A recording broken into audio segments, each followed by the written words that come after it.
of Yemen and the non-interference in its international affairs. We also commend this unified political position of the international community towards Yemen. Our brethren in the Kingdom of Saudi Arabia and the United Arab Emirates for their solidarity with our people. Their positions were represented a strong fence to prevent the collapse of the institutions of the Yemeni state. They also supported our resistance in the face of Houthi militias supported by the Iranian تم بموجبه إعادة ترتيب مؤسسات الشرعية اليمنية وتشكيل مجلس رئاسي وذلك على قاعدة تعزيز الشراكة وبناء السلام وإنهاء الحرب.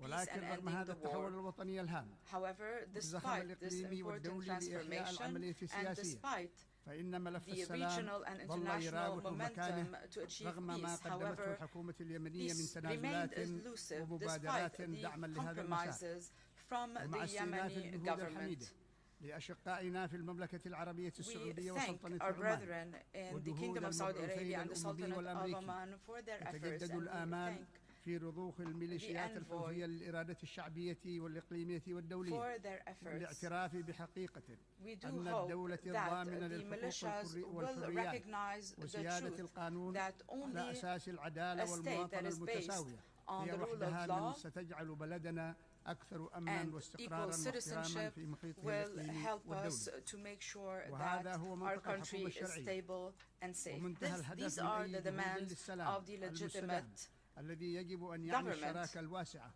دون تمييز أو إقصاء وتأسيس مستقبل أكثر إشراقا. واليوم لا أعتقد أنه لدينا المزيد من الوقت أو المزيد من التنازلات التي قدمتها الحكومة دون أن تغير الميليشيات الحوثية موقفها ويمكننا التنبؤ بنواياها للعقود المقبلة. وإذا فعلنا ذلك فإن هذا النهج سوف يعيد شعبنا إلى عصور العبودية والإحباط والنسيان بل ومن المرجح أن يتحول بلدنا إلى بؤرة لتصدير الإرهاب وفتيل النزاع الإقليمي والدولي لا سبيل لاحتوائه بالسبل الدبلوماسية.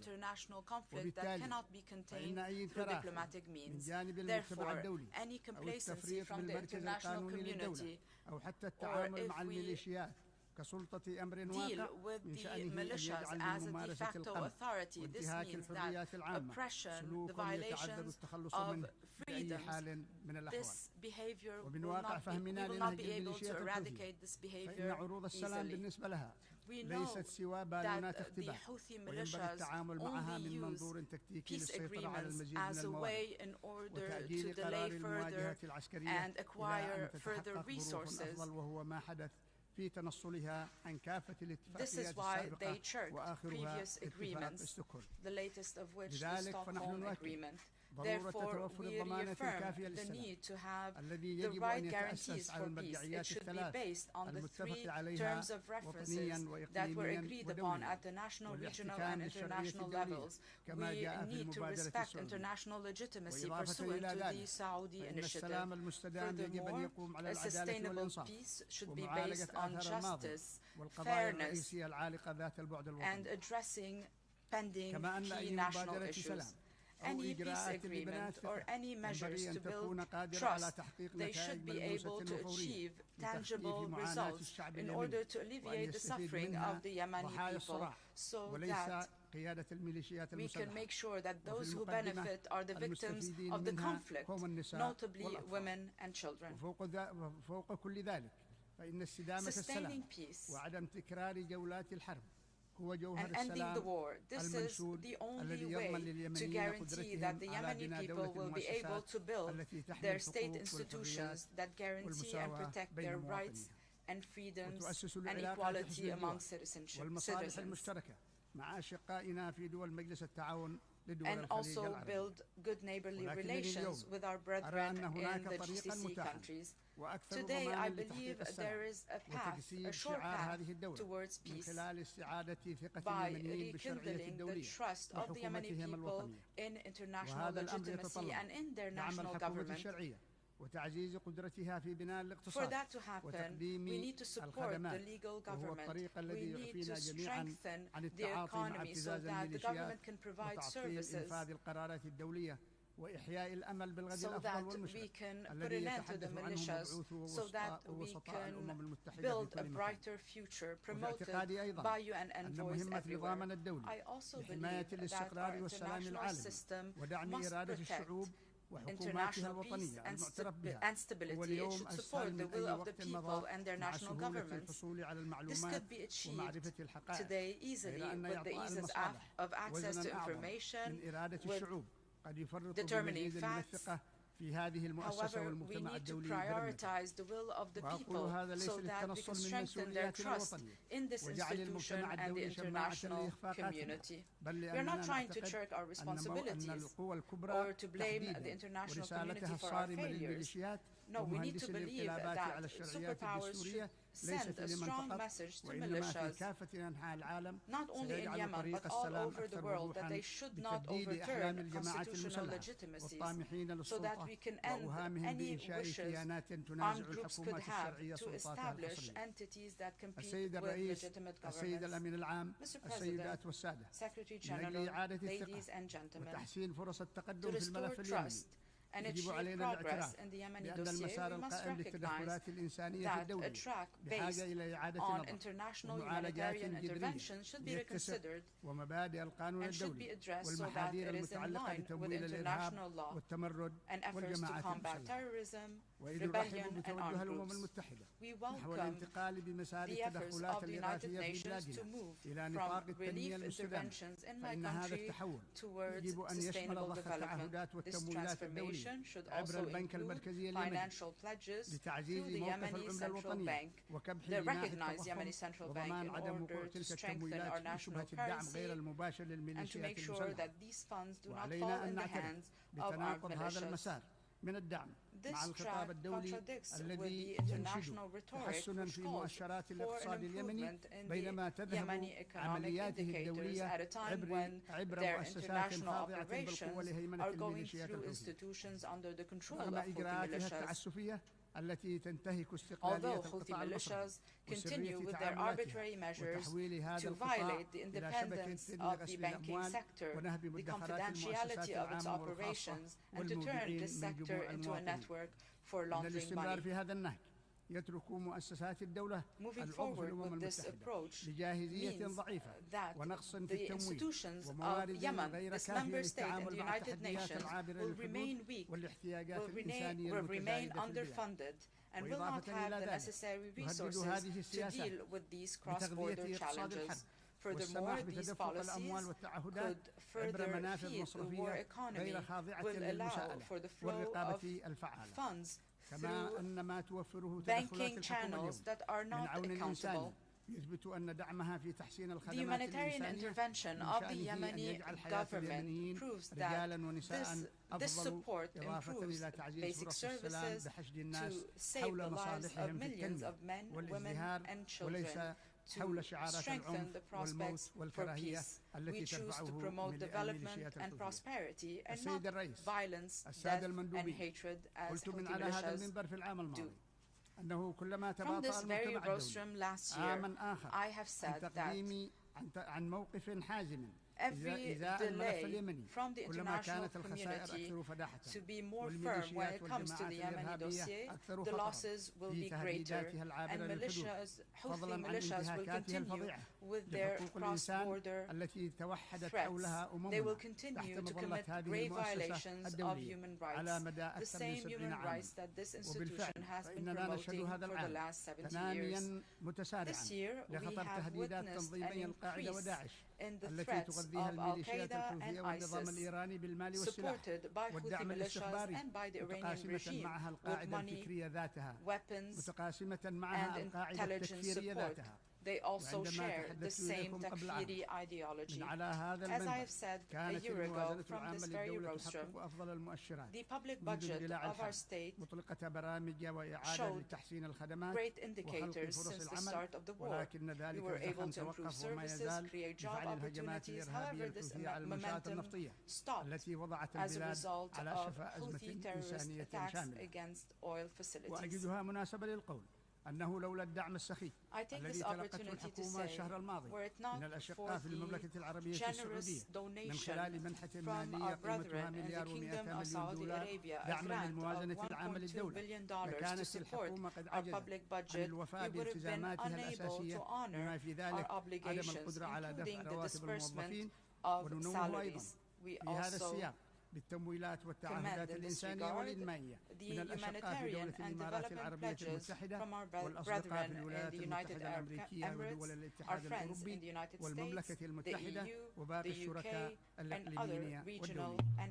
رغم كل هذه التدخلات الإنسانية، أعود للإحاطة بأن الميليشيات الحوثية صعدت مؤخرا تهديداتها باستهداف خطوط الملاحة البحرية في البحر الأحمر وباب المندب وخليج عدن، واعتبارها مناطق عسكرية ملوحة باختبار أسلحة جديدة في الجزر اليمنية واستهداف السفن التجارية وناقلات النفط، ما يؤكد استمرار هذه الميليشيات ومن خلفها النظام الإيراني في زعزعة أمن واستقرار المنطقة وتقويض جهود التهدئة وإفشال المساعي المبذولة لتجديدها لتجديد الهدنة واستئناف العملية السياسية. وهي اليوم تستعرض قدراتها العسكرية بمناسبة يوم النكبة، بمناسبة 21 من سبتمبر، وهو يوم انقلابها على التوافق الوطني والشرعية الدستورية. وإننا نؤكد اليوم على أهمية ضمان حرية الملاحة الدولية ومكافحة التطرف والإرهاب والقرصنة ودعم الإجراءات الرامية لمنع انتشار الأسلحة النووية وأسلحة الدمار الشامل الأخرى، وعلى رأسها برنامج إيران النووي وصواريخها البالستية ودورها التخريبي في المنطقة. كما نجدد دعوة المجتمع الدولي إلى إدانة التدخلات الإيرانية السافرة في شؤون بلدنا وتحويله إلى منصة تهديد أبعاد الحدود وإخضاعها لجزاءاته المعتمدة بموجب قرارات الشرعية الدولية ذات الصلب الملفي. وفي هذا السياق ندعو الدول الأعضاء إلى الالتزام بنظام حظر الأسلحة ومواجهة النفوذ الإيراني المزعزع للاستقرار ومنعه من تزويد ميليشياته بالتقنيات العسكرية providing its militias with military capabilities such as ballistic missiles and drones used to launch terrorist attacks against innocent civilians. The Presidential Leadership Council and the government remain committed to all international agreements and conventions, including the protection of children, and to make sure that they do not participate in the armed conflict. We also provide the necessary guarantees for the work of international organizations and make sure to facilitate the delivery of assistance to all those in need. We have also established an independent national committee to investigate allegations of violations of human rights. بأن كافة التفاهمات التي وقعتها وكالات الأمم المتحدة مع الميليشيات الحوثية لم تجد حتى الآن طريقها للتنفيذ، حيث تستمر في تجديد الأطفال وتعبئتهم إلى معسكرات القتال على مرأى ومسمع من المجتمع الدولي. كما نرى يوميا انتهاكات الميليشيات الحوثية الجسيمة لحقوق الإنسان، بما في ذلك القيود على سفر وعمل، تعليم المرأة وقمع الصحفيين. work and the education of women. They oppress تؤكد and الجمهورية kidnap اليمنية journalists. على موقفها الثابت تجاه القضية الفلسطينية والدفع would بمسار like السلام قدما نحو to حل عادل reaffirm our وشامل position, our firm position اليمنية على regarding the أساس قرارة Palestinian للقضية issue. الفلسطينية We will على أساس continue to قرارة support the الشرعية path الدولية towards peace, ومبادرة السلام العربية towards a بما comprehensive يكفل حق and الشعب just الفلسطيني solution for في this إقامة دولته Palestinian المستقلة. issue on the كما basis نؤكد دعمنا of لكافة resolutions of المساعي الرامية international لإحلال legitimacy السلام في and the Arab السودان peace وفي initiative in a المقدمة way جهود that would المملكة العربية guarantee السعودية that the وجمهورية Palestinian مصر people العربية will be able to والولايات establish their المتحدة independent بما يعيد state. We لهذا also البلد العزيز support الأمن peace in the والاستقرار Sudan, والتنمية and we كما لا support the يفوتني efforts of التعبير the عن Kingdom كامل of Saudi التضامن Arabia, وخالص العزاء Egypt, and the للأشقاء في US in ليبيا this regard, so والمملكة that المغربية this بوحايل country العاصي can once والزلازل again المدمرة enjoy التي security and ضربت stability. البلدين We also الشقيقين express our condolences ونجدد شكرنا to Libya وتقديرنا and the Kingdom لكافة of الأشقاء Morocco لدعم for the هاتين victims of the الدولتين tornadoes وفي and المقدمة earthquakes, and جمهورية we مصر thank العربية the الشقيقة countries that حيث تزداد supported مخاطر both countries, المتغيرات especially المناخية في Egypt, تهديد as we نظامنا witness an الكوني. increase شكرا in the risk لكم of climate والسلام change. عليكم I ورحمة thank you. May the الله peace, mercy, وبركاته. and blessings of God be upon you. On behalf of the General Assembly, I wish to thank the President of the Presidential Leadership Council of the Republic of Yemen for the statement just made, and I request protocol to escort His Excellency. The Assembly will now hear an address by His Excellency Faustin Archange Touadera, Head of State of the Central African Republic. I request protocol to escort His Excellency.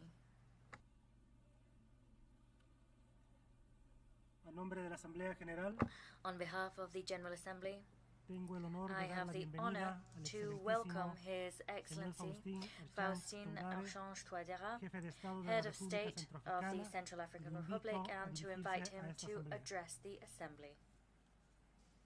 Monsieur le Président Mr. President de l'Assemblée générale, of Mesdames the et General Messieurs, Assembly, ladies and gentlemen, la 78e the session 78th de l'Assemblée session générale of the General Assembly de l'Organisation des of the Nations United Unies, Nations Organization à laquelle je is participe one I am attending au nom de mon on pays, la behalf of République my country, the centrafricaine, Central African Republic. m'offre It provides me l'heureuse occasion de with a réaffirmer felicitous opportunity notre inflexible to reaffirm détermination our staunch determination to contribute à la recherche to de the solutions quest communes for aux common défis de solutions l'humanité. to the challenges faced by Monsieur le humankind. Président, Mr. President, avant d'apporter la Before contribution de mon pays au débat making général, my address by way of my je country's voudrais, contribution to the du haut general de cette debate, tribune I des wish Nations Unies, from this high symbole rostrum par of the excellence United Nations, de la solidarité symbol humaine, par excellence of human solidarity, exprimer I wish to la express solidarité the du peuple solidarity of centrafricain the CAR people au peuple frère du to Maroc, the brotherly peoples et of de la Libye, Morocco and Libya,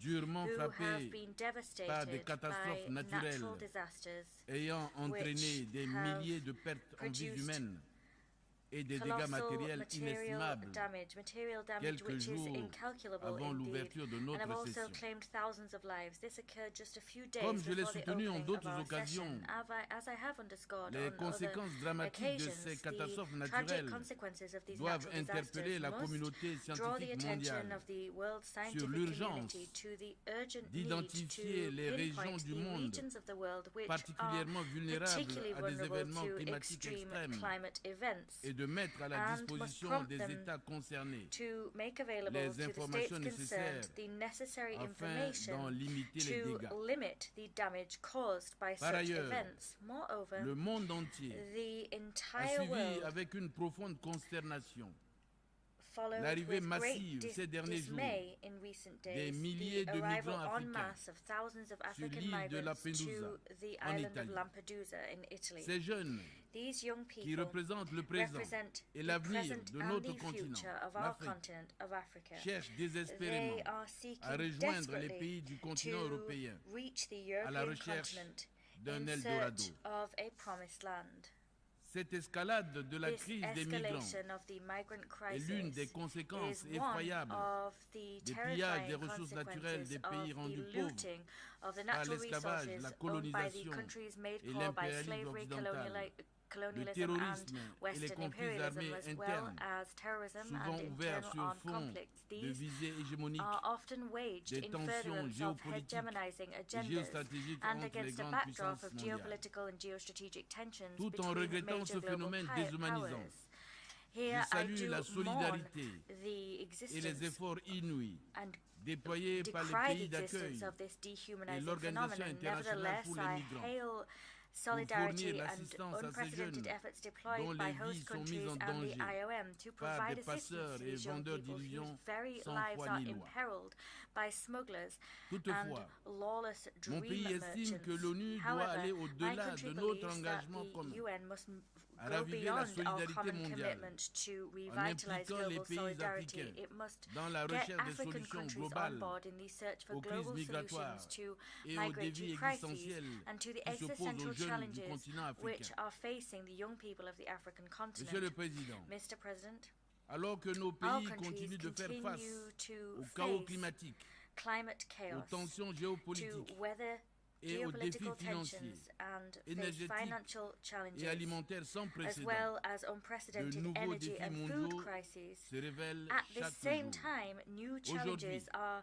en appearing Afrique comme ailleurs, day after day on the des global conflits, horizon. Today in symptômes des Africa, as tensions elsewhere, géopolitiques conflicts, géostratégiques symptoms of qui divisent les geopolitical grandes and puissances geostrategic sont ouverts. tensions that divide the major powers Au are Soudan, plain to see. un In conflit armé Sudan, an interne d'une internal rare armed cruauté conflict a rare éclaté en avril in its 2023, cruelty erupted alors in même que le April pays était sur la 2023. voie de And la that was at a normalisation time when the country avec un was processus de well dialogue on the way to prometteur entre normalization, toutes les with forces a vives de promising la process nation. of dialogue underway, bringing together La the République nation's key centrafricaine players.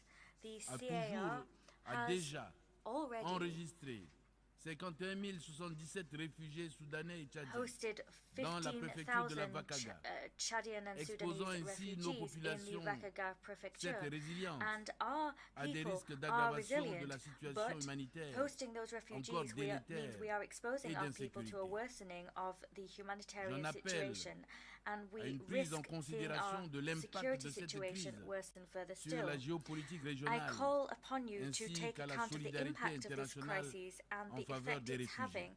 on regional Et pendant geopolitics. que nous And tenons cette please session, show international le solidarity in conflit favor of our russo-ukrainien refugees. se Against the poursuit sur le backdrop of terrain this session, the sans Russian-Ukrainian aucune conflict perspective de règlement continues to play pacifique, out on the ground. There are alors no que les prospects for conséquences the pour le peaceful monde settlement of this sont consequence, douloureuses and that is in et spite of the regrettables. fact that the consequences of this conflict Monsieur for le the world Président, are painful la and deeply persistance unfortunate. Mr. et la President, multiplication the des foyers de persistence and tension à increase in travers the le number of monde hotbeds of tension soulèvent throughout the des world interrogations raise quant à questions about l'efficacité the effectiveness de of certains certain mécanismes de mechanisms prévention for et the de règlement prevention pacifique and des peaceful différends de l'ONU, settlement of disputes dont that la the UN mission has première at its est de disposal. garantir la paix et la The sécurité UN's primary internationale. mission is to C'est pourquoi guarantee international peace and nous security. réaffirmons avec force la These position question marks africaine commune are why we sur la réforme du forcefully Conseil de reaffirm sécurité de l'ONU the Common African afin position d'augmenter le regarding nombre Security des membres Council permanents reform. et non That permanents position seeks to et increase the d'accorder number un of siège permanent permanent à and l'Afrique. non-permanent members Et on ce the ne sera Council que and to justice. grant a permanent seat to Africa, La République which is the centrafricaine only estime right and qu'il est just thing to urgent do. The CAR de believes that there réparer is an cette urgent injustice need historique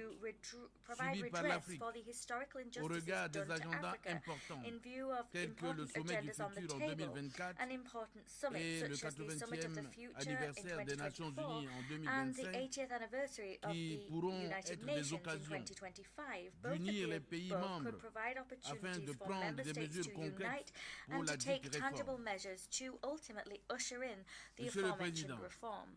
La Mr. République President, centrafricaine the s'interroge CAR sur le is point de savoir pondering comment question, accélérer and that is la how réalisation can de we l'agenda expedite the 2030 fulfillment of en Agenda faveur de la paix, 2030 de la prospérité, to bring about du peace, progrès prosperity, et de la progress and durabilité sustainability pour tous. for all.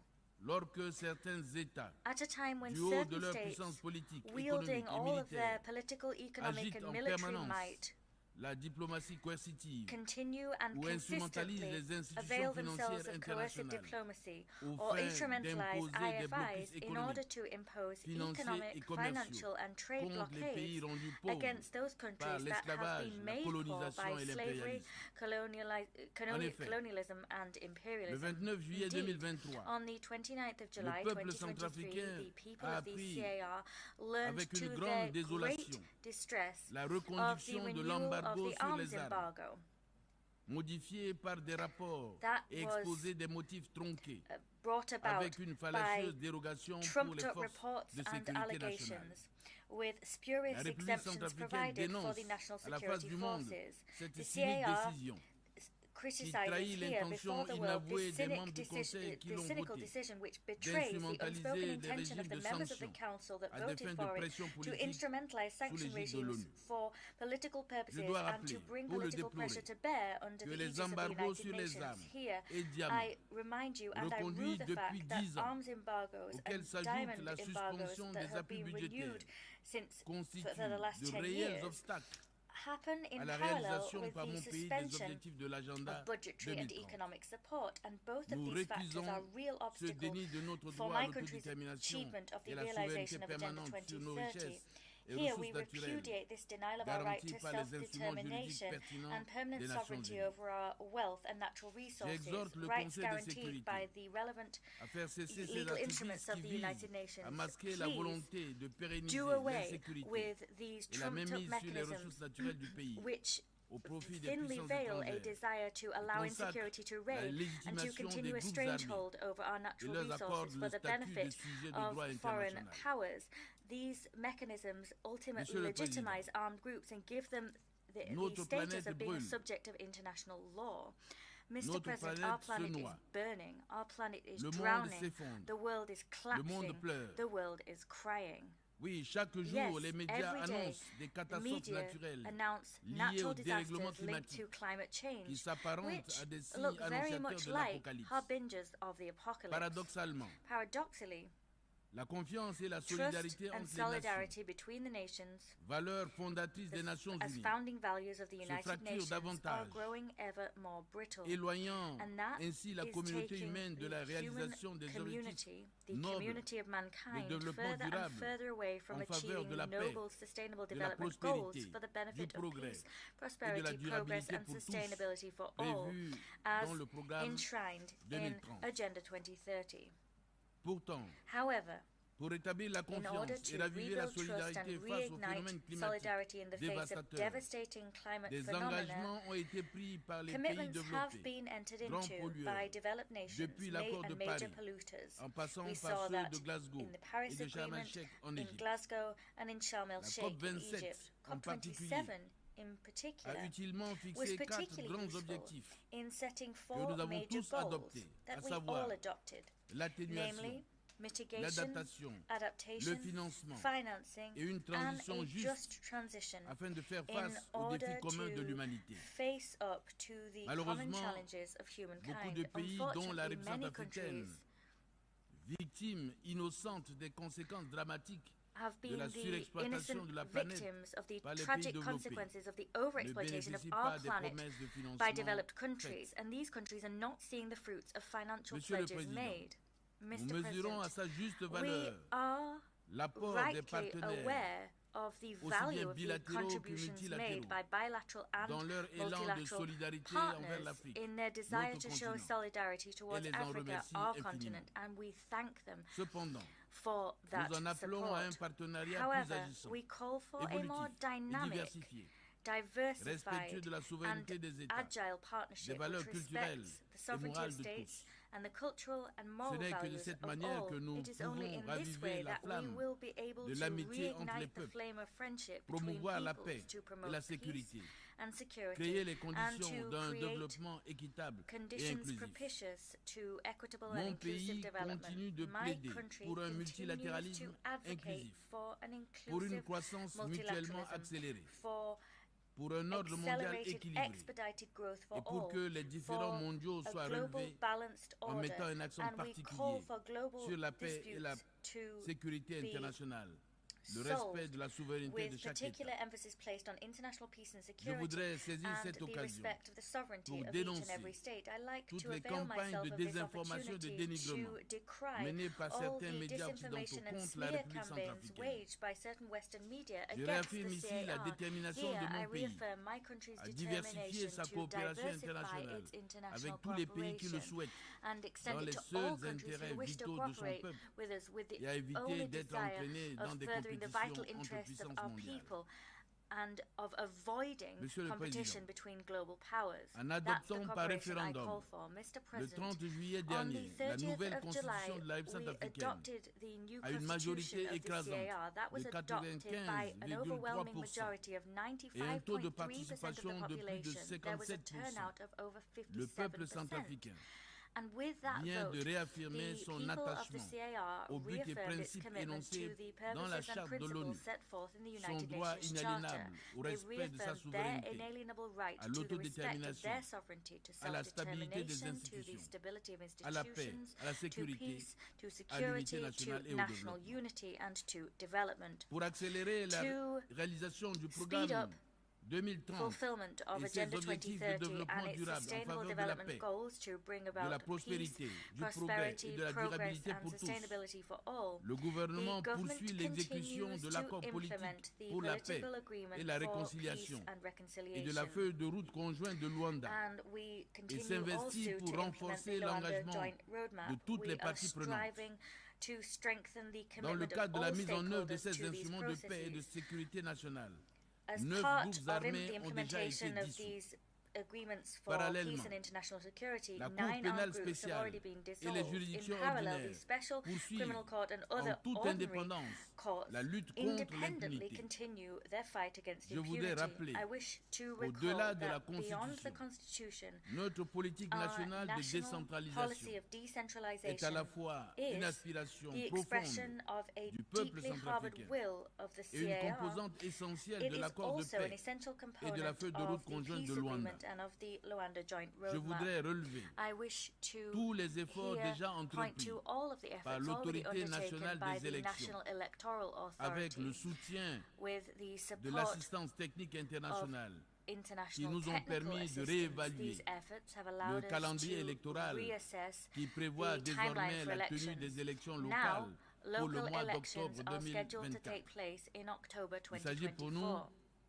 d'une étape For fondamentale us, this is a dans notre marche fundamental step vers in l'ancrage our local journey de la démocratie, towards la ensuring local promotion de la ownership of gouvernance democracy, participative the et du promotion of développement local. participatory governance C'est en and cela local development. que nous voulons ces It is in élections locales furtherance of these inclusives, goals that we wish to transparentes, have local elections which pacifiques et are crédibles. inclusive, transparent, peaceful and J'exhorte credible. tous nos I partenaires urge all of à our soutenir partners le to gouvernement support the government pour l'achèvement du to processus ensure électoral si the bien electoral entamé. process that has got off to Je such a good souhaite start plein successfully succès à nos concludes. I travaux wish us et vous every remercie success pour in our votre work aimable and I attention. thank you for your kind attention.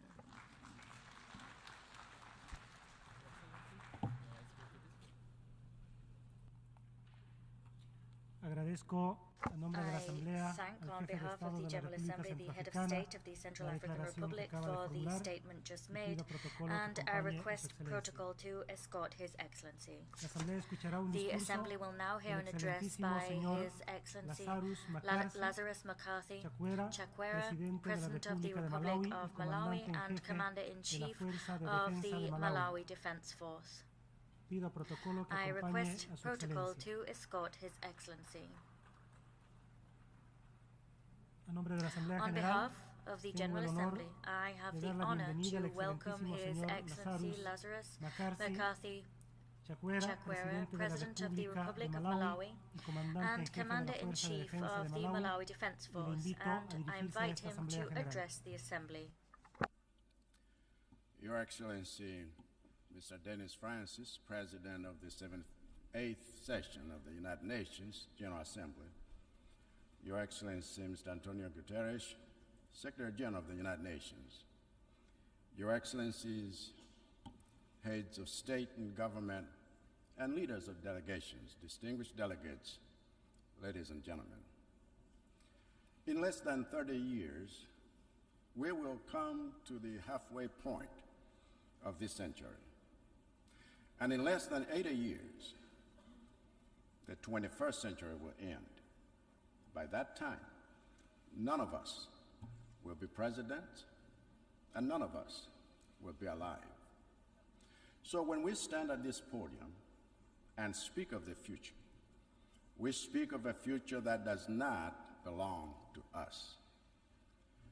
We speak of a future with sustainable development. We speak of a better world, not for us, but for our grandchildren and their children. And the decisions we make today, the actions we take each day, are what determine what kind of future we are creating for them. It is therefore not good enough to say that we must build trust in the world when we continue making decisions that undermine trust. It is not good enough to say that we want to reignite global solidarity when we continue to pick and choose whom we show solidarity with. It is not enough to say we want to move towards peace when our actions in other nations promote war and create the conditions for conflict. It is not good enough to say we want prosperity for all when our rules for trade and our financial systems are a recipe for deepening the poverty of other nations. Without changing our decisions, our positions, and our actions, the future we speak of today and the sustainable development we dream of achieving by 2030 will remain a reality on paper. And when it comes to urgent action, we must focus our attention, our energies, and our resources on the areas where we are falling behind. We must prioritize those places in the world that are most at risk of not achieving sustainability in any of the 17 SDGs. In the case of Malawi, the most pressing priorities are plain to see. As a nation, we took the SDGs and aligned our national aspirations to reflect them. So even though we have our sights set on the Malawi 2063 vision, we also created an implementation plan for the first 10 years that coincides with the decade of action on SDGs in the context of Agenda 2030. And our focus has already started yielding fruit, because in the past few years we have stayed on track with our quest to end hunger in line with SDG 2, to safeguard the good health and well-being of our citizens in line with SDG 3, to improve quality of education in line with SDG 4, to leverage Malawi's abundant water resources for better sanitation in line with SDG 6, and to promote life below water in line with SDG 14. Now, while we celebrate the progress we have made on these goals, with 7 years to go before the end of the decade of action on SDGs, we are not satisfied with seeing progress on only 5 out of 17 goals. In fact, not only do we need support with making gains in the areas where we are seeing little, but we even need urgent support with safeguarding the gains we have made in the areas where we are doing well.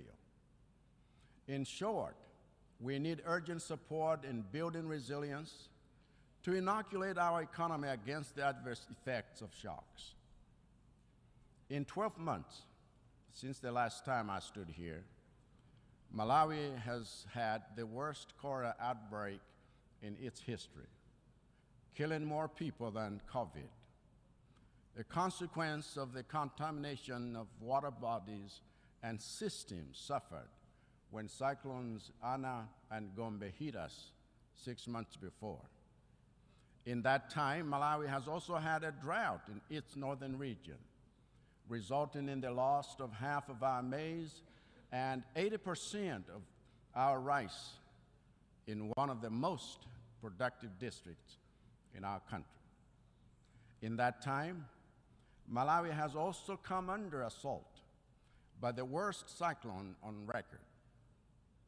As Freddie made landfall twice, and left a trail of death and destruction like you can't believe, killing over 1,000, displacing over 500,000, and washing away homes, roads, and bridges, businesses, and fields of crops that are a source of livelihood for over 2 million people.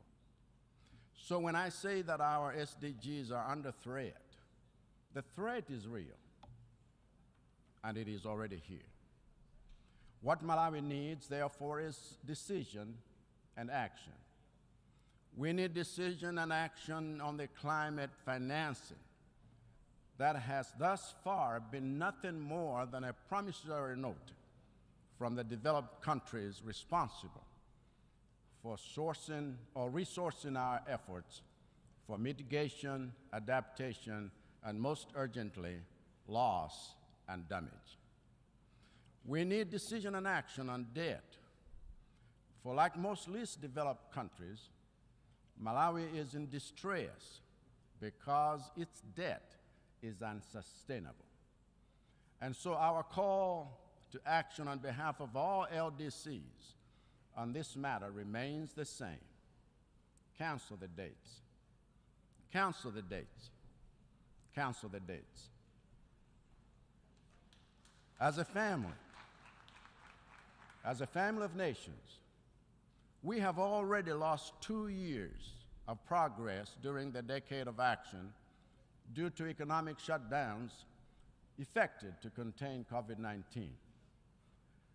And if you want the global economy to regain that lost ground, you must cancel the debts. We have lost another 2 years of progress during this decade of action due to economic disruptions caused by the war in Eastern Europe. And if you want to see LDCs catch up on SDGs, you must cancel the debts.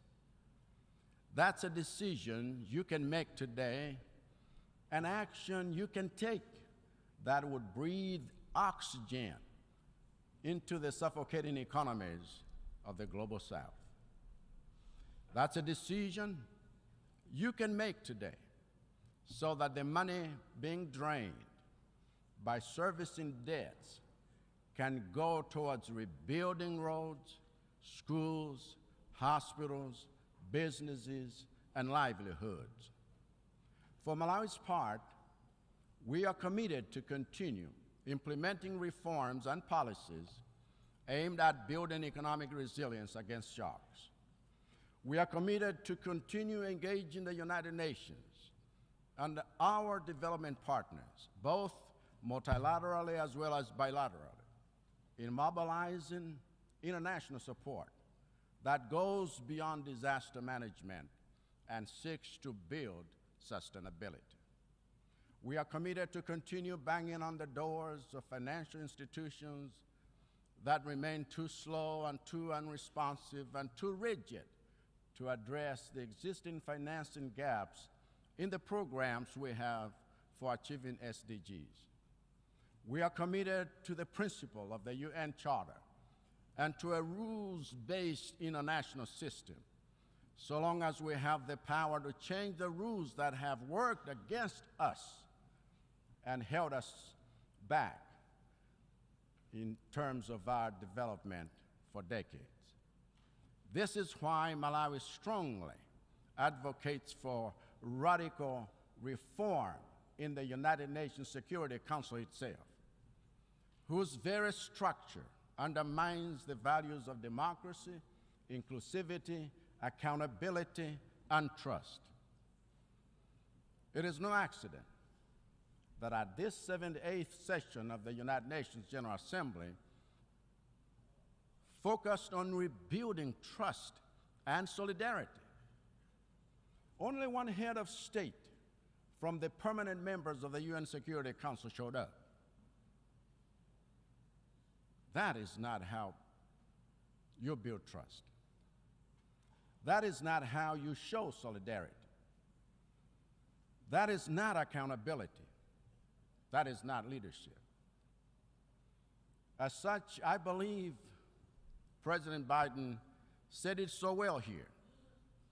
And Malawi joins the United States in insisting that Africa must have a permanent seat on the UN Security Council with veto power, because without that level of inclusivity, rebuilding trust and reigniting global solidarity will be a challenge.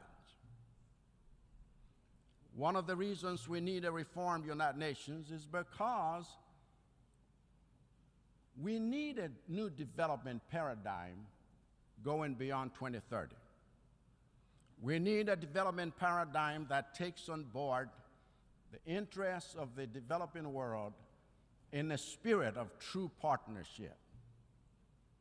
We need a development paradigm that places partnership at the heart of our quest for SDG achievement. We need a development paradigm that promotes competition in matters of human ingenuity, science, technology, and innovation, and not in matters of militarization and economic exploitation, which are just new forms of colonization. We need a new paradigm that celebrates and rewards the developed nations that fulfill their commitment to finance resilience projects in developing countries. We need a new paradigm that establishes effective carbon markets to empower developing nations like Malawi with resources necessary for achieving sustainability and implementing their national adaptation plans. We need a new paradigm that builds each continent's capacity to tackle future pandemics, including vaccine manufacturing capabilities and proactive pandemic preparedness. And most importantly, we need a new paradigm that unleashes the full potential of our youth and puts them in the driving seat of the vehicles we are using to reach our SDG targets. For the future we are chasing after is theirs and not ours. I thank you.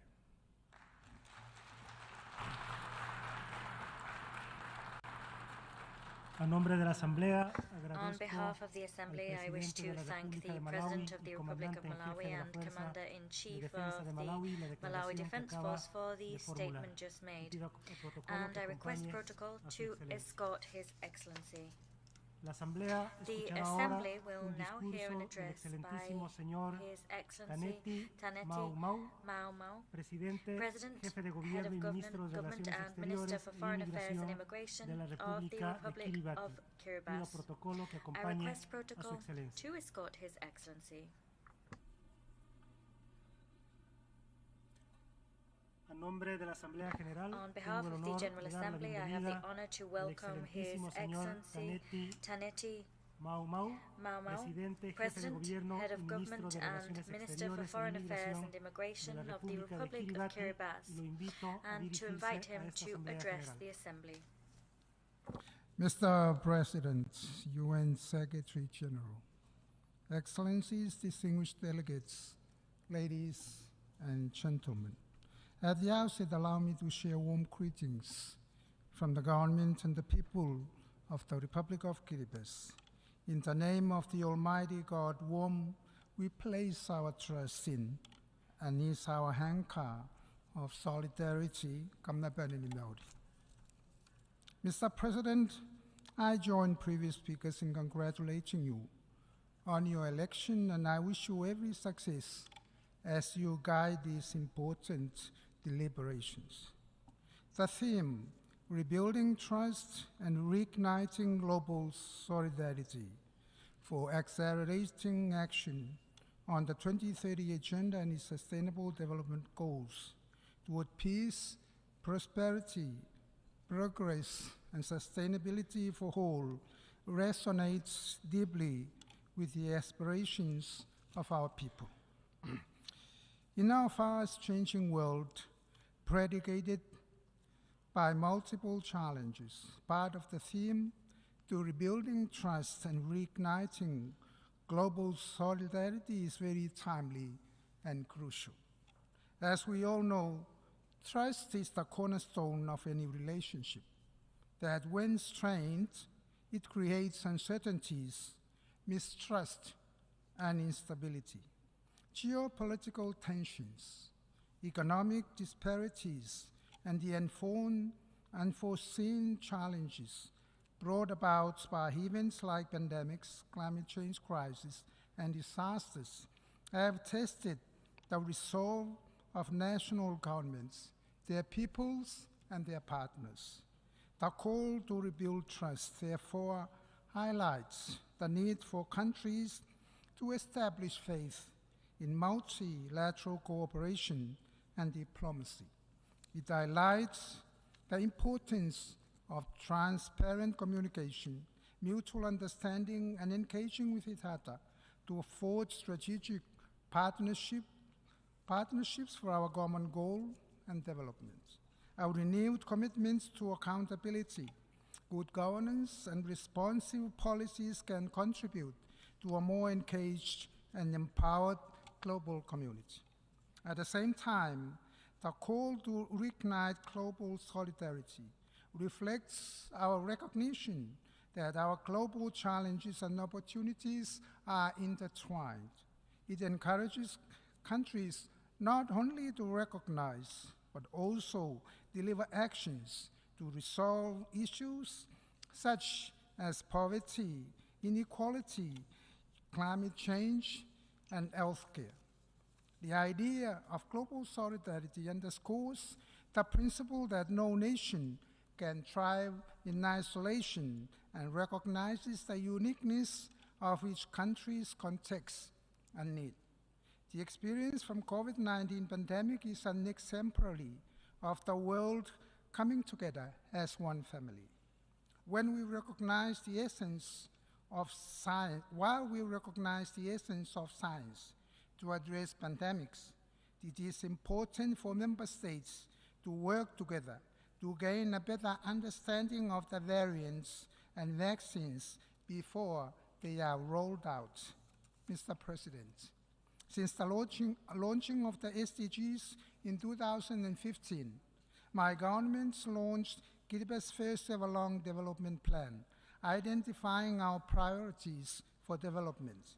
The Kiriba's vision for 20 years is rooted firmly on the needs of all Kiribati and commits my government to transform Kiribati into a wealthier, healthier, and peaceful nation.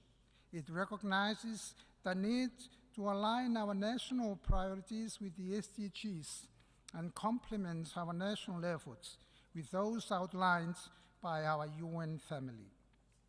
In 2018, my government became one of the few member states that delivered a voluntary national report, VNR, outlining our policy actions to achieve our SDGs. The VNR enabled us to take stock of our development and assess our future. To ensure sustainability and ownership of our desired developmental goals, we have engaged in extensive consultations at all levels. As the year 2030 is imminent, time is of the essence. It is imperative for our UN family to stay on track in our efforts to achieve our goals set forth in the SDGs. This entails setting ambitious targets and mobilizing resources, technology, innovation, and policy changes to ensure the goals are achieved on time. However, there is no guarantee that SDG goals will be achieved. Therefore, Kiribati's graduation from a least developed country would not be sustainable. Mr. President, since our independence in 1979, our nation has enjoyed 44 years of stable and peaceful governance. We continue to recognize the independence of the three arms of government, trusting that each arm discharges its duties with the highest level of integrity in a transparent, respectful, and honest manner. We are committed and determined to ensure that Kiribati remains peaceful as we chart our future. But peace can be precarious, as determining factors are often beyond our control. We have the human resources, yet lack the capacity or necessary skills to develop our country. Equally important is the commitment to maximize benefit to our people, uplift our communities, and maintain our cultural values for peace. During this year's National Day celebrations, after so many years, Kiribati, for the first time in history, successfully united all faith-based organizations to gather again as one family under one roof to worship God. All Christian denominations, including the Baha'i faith and Islam followers in Kiribati, rejoiced in songs of praise and in richness of prayers. During this worship, it was heartening to be in the atmosphere where one can truly feel the grace, peace, and love of God. Also, recognizing the greater humility of being an Kiribati is far more effective in sustaining peace rather than the differences in faith. We invite the rest of the world to follow this example. As part of our commitment to global peace, my government is working closely with the UN to engage our police in the UN peacekeeping missions and with the support of various partners. We will commit to support gender balance in recognition of Kiribati's ongoing commitment to equal representation and opportunities. In addition, Kiribati has strengthened its policies and laws to support and empower women and girls, people with disabilities, elders, the unemployed, youth, and children. Mr. President, we must recall our commitments under our UN Charter to build a safe, peaceful, and secure home for our peoples, individually as sovereign nations and collectively as members of the United Nations.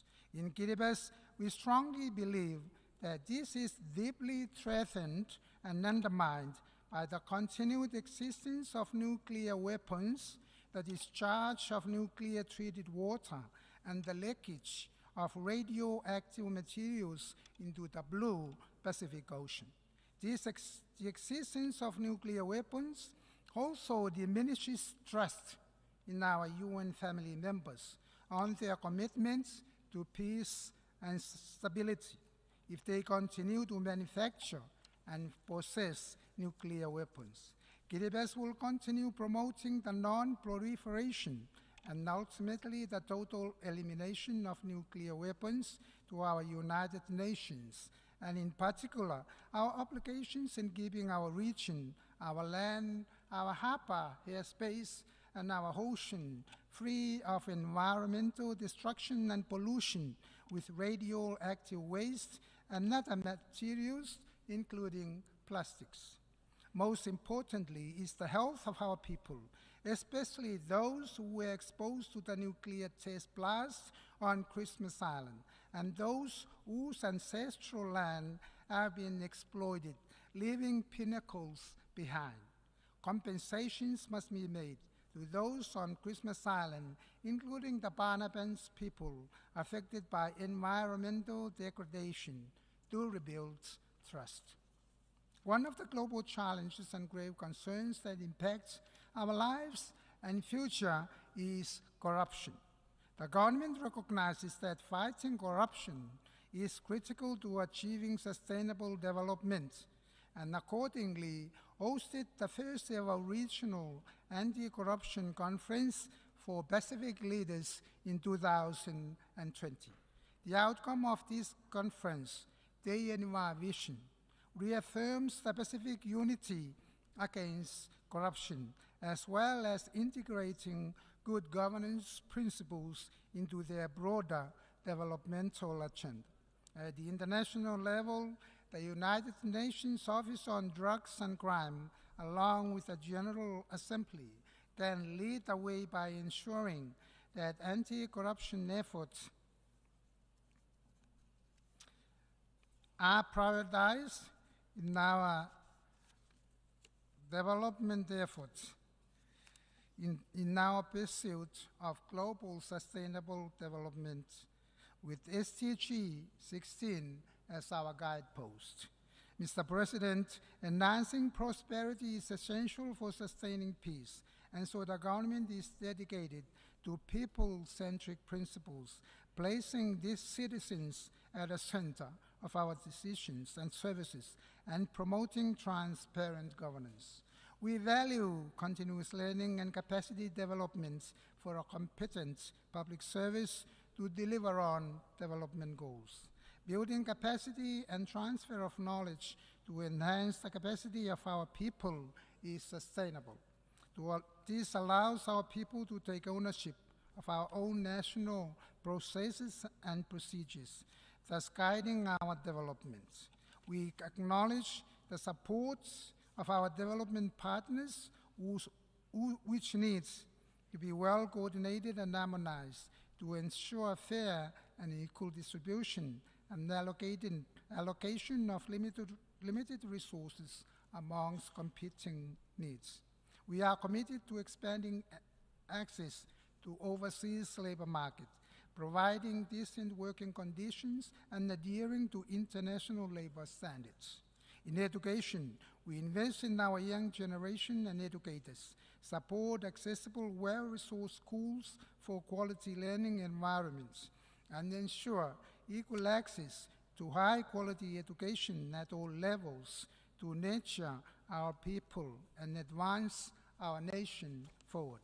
Mr. President, in the pursuit of SDG acceleration, Kiribati is faced with significant challenges due to its geographical isolation, scatteredness of its islands within its 3.5 million square kilometers economic exclusive zone, and vulnerability to climate change, to name a few.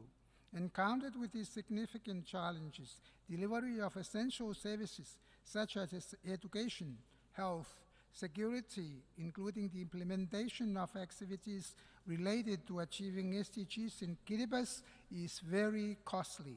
We should be given increased access to financial resources to obtain equipment, infrastructure, and others to achieve SDGs and at the same time develop our country. This includes an urgent call to scale up global financial resources and simplifying guidelines to allow easy access. Achieving this guarantees Kiribati to be placed in a better position to sustain peace and harmony. With a vast ocean and airspace, Kiribati's resources are central to our survival, development, and security. To harness our ocean resources sustainably, we need financial assistance and access to the right capabilities, technology, and equipment. Likewise, the management of our airspace is important for security purposes. This will enable us to effectively manage our maritime domain and airspace, ensuring responsible utilization while protecting our fragile ecosystem. At the front of climate change, Kiribati is experiencing intensifying severe drought, with coastal inundation affecting homes, public infrastructure, food, and water security. The projected cost for adaptation has significantly increased.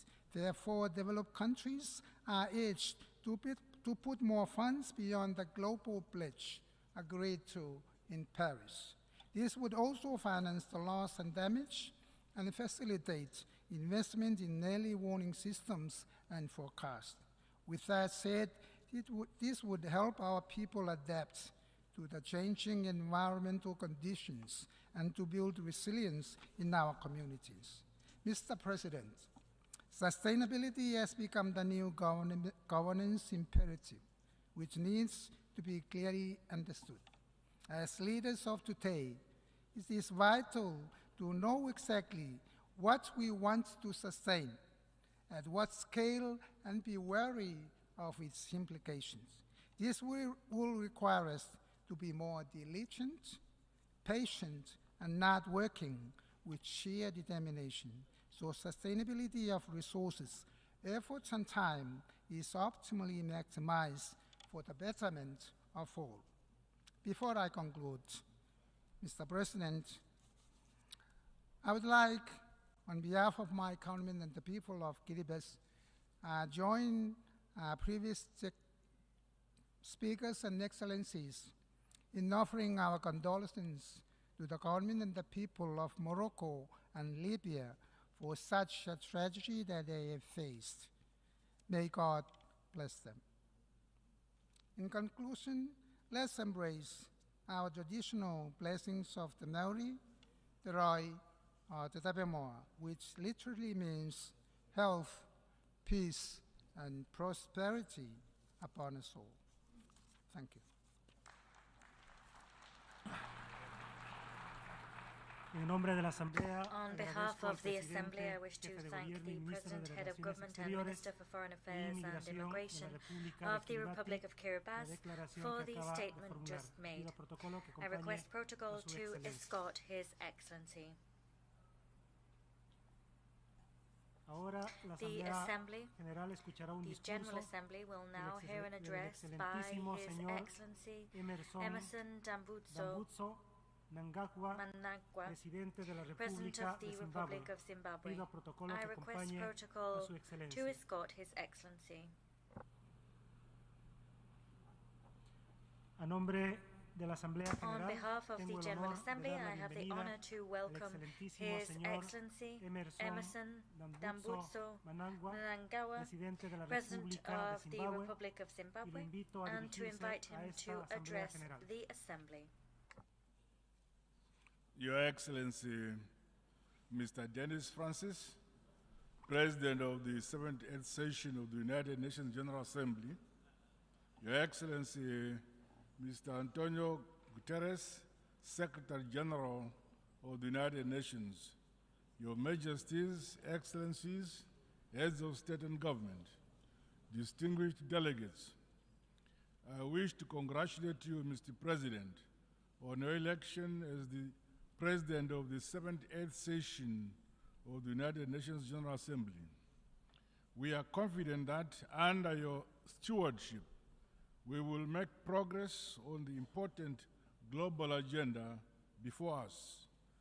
Please be assured of Zimbabwe's support throughout your tenure. I also pay special tribute to your predecessor, Mr. Korosi, for leading the 77th session of the General Assembly. We value the role he played to promote science in our overarching goal to improve the lives and livelihoods of all. Mr. President, it is imperative that we recommit to the Charter of the United Nations multilateralism, solidarity, justice, and the peaceful settlement of disputes for sustainable development and a shared future. This calls on us all to respect the sovereign equality of nations, big or small, poor or rich. By working together, we can harness our expertise and learn from one another to strengthen international institutions for the accelerated attainment of Agenda 2030. The impact of conflicts, terrorism, climate change-induced natural disasters, biodiversity loss, and the rising prevalence of disease and pandemics, especially in the developing world, urgent attention. Regrettably, progress towards the achievement of the Sustainable Development Goals has been uneven, while global solidarity has been tasted and a self-interest superseding cooperation. We have a duty to reignite our commitment to the principles of the 2030 Agenda and rekindle the spirit of multilateralism. To accelerate our action on the SDGs, we must scale up investments in people and communities by ensuring access to quality education, health care, clean water, and sanitation for all. The creation of economic opportunities, decent jobs, and entrepreneurship, especially among women and youth, must remain a priority. Excellencies, Zimbabwe continues to entrench democracy, constitutionalism, good governance, and the rule of law following the recently held 2023 harmonized general elections. I am pleased to highlight that our country enjoyed peace before, during, and after our free, fair, transparent, and credible elections. Zimbabwe has been under the illegal unilateral economic sanctions for 23 years, imposed by some Western countries. These sanctions were designed to subjugate the sovereign will of the Zimbabwean people. We therefore demand that the unjustified unilateral sanctions be unconditionally lifted, including those imposed on countries like Cuba. We remain grateful for the support and solidarity of progressive countries in the Committee of Nations. In spite of these debilitating sanctions, the people of Zimbabwe have become masters of their destiny. This is anchored on a philosophy that, as a people, we have the duty and responsibility of developing our country using our own domestic resources. Partners and investors are welcome, but guided by our own vision and national priority areas. We are recording unprecedented development and economic success milestones. For the last 3 years, our country has been the fastest growing economy in our Southern Africa region. Further, Zimbabwe is prioritizing the eradication of poverty and improving the quality of life of our people, particularly those in rural areas. The empowerment and the capacitation of communal and small-scale farmers has seen us realize food and nutrition security at both household and national level. With effect from this year, our country will become a net exporter of wheat. Zimbabwe has not been spared from the negative impact of climate change. Hence, my government continues to make the requisite investment in infrastructure to mitigate and build resilience towards climate change adaptation. Dams are being built across the country. In addition, we have begun an ambitious and yet achievable program to sink solar-powered balls in each of our country's 35,000 rural villages and schools. Alongside each of these water points are commercial nutritional gardens for the empowerment of our women and youth. Through the use of our own resources, we have constructed an unprecedented number of schools, clinics, and provided other social amenities throughout our communities. Mr. President, today's realities across all regions bring to the fore the importance of global solidarity. No nation, no matter how powerful, can stand alone to realize sustainable and inclusive development. The high-level meetings on universal health coverage, tuberculosis and pandemic prevention, preparedness and response are welcome opportunities to reflect on the importance of maintaining essential services during pandemics and health emergencies. The realization of affordable and quality health delivery, as outlined under SDG 3, is a key deliverable for my administration. Science, technology, and innovation are essential ingredients to leapfrog the modernization and industrialization of developing countries. To this end, Zimbabwe continues to reap the benefits of a comprehensive and transformative heritage-based higher education curriculum. The innovation hubs and industrial parks established within institutions of higher education have refocused young people in our tertiary institutions towards developing and producing goods and services. Allow me to reaffirm that Zimbabwe is actually open for business. Mr. President, building resilience and tackling the adverse impact of climate change should be an urgent priority for us all. In the case of Zimbabwe and the Southern Africa region, floods and droughts have affected the livelihoods of many while hindering progress or national development. May I express my deepest condolences and sympathies to the government and peoples of the Kingdom of Morocco and the state of Libya on the recent loss of lives as a result of the devastating impact of climate change.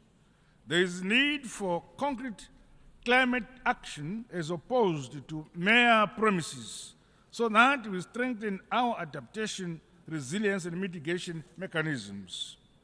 We must transition to a low-carbon and resilient global economy by increasing investments in renewable energy, sustainable agriculture, and a green infrastructure. Commitments made under the United Nations Framework Convention on Climate Change and the Paris Agreement must be honored to deliver climate justice. It is our hope that progress will be made to operationalize the loss and damage fund.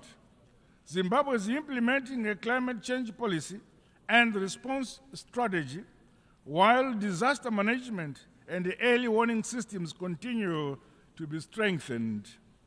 Mr. President, the need to reform global financial institutions is of essence to unlock funding for developing countries. The current exclusionary architecture, dominated by a few states, is failing to deliver the requisite resources for countries to finance their developmental priorities and other pressing health and environmental challenges. The shortcomings in the last round of SDR allocations should be addressed. Zimbabwe supports the stimulus package proposed by the United Nations Secretary General. We further call for the long-term concessional loans, increased access to unused special drawing rights, as well as the use of modalities such as debt cancellation and restructuring as a stimulus for developing countries to grow their economies and build greater resilience. We strongly condemn tendencies by some powerful countries who preach peace, human rights, and democracy, and yet clandestinely fund conflicts and the unconstitutional change of governments for their own narrow interests. We further condemn the use of unilateral and illegal sanctions as a foreign policy tool at the disposal of some powerful nations, such as those sanctions imposed on Zimbabwe and the countries like Cuba. Such actions hamper the trust, global solidarity, and the multilateralism we desire. It is important that we channel our collective efforts towards building peace and driving forward our development agenda for shared prosperity. There is much more that unites us than that which divides us. Similarly, the establishment of a fair and inclusive global security architecture has become urgent. The maintenance of peace and security should never be the preserve of a privileged few. Zimbabwe reaffirms calls by Africa for the reform of the United Nations Security Council in line with Al-Alimi consensus and the CITE declaration. Mr. President, allow me to conclude by reaffirming Zimbabwe's commitment to the purposes and principles of the United Nations Charter as we implement our Global Agenda 2030. Collectively, let us restore human dignity, peace, security, and stability, while safeguarding our planet for the shared prosperity of present and future generations, together in unity and harmony. We are stronger. I thank you for listening. On behalf of the Assembly, I wish to thank the President of the Republic of Zimbabwe for the statement just made, and I request protocol to escort His Excellency. The Assembly will now hear an address by His Excellency José Ramos Horta, President of the Democratic Republic of Timor-Leste. I request protocol to escort His Excellency. On behalf of the General Assembly, I have the honor to welcome His Excellency José Ramos Horta, President of the Democratic Republic of Timor-Leste, and to invite him to address the Assembly.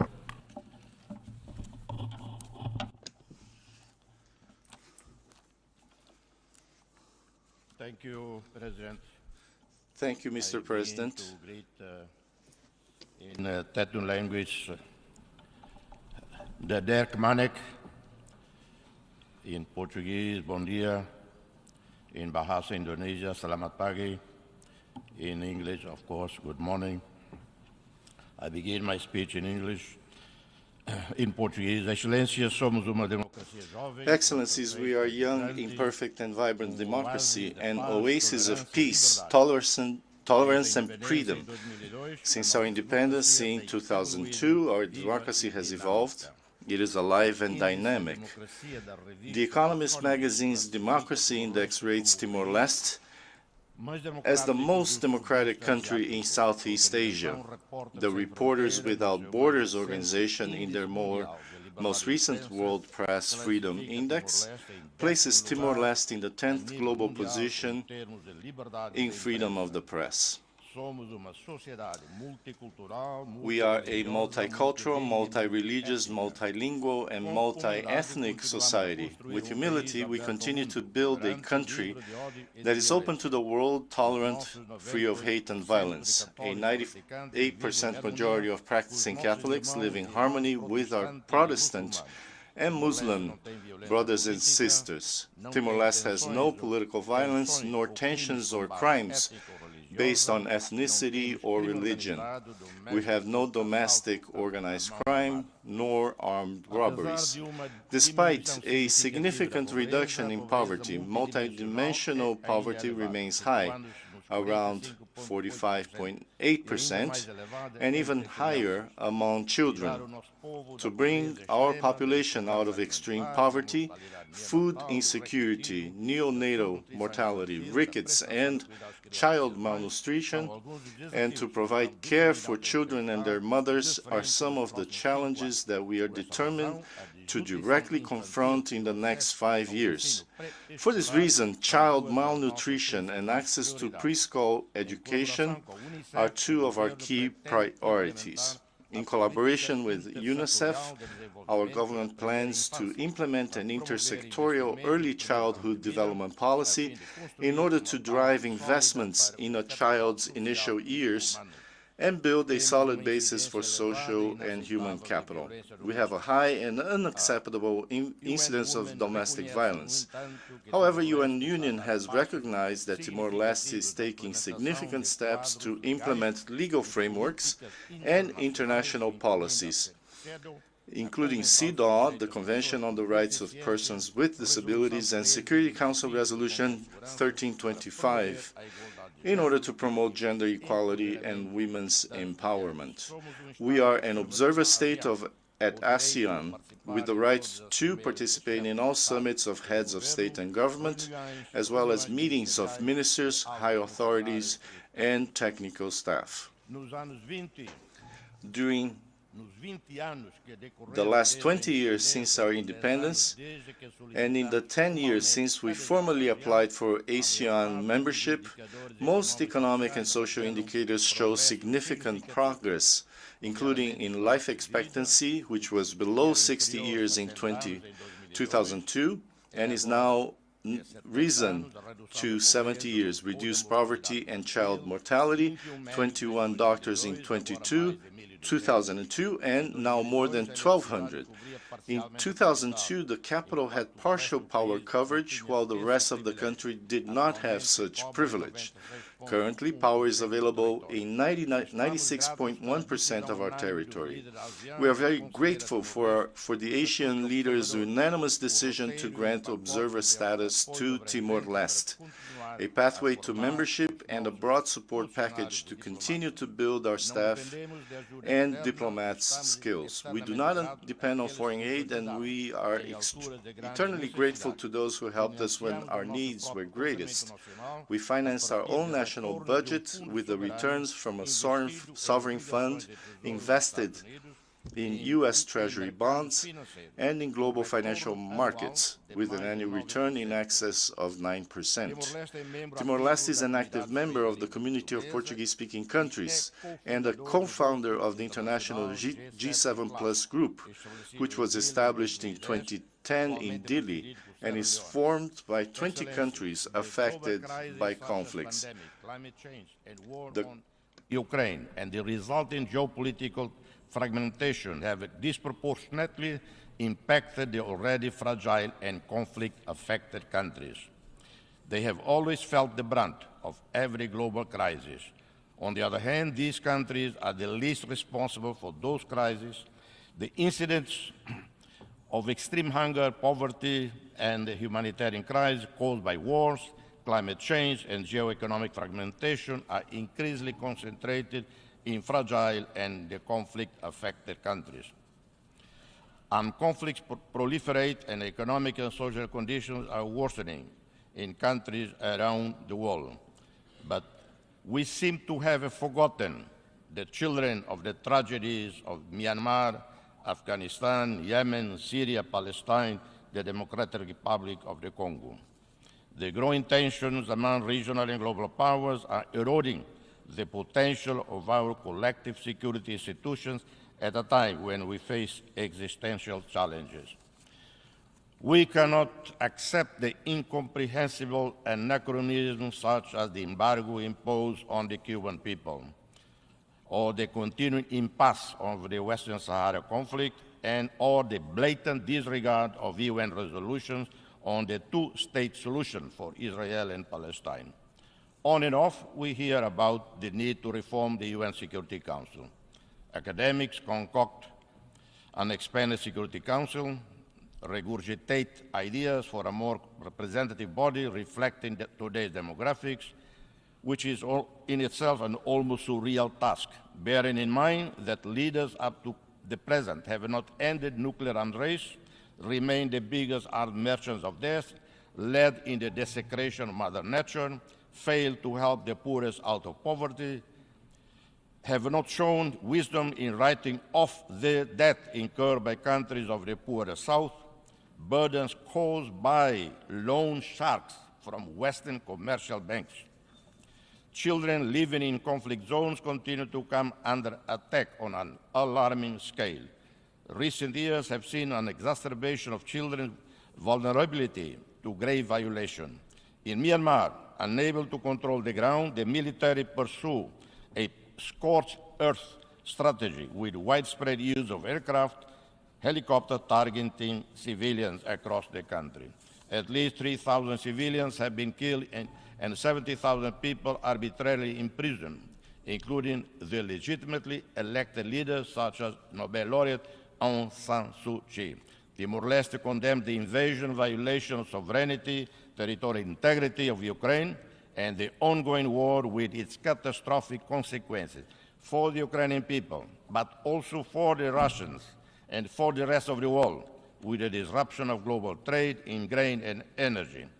We know from experience and history that very seldom wars are won on the battlefield. Miscalculation, false pride prevail, and the war goes on for years. Killings and utter destruction continue until exhaustion.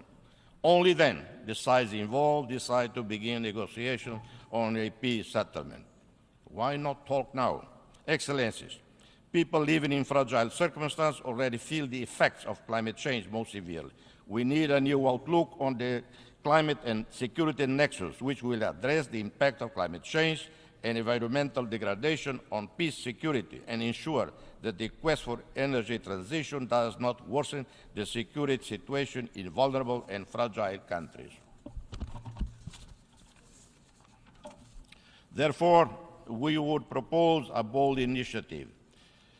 The initiative seeks to accelerate the just energy transition in fragile developing states that heavily rely on oil and gas production to prevent turmoil and unrest. The combined efforts of unlocking finance through debt alleviation, streamlining international finance at lowest interest rates, and significantly increase official development assistance will empower these nations to embark on projects that foster development of clean industries, address the ongoing loss and damage related to climate change, facilitate their efforts in greenhouse mitigation and adaptation to climate change. While initiatives to further the just transition exist, they do not pay enough attention to either fragile or vulnerable states nor to LDCs and SIDS. As a second priority, this initiative will pay urgent attention to particular challenges faced by fragile states that are not only susceptible to fragility and vulnerability on their own, but where there is heightened risk when faced with any massive economic turmoil, which the green transition, if not handled carefully, would increase. Thirdly, as the urgency to transition to low-carbon economy and clean energy accelerate, this initiative will seek to ensure that the quest for rare earth elements and critical minerals does not lead to further instability, nor promote weak governance or exacerbate local tensions, nor grievances in the countries where strategic reserves of such elements and minerals are found. This initiative seeks to create a brighter and more sustainable future for our planet and all inhabitants by facilitating the energy transition in small island states, LDCs, and climate-vulnerable nations. We aim to mitigate climate change impacts and preserve our shared global environment for generations to come. The super-rich CEO of banks and credit countries, in the face of agony of poverty, rising costs in the most impoverished countries, remain indifferent to the calls for debt cancellation. I'm stating here to banks and other credit institutions, cancel off this damn debt. It would be a leap forward in international solidarity if all OECD countries were to allocate 1% of their national GDP to ODA. We would see positive effects on poverty rates, food security, access to basic health services, education, electricity, drinking water, sanitation, housing, or social security, with multiplier effects on the diversification of economies, especially in agriculture. We live in a world full of dualities, an increasing prosperous world whose wealth has increased by 30 trillion a year, according to Nobel Prize winner Kailash Satyarthi, but the leaderships of the G7 or G20 fail to reflect this in the fight against hunger, stunting, and other forms of multidimensional poverty. We need to adopt a universal child benefit, a new ODA target for a fair share for children, targeting particularly children in fragile, low-income countries. Excellence, allow me to remind you the story that is no longer part of our daily conversation, the story of the 3-year-old Aylan Kurdi, an innocent Syrian child whose lifeless body was ashore near the Turkish resort town of Bodrum in September 2005. And how many of us pain at the sight of children dying every day of hunger and in the other ongoing wars. In centuries past, the Atlantic Ocean was the graveyard of African slaves, and those who survived the voyage built new countries with their sweat and blood. In this 21st century, the Mediterranean Sea is the new graveyard of thousands of Africans fleeing drought, extreme poverty, and conflicts. Excellencies, no one should fear the Chinese, Indian, European, American superpowers. Rather, we should welcome the positive reality of global countries that share with us diasporas, cultures, and interests in well-being or security that are deeply intertwined with our own. We can gain more from the free movement of people and goods than from building concrete walls. We all benefit from the impressive Indian transformation into a global economic success story. India has an admirable track record of decades of practical solidarity with other developing countries, even during the early stages of its own development. Equally, we want to see prosperity in Europe, in Japan, South Korea, Australia. But their continuing prosperity depends on peace and stability in the global South, depends on our markets, workforce, and providers of raw wealth, which they process and re-export. But this unequal relationship has to change, and will change only when we invest more in high-quality education and health for our children and youth, when we invest more in science and technology. We have the chance of the century to build a new partnership of equals between the rich, super rich of the North and us in the periphery, with a renewed spirit of mission around the global causes of nature and human survival. Failing this, we will sink together, rich and poor, the weak and the powerful. May God bless us all. Thank you.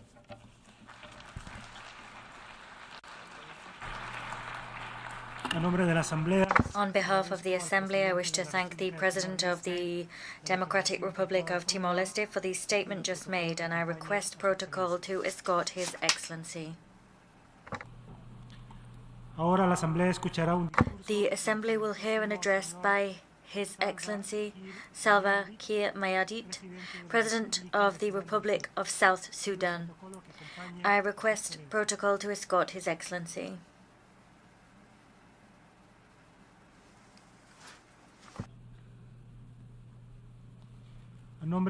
On behalf of the General Assembly, I have the honor to welcome His Excellency Salva Kiir Mayardit, President of the Republic of South Sudan, and to invite him to address the Assembly.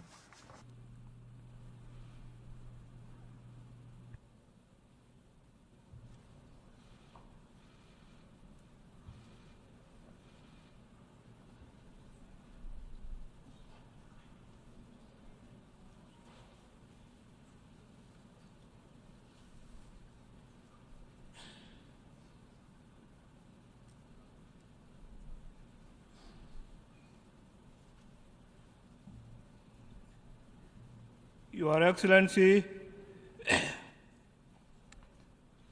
Denis Francis, President of the 78th session of the UN General Assembly. Your Excellency, Antonio Guterres, Secretary General of the United Nations. Your Majesties,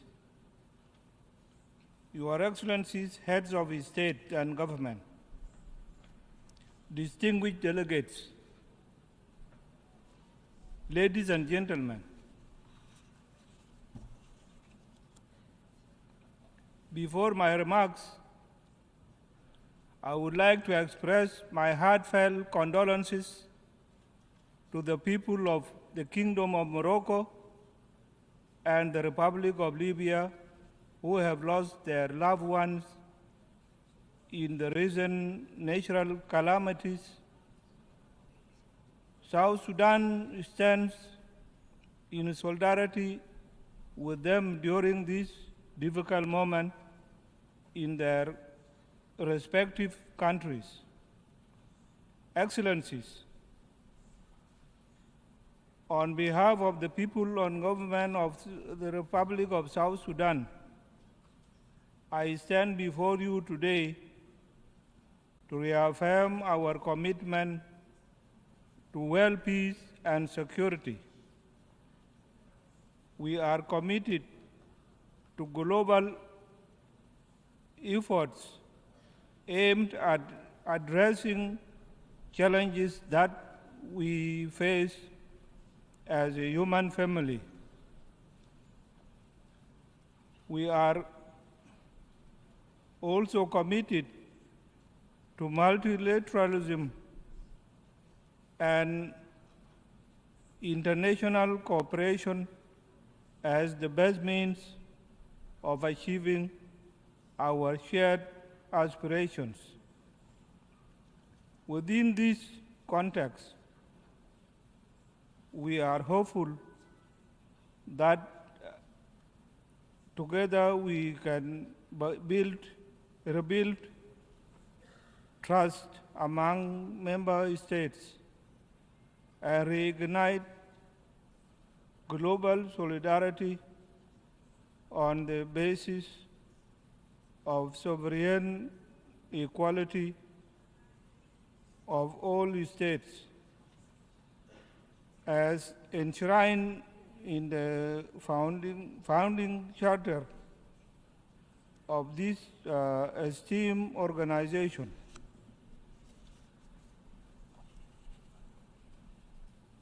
Excellencies, we recognize the urgency of challenges before us. We are also aware of concerted action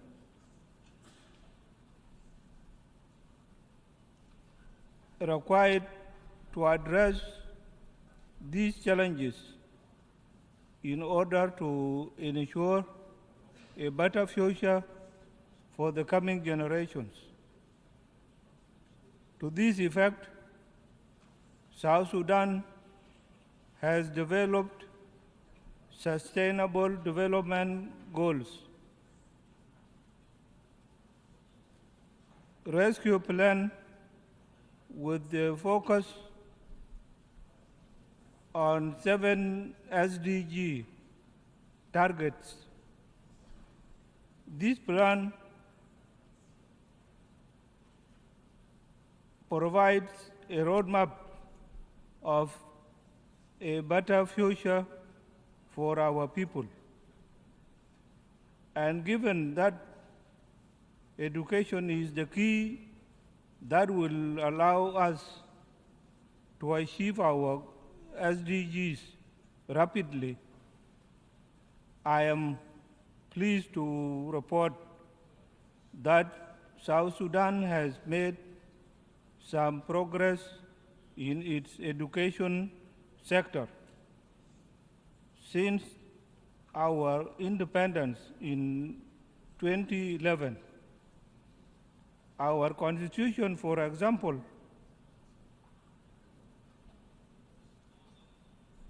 guarantees all children free access to education.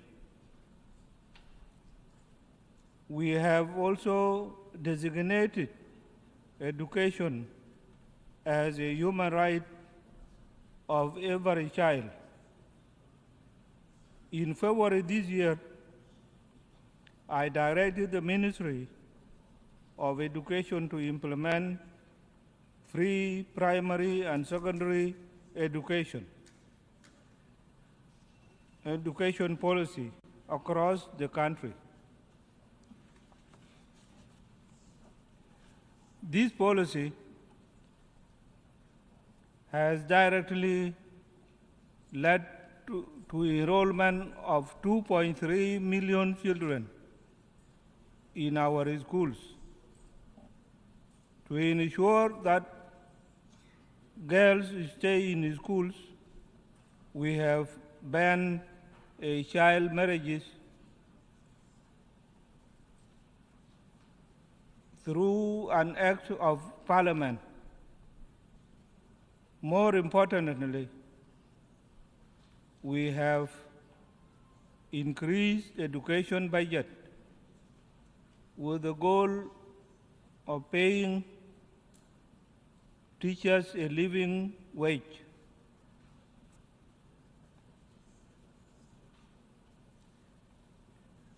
In the health sector,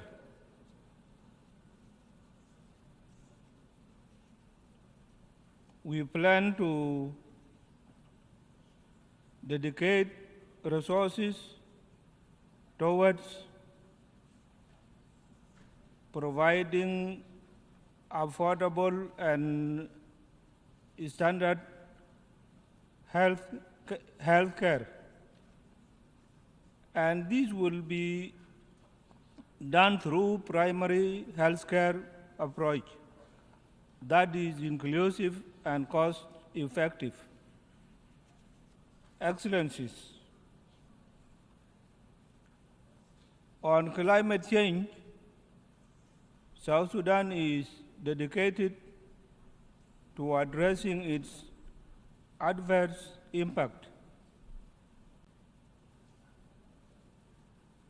We plan to prioritize sustainable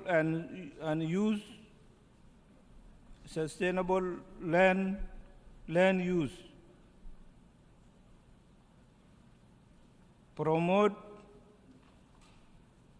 renewable energy, and collaborate with international partners to reduce carbon emissions and protect our environment for generations to come. While working on this, it is only fair for us to call upon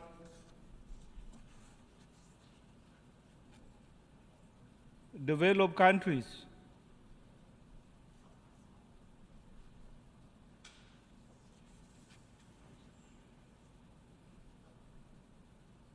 to cut their emission by 45% and honor their pledges of availing funds for mitigation, adaptation, and loss and damage to the developing countries.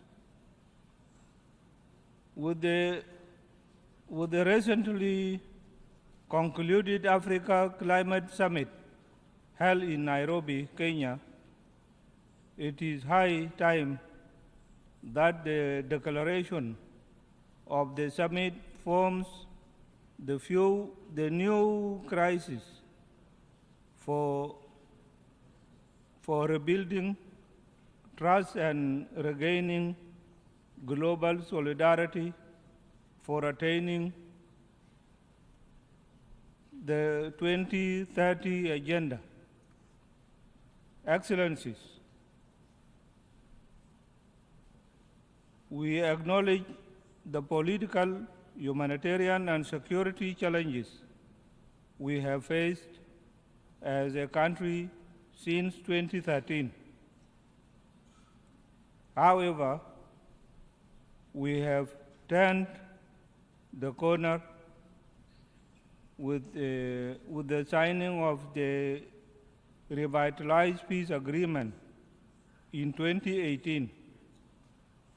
Now we are determined to build on the commitments of our revised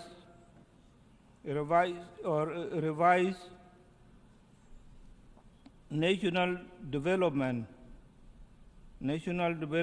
strategy 2021 to 2024 to consolidate peace and stabilize the economy. Ongoing public,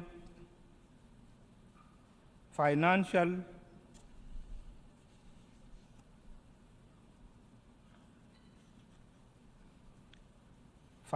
management reforms and recently concluded National Economic Conference from solid basis for sound management of public resources for the benefit of our citizens. What remains now is to fast-track the implementation of the remaining provisions in the agreement in order to conclude the transitional period peacefully through fair, transparent, and credible elections in 2024. We have also managed to engage in dialogue and consultation with the various stakeholders, including civil society, women, youth, traditional leaders, and opposition groups to ensure that our peace process is owned and driven by our own people. As we move in this direction, we call upon the United Nations to lift the arms embargo imposed on us to aid peace implementation and to secure the elections. The arms embargo has impeded the implementation of security arrangements because effective deployment of the unified forces, which we have graduated, cannot happen without arms. Excellencies, as the country sharing the border with the Republic of Sudan,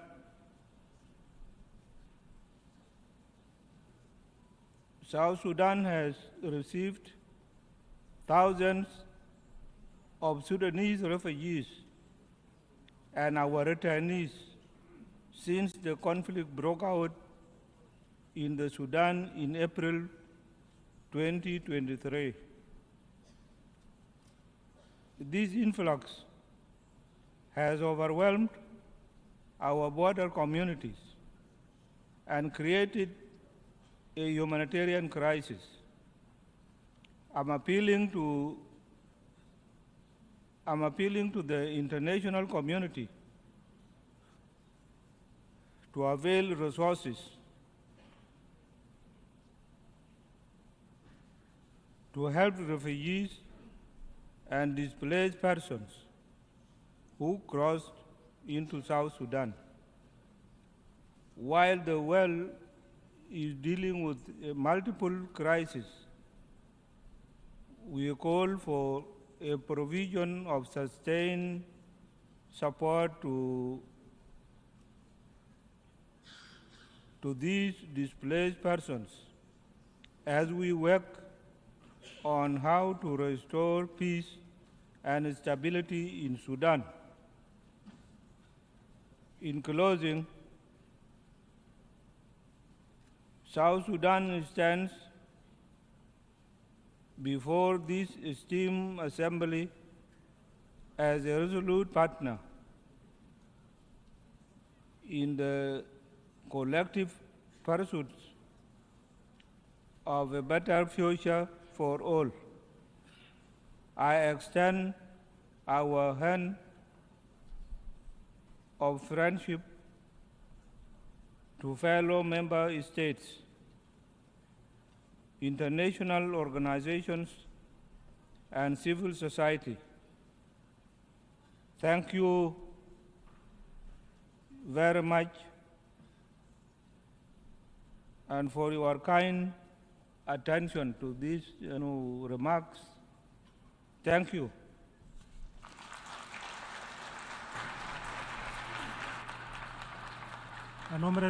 On behalf of the Assembly, I wish to thank the President of the Republic of South Sudan for the statement just made, and I request protocol to escort His Excellency.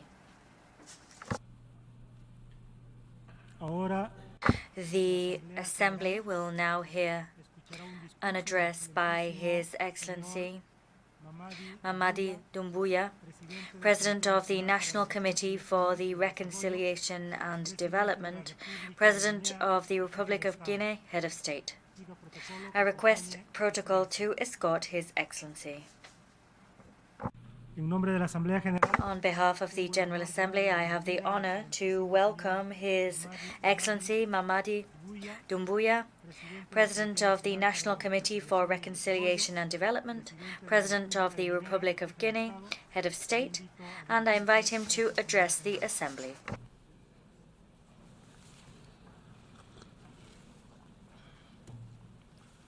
Monsieur le Président, Mr. President, Excellences, Excellencies, ladies and gentlemen, heads of delegations, Monsieur le Secrétaire Général, Mr. Secretary General, je voudrais, avant de commencer, at the outset, Mr. President, vous adresser les chaleureuses I would like to extend the warm congratulations of the Guinean delegation pour votre brillante élection on your à la brilliant election to the présidence presidency de la of the 78th Assemblée générale des Nations Unies. session of the United Nations General Assembly. Je voudrais également, devant cette auguste assemblée, Before this august assembly, I would also like to assure you of my country's support.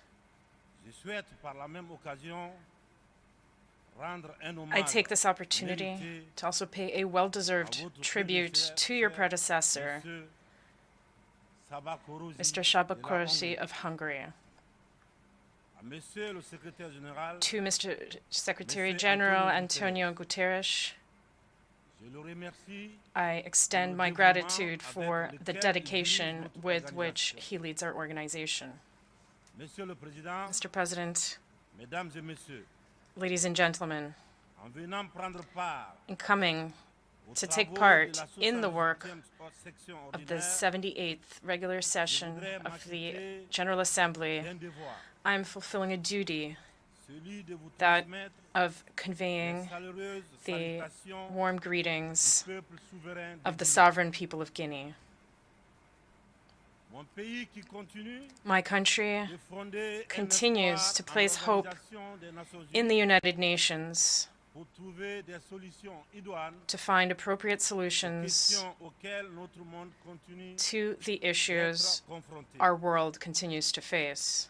Dans ce cadre, Monsieur le Président, In this context, Mr. President, nous pensons que les we believe fondamentaux qui ont that the sous-tendu fundamentals which la underpinned création the creation de of notre our organisation organization doivent s'adapter must adapt aux mutations profondes de notre société. to the profound changes in our society.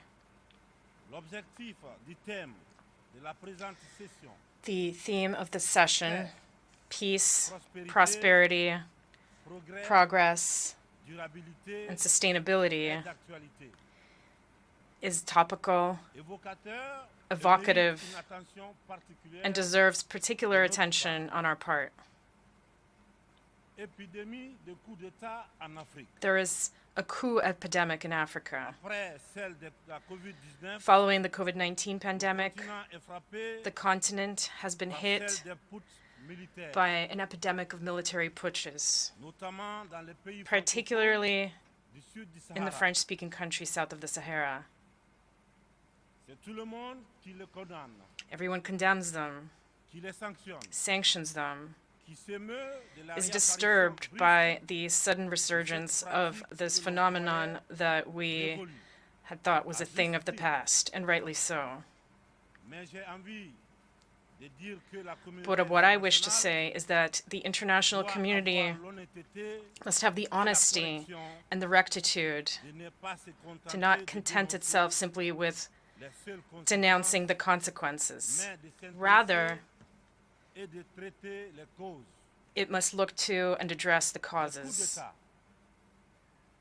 s'ils se sont multipliés Coups ces d'etat have dernières multiplied années en in Afrique, Africa in recent c'est years bien parce qu'il y a des raisons because très profondes. there are deep-rooted reasons for this. Et pour traiter le mal, And to remedy the problem, ladies and gentlemen, il faut s'intéresser we aux must racines. look at these root causes. Le putschiste n'est pas seulement The putschist is not only the person who qui takes up renverse un arms régime, to overthrow a regime. I want us all to be well aware of the fact that the real putschists, the most numerous, and those who avoid any condemnation, are also those who plot and scheme, who use trickery, who cheat to manipulate the text of the Constitution in order to stay in power eternally.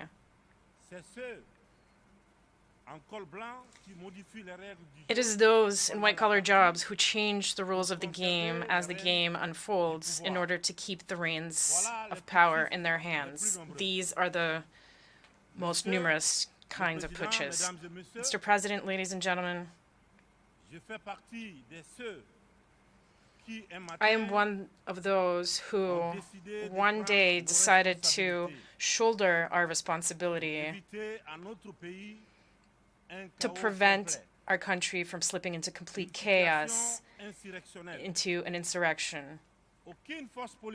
No political forces at the time had the courage nor the means to put an end to the duplicity that we were experiencing, as they were all completely neutralized back then.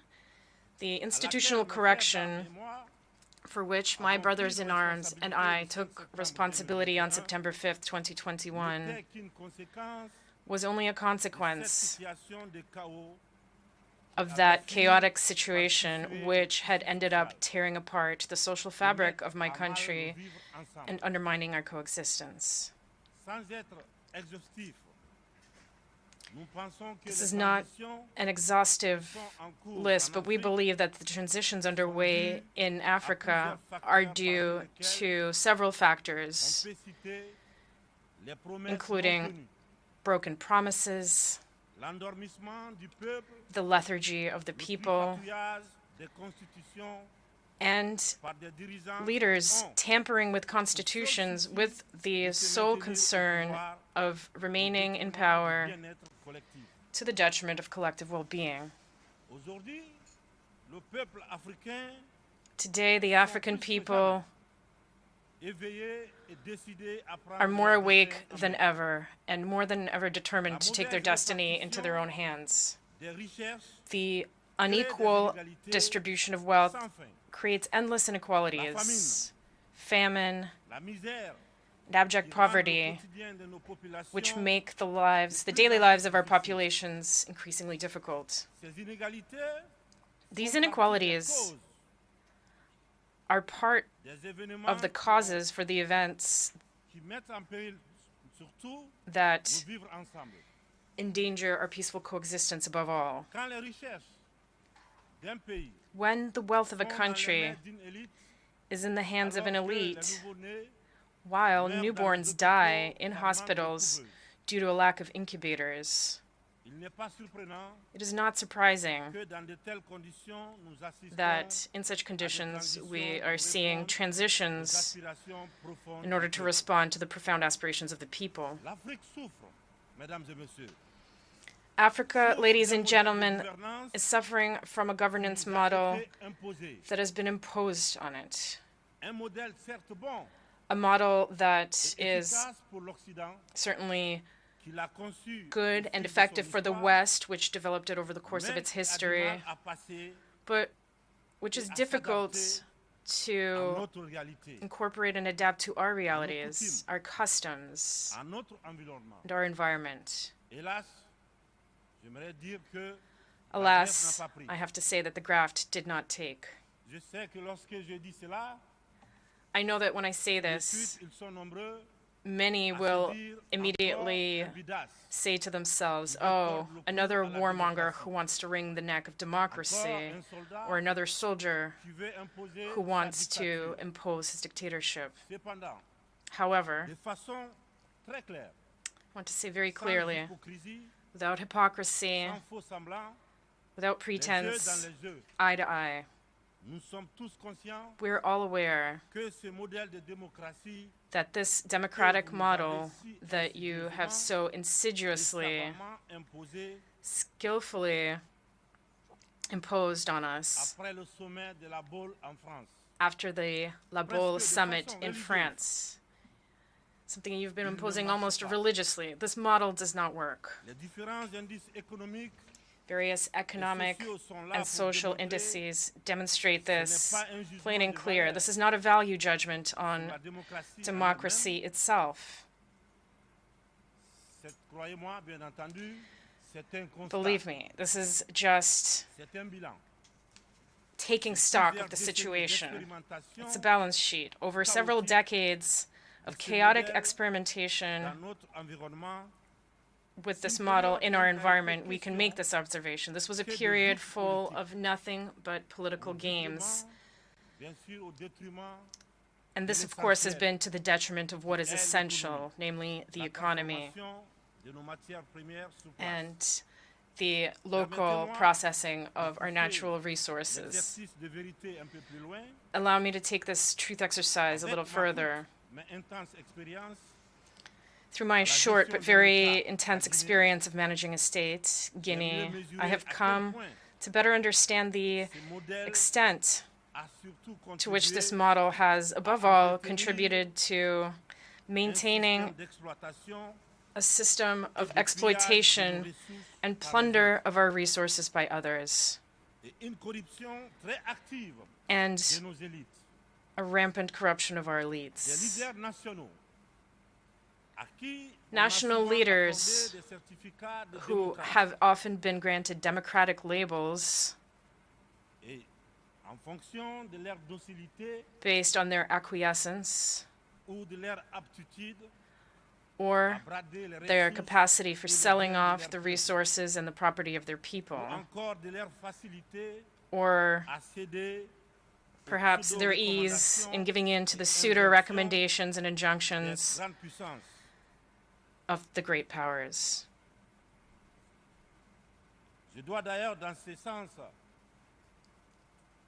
I must confess in this regard that everything that I am facing goes beyond all imagination. These are the same people who profess democracy, transparency,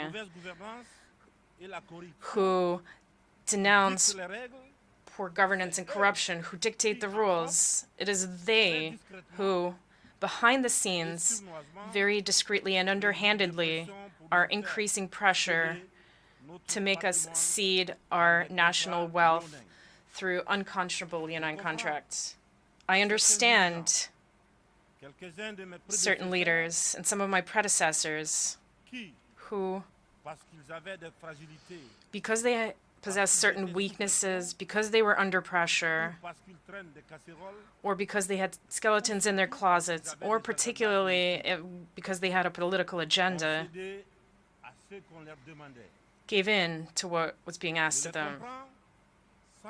I understand them, even if I do not approve. In some cases, I was even reminded that if I had a political agenda, I would be less comfortable carrying out the reforms that my government and I are tackling. One thing is certain. We have but one concern, and that is the well-being of the people and living together.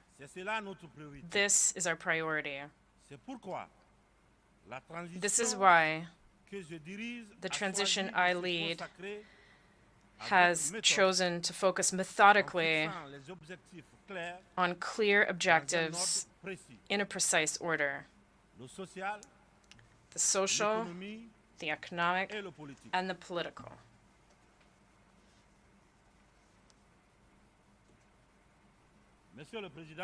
Mr. President,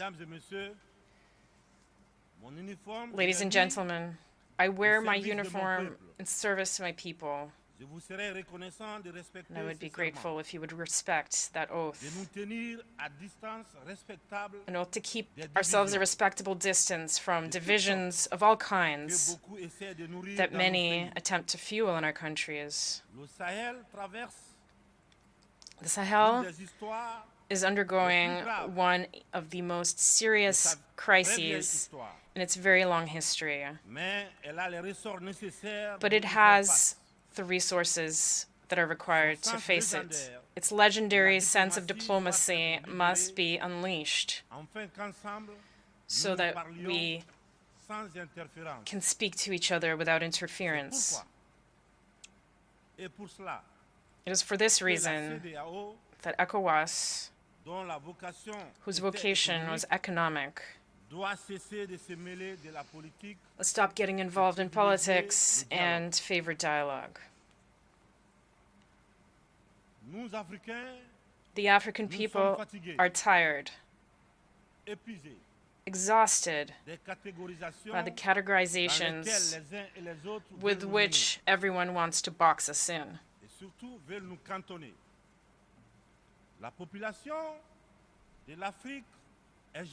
Africa's population is young. It did not experience the Cold War. It did not experience the ideological wars that have shaped the world over the last 70 years. That is why we, Africans, are insulted by the boxes, the categories, which sometimes place us under the influence of the Americans, sometimes under that of the British, sometimes the French, or the Chinese, or the Russians, and even the Turks. We are neither pro nor anti-American. We are neither pro nor anti-Chinese, nor pro or anti-French, nor pro or anti-Russian, nor pro or anti-Turkish. We are simply pro-African. That is all.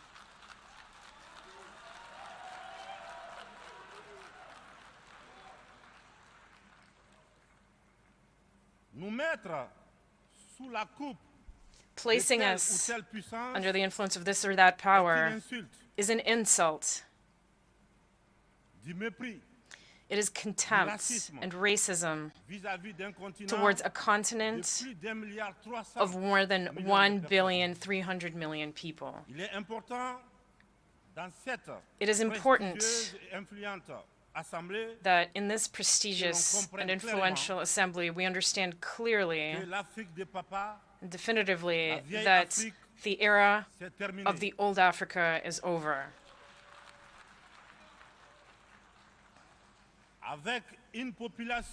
With a population of more than 1 billion Africans,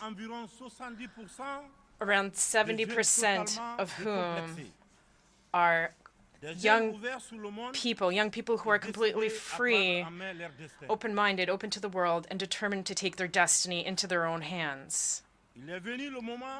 The time has come to realize that the structures, the rules from the post-war era, established in the absence of our states, which did not yet exist at the time, are obsolete. This is the end of an unbalanced and unjust era where we had no say in the matter. It is time to take our rights into account and to let us take our proper place. But also, and above all, it is time to stop lecturing us and to stop treating us with condescension like children. Rest assured that we're old enough to know what is good for us.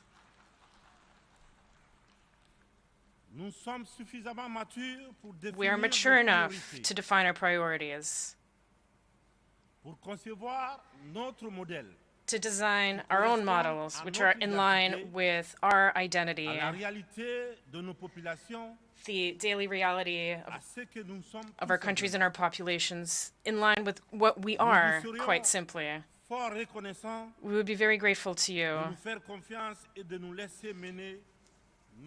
if you trust us and let us run our business as you have allowed in certain regions of the world, as you have allowed in Asia, in the Near and the Middle East, to cite only a few. This infantilization that we have experienced has had the worst effects on African youth who are now emancipated. In this context, we are all challenged and called upon to carry out a better analysis of the situation with a view to initiating and pursuing new policies for the benefit of all.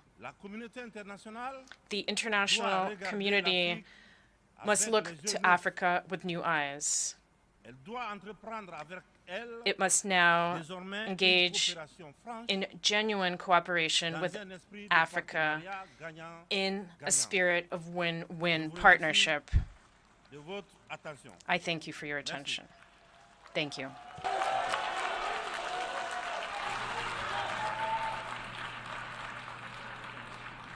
On behalf of the Assembly, I wish to thank the President of the National Committee for Reconciliation and Development, President of the Republic of Guinea, and Head of State for the statement just made. I request protocol to escort His Excellency.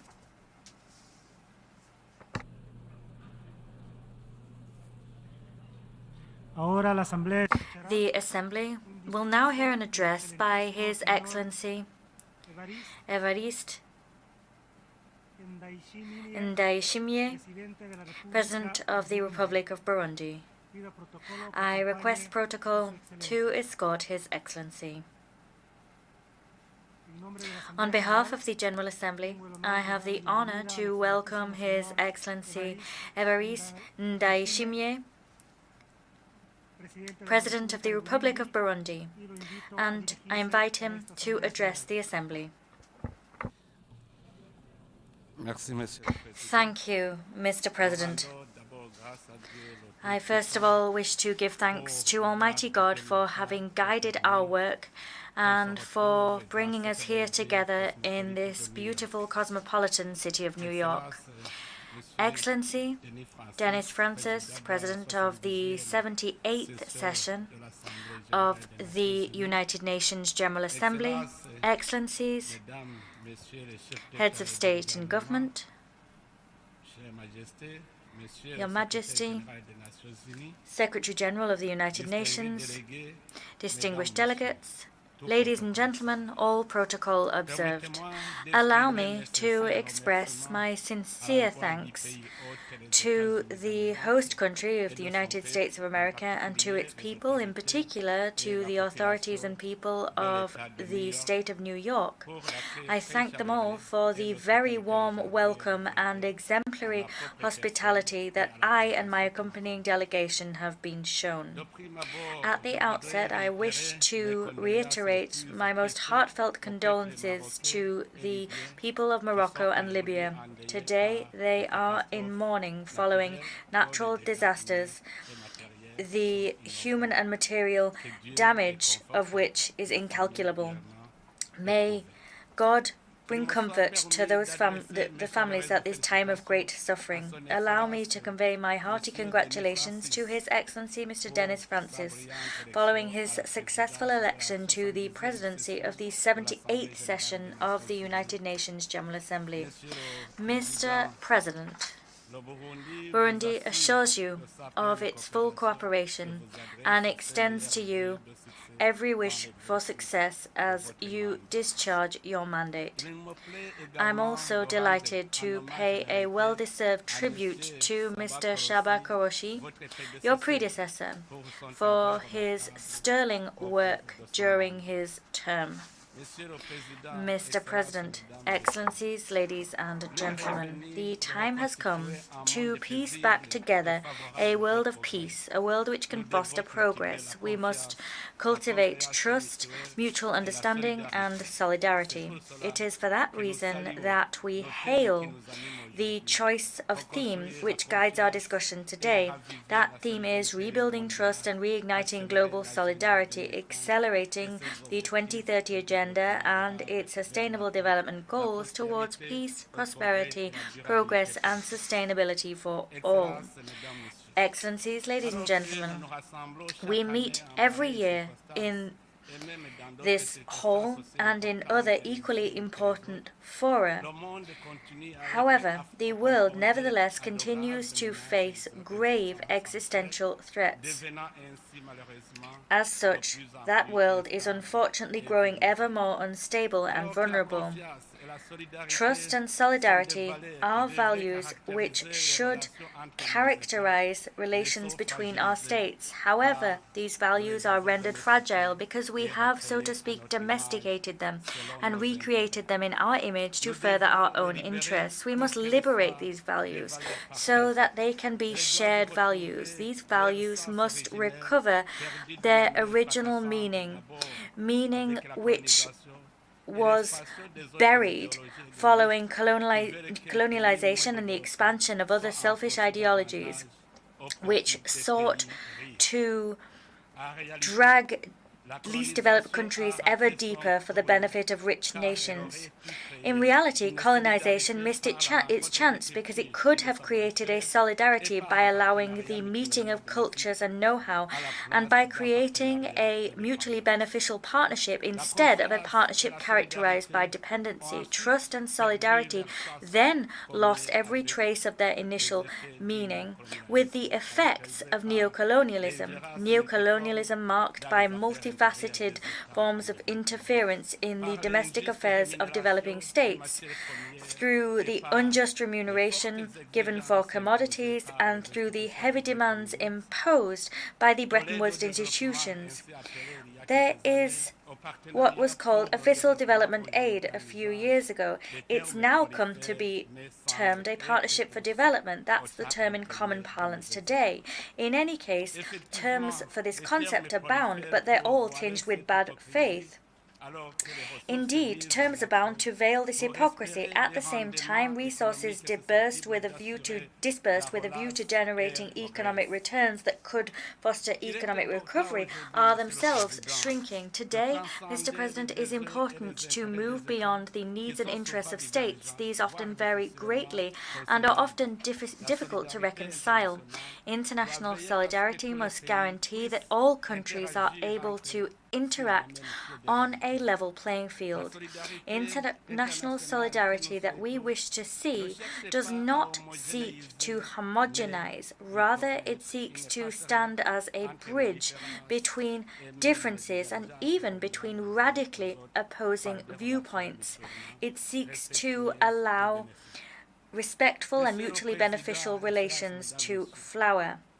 Mr. President, ladies and gentlemen, trust and solidarity should be the cornerstone on which thriving international relations can develop, international relations free of inequality and conflict. This is, incidentally, the goal that Burundi is striving to achieve, first and foremost at a national level. We're seeking to cultivate and strengthen this ideal within our people. As such, after years of instability, the process of truth and reconciliation launched in Burundi is today bearing a bounty of fruit, because the people of Burundi are now energized in pursuit of a common ideal as they seek to achieve the Sustainable Development Goals. In this connection, we call upon friendly countries and partners to support the action of Burundi's government, and we heartily encourage foreign investment. However, the sad truth is that ODA, which should support the efforts of the government as it seeks to guarantee the well-being of its citizens, has little by little faded away to instead be channeled towards non-state actors which serve the geopolitical and economic interests of certain so-called donor states. These interests are unspoken and clandestine. Evidently, international solidarity should encourage developed nations to make tangible contributions to the socio-economic development of LDCs. A Kirundi proverb, Nwetanguro Muburo, means Prosperity can only last if it is shared. That proverb reminds us that investing in the prosperity of a neighbor is to indisputably guarantee and shore up one's own sustainability and progress.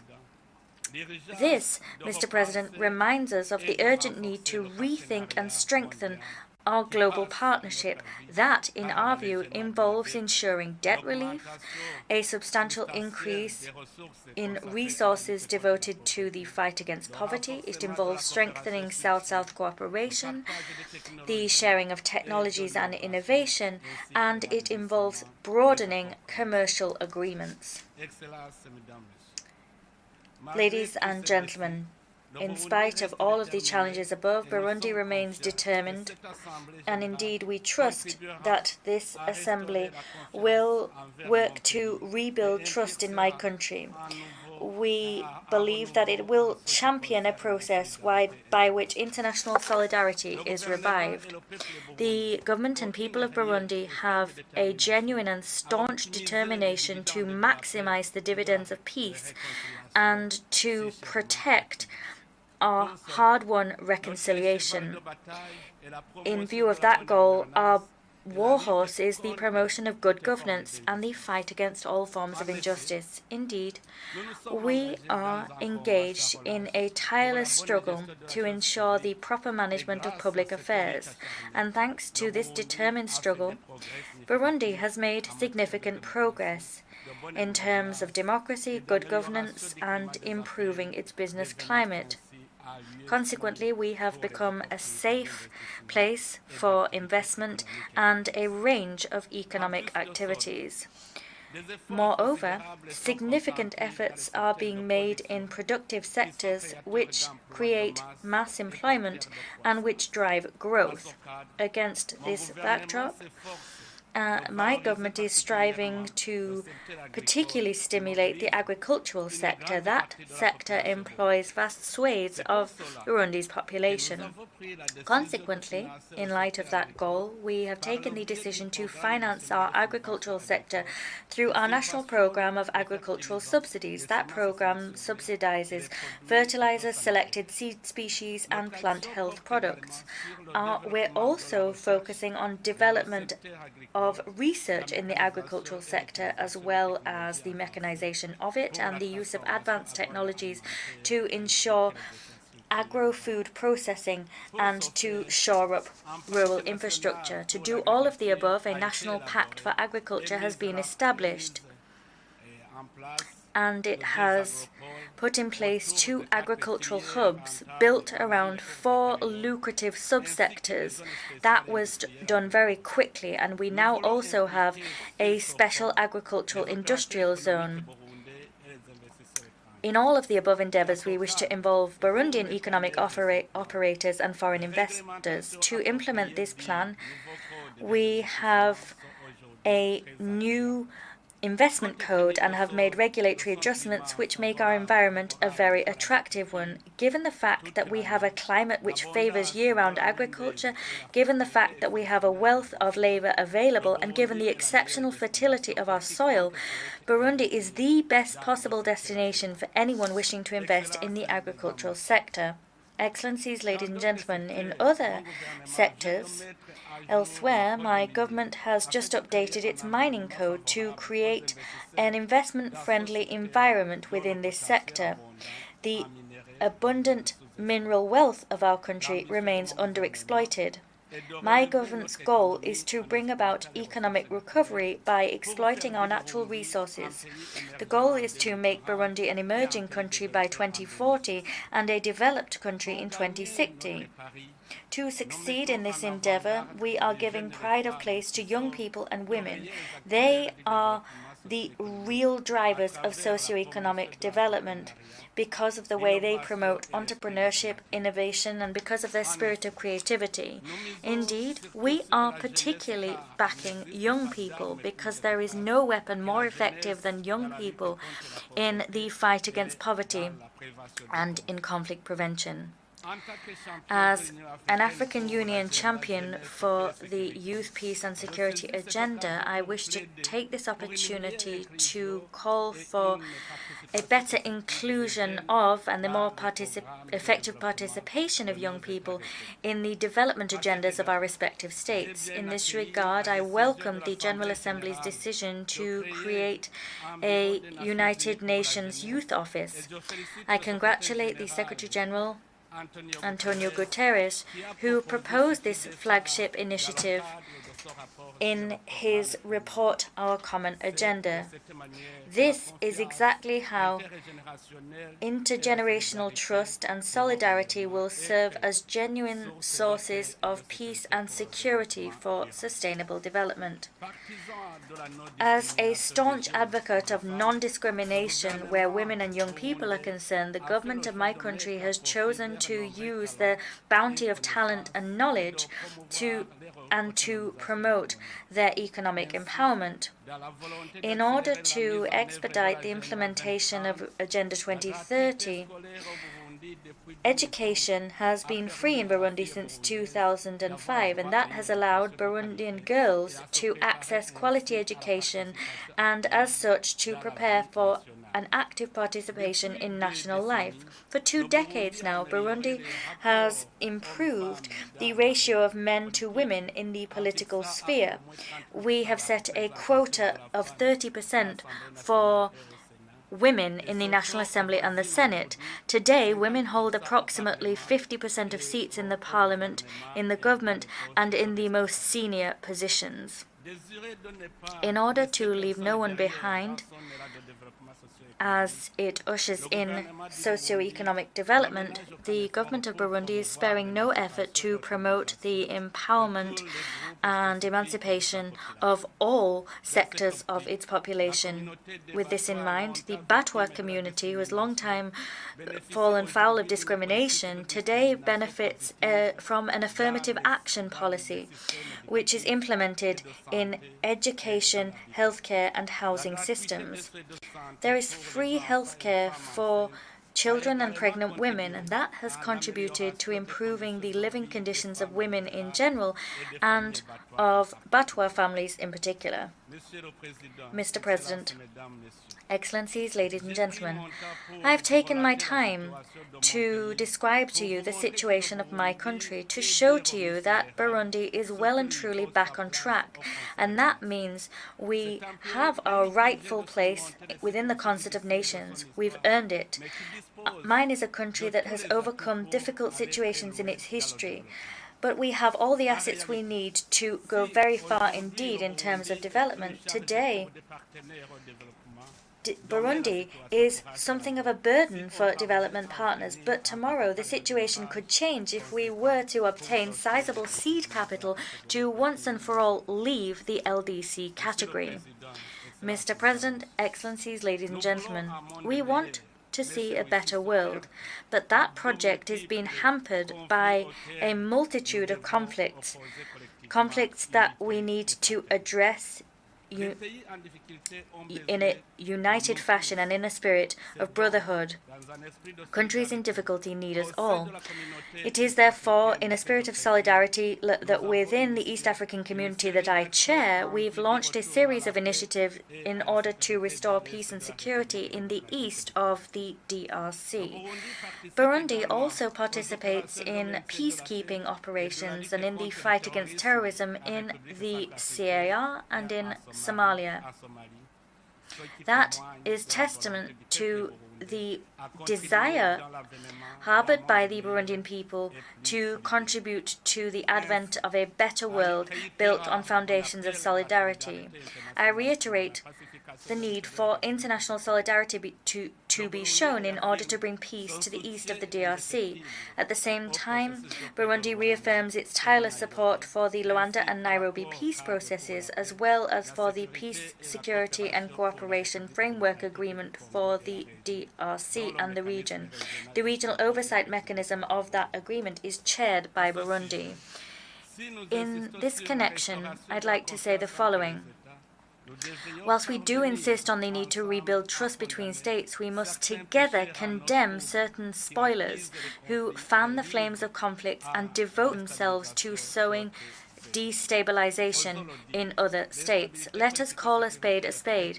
The political and security-related instability in countries of the South, particularly in Africa, is born of the desire of powers who wish to control the domestic policies of developing nations. Africa, in particular, has become the arena for geopolitical conflicts playing out between major powers, and we continue, as such, to fall behind in terms of economic development. That economic deficit becomes the cause of internal conflicts, which then plunge our countries into abject poverty.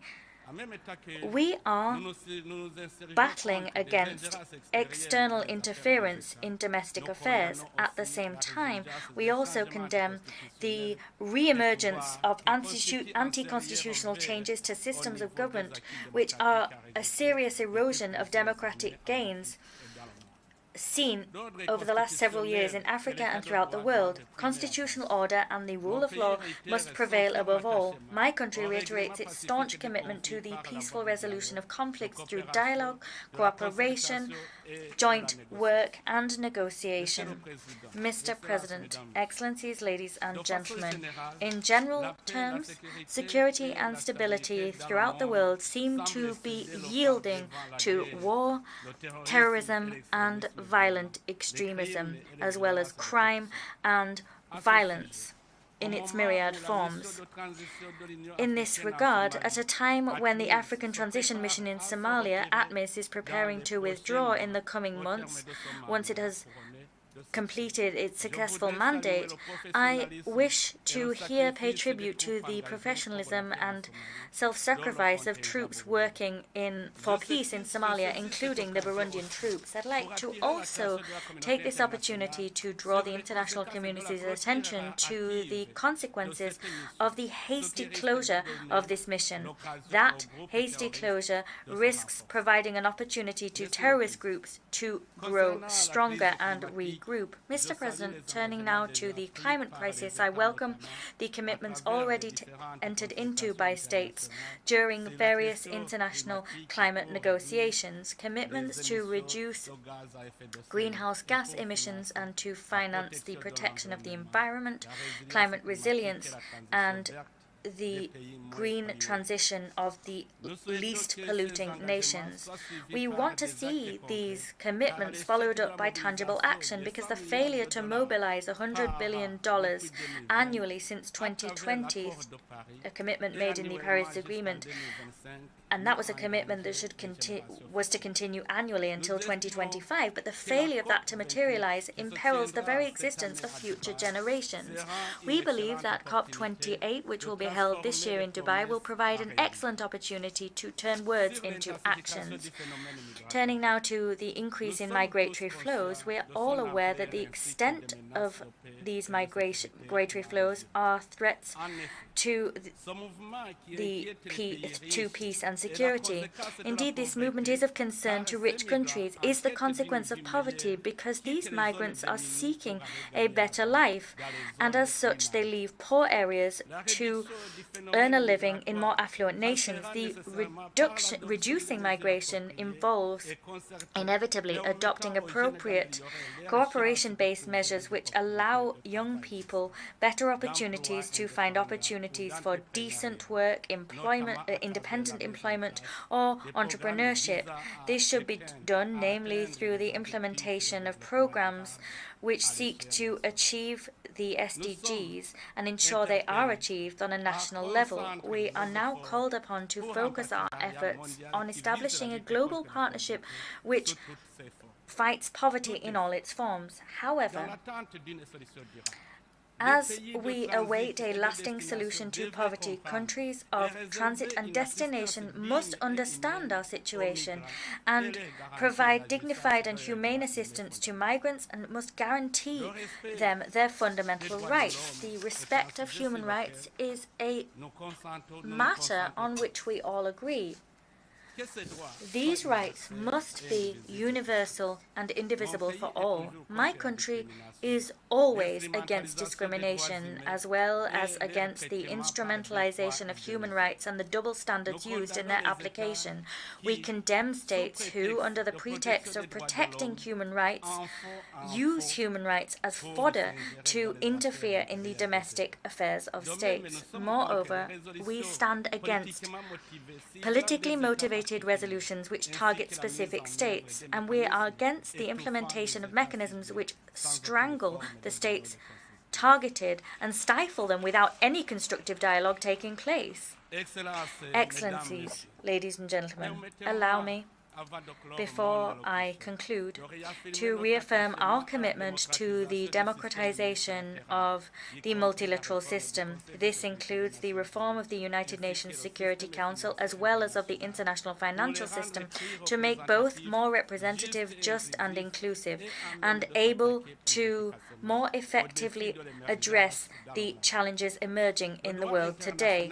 International law recognizes the principle of the sovereign equality of all states. Accordingly, these states must enjoy the same rights and the same international duties, including in the sensitive domains of the maintenance of international peace and security. I wish to thank the member states of the Security Council, some of which understand the desire long expressed by Africa. Mr. President, ladies and gentlemen, excellencies, as we mark this International Day of Peace, I wish to close my address by paying a fervent tribute to our brave peacekeepers, wherever they are in the world, because they defend a universal cause which transcends all of our differences. For peace, for the sake of peace, let us rebuild trust and reignite international solidarity. May God bless you. Thank you for your kind attention.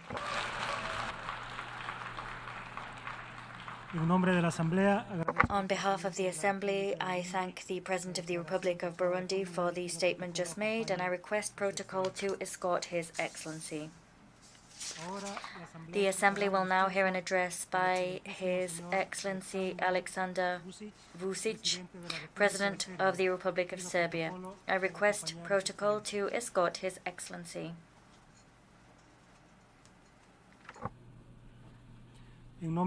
On behalf of the General Assembly, I have the honor to welcome His Excellency Alexander Vučić, President of the Republic of Serbia, and I invite him to address the Assembly.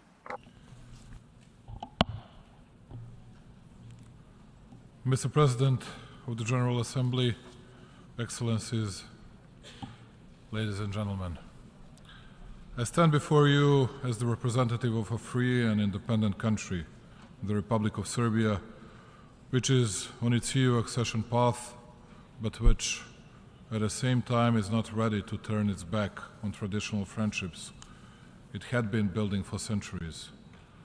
I want to raise the voice on behalf of my country, but also on behalf of those who today, 78 years after the establishment of the United Nations, truly and equally believe that the principles of the UN Charter are the only substantial defense of the world peace, right to freedom and independence of nations and countries, but more than that, they are the pledge of the mere survival of the human civilization. New global wave of wars and violence that are impacting the foundations of the international security is a painful consequence whose cause lies in abandoning the principles envisaged in the UN Charter. All of us speaking in this renowned organization speak about our own problems, confronting often with a real and imaginary enemy, patronizing our own public, telling fairy tales of the future with insufficient realistic view on the issues. What does the future of the world look like? Even though all of us listened the words of the Secretary General, not many were actually heard. And almost not a single word's news conveyed his words of warning. Nevertheless, in the era of social networks dominance, when only important thing is to get one more like, in the era when each pet gets more attention than children, it is no wonder that we cannot recognize the dangers that are in front of us. As the president of one not so big country, I cannot and I have no right to speak about relations between great powers. It is neither my job nor I could do that. But I can and I will speak about how inobservance of the international public law can bring horrible consequences. The attempt of cutting my country into pieces that had formally started in 2008 by the unilateral declaration of independence of so-called Kosovo has not ended yet. Precisely the violation of the UN Charter in case of Serbia was one of the visible precursors of numerous problems we are all facing today, and that go far beyond the borders of my country and scopes of the region I come from. Broadly observed, since we last met in this hall, the world is neither a better nor a safer place. Quite the opposite. Global peace and stability remain under acute threat. We continue to face problems related to energy security, financial instability, as well as security and disruptions in food and medication supply chains. Not only have we not found solutions to many problems, but they have become more numerous, and some of them have even grown more complex. I also spoke about how nobody here listens to anyone and does not strive for real agreements, and in the meantime we started to talk even less and less. It is as if virtually all, guided solely by their own interests, entrenched in their positions, have given up on seeking compromise solutions. Ladies and gentlemen, while for 3 days in a row we pledge from this place to respect of principles and rules of the UN Charter, precisely violation of the respective is rooted in most of the problems. In international relations and implementation of dual standards is an open invitation for all those who strive to achieve their interests through war and violence by violating norms of international law, but also basic human moralities. All the speakers so far, and I believe all who will speak after me, spoke about the necessity of changes in the world, underlying their country as the example of morality and commitment to the law and world justice. Today, I will not speak a lot in superlative about my country, about the growth of salaries and pensions, hundreds of kilometers of constructed highways and railroads, newly built hospitals and schools, science technology parks, the Artificial Intelligence Institute, because it is a natural thing that I protect its interests and that I love it more than anything in the world. But I will speak about principles which had been violated and which brought us to the situation in which we are today, and not by the small ones, who are often the target of the attack, but by the most powerful countries in the world, especially those who gave themselves the right to lecture, each from its own angle on politics and moral to the whole world. Here, in this hall, only 2 days ago we could hear from the President of the United States the most important principle in relation between the countries, the respect for their territorial integrity and sovereignty. And only as the third most important factor he mentioned human rights. And it seemed to me that everybody in this hall could support it. I, as the President of Serbia, supported that with unhidden jubilance. The only problem in all that was the fact that few hours after his speech, I had to see in these premises the President of the so-called Kosovo, who is considered by the most powerful part of the West the President of an independent country. Originated, by the way, by the secession of the territory of the Republic of Serbia. At the same time, only a few meters away from this hall, the German minister said that Germany firmly observed the UN Charter and UN decisions and documents, and that it would never give up on it. All that would be nice if it were true. Namely, almost all Western powers brutally violated both the UN Charter and the UN Resolution 1244, which had been passed in this renowned organization, as they denied and violated precisely those principles they are defending today. And it happened 24 and exactly 15 years ago. For the first time, unprecedented in the world history, the most powerful 19 countries made a decision without involvement of the UN Security Council. I repeat, without any decision by the UN Security Council, to brutally attack and punish a sovereign country on the European soil, as they had said, to prevent the humanitarian disaster. They didn't laugh out loud when Russian president used the very same words justifying his attack against Ukraine. They forgot that they themselves had used the same narrative, the same words and the same explanations. Whereby, I would like to inform you that Serbia had not stepped its foot in the territory of some other country, nor jeopardized its existence. But 24 years ago, the most powerful and the strongest 19 had no mercy with small Serbia. Even when they had finished this job, they said that the issue of Kosovo is a democratic issue and that it would be resolved in accordance with the UN Charter and other international law documents. And then, contrary to all, but absolutely all documents of the international public law, it occurred to them in 2008 to support the independence of the so-called Kosovo.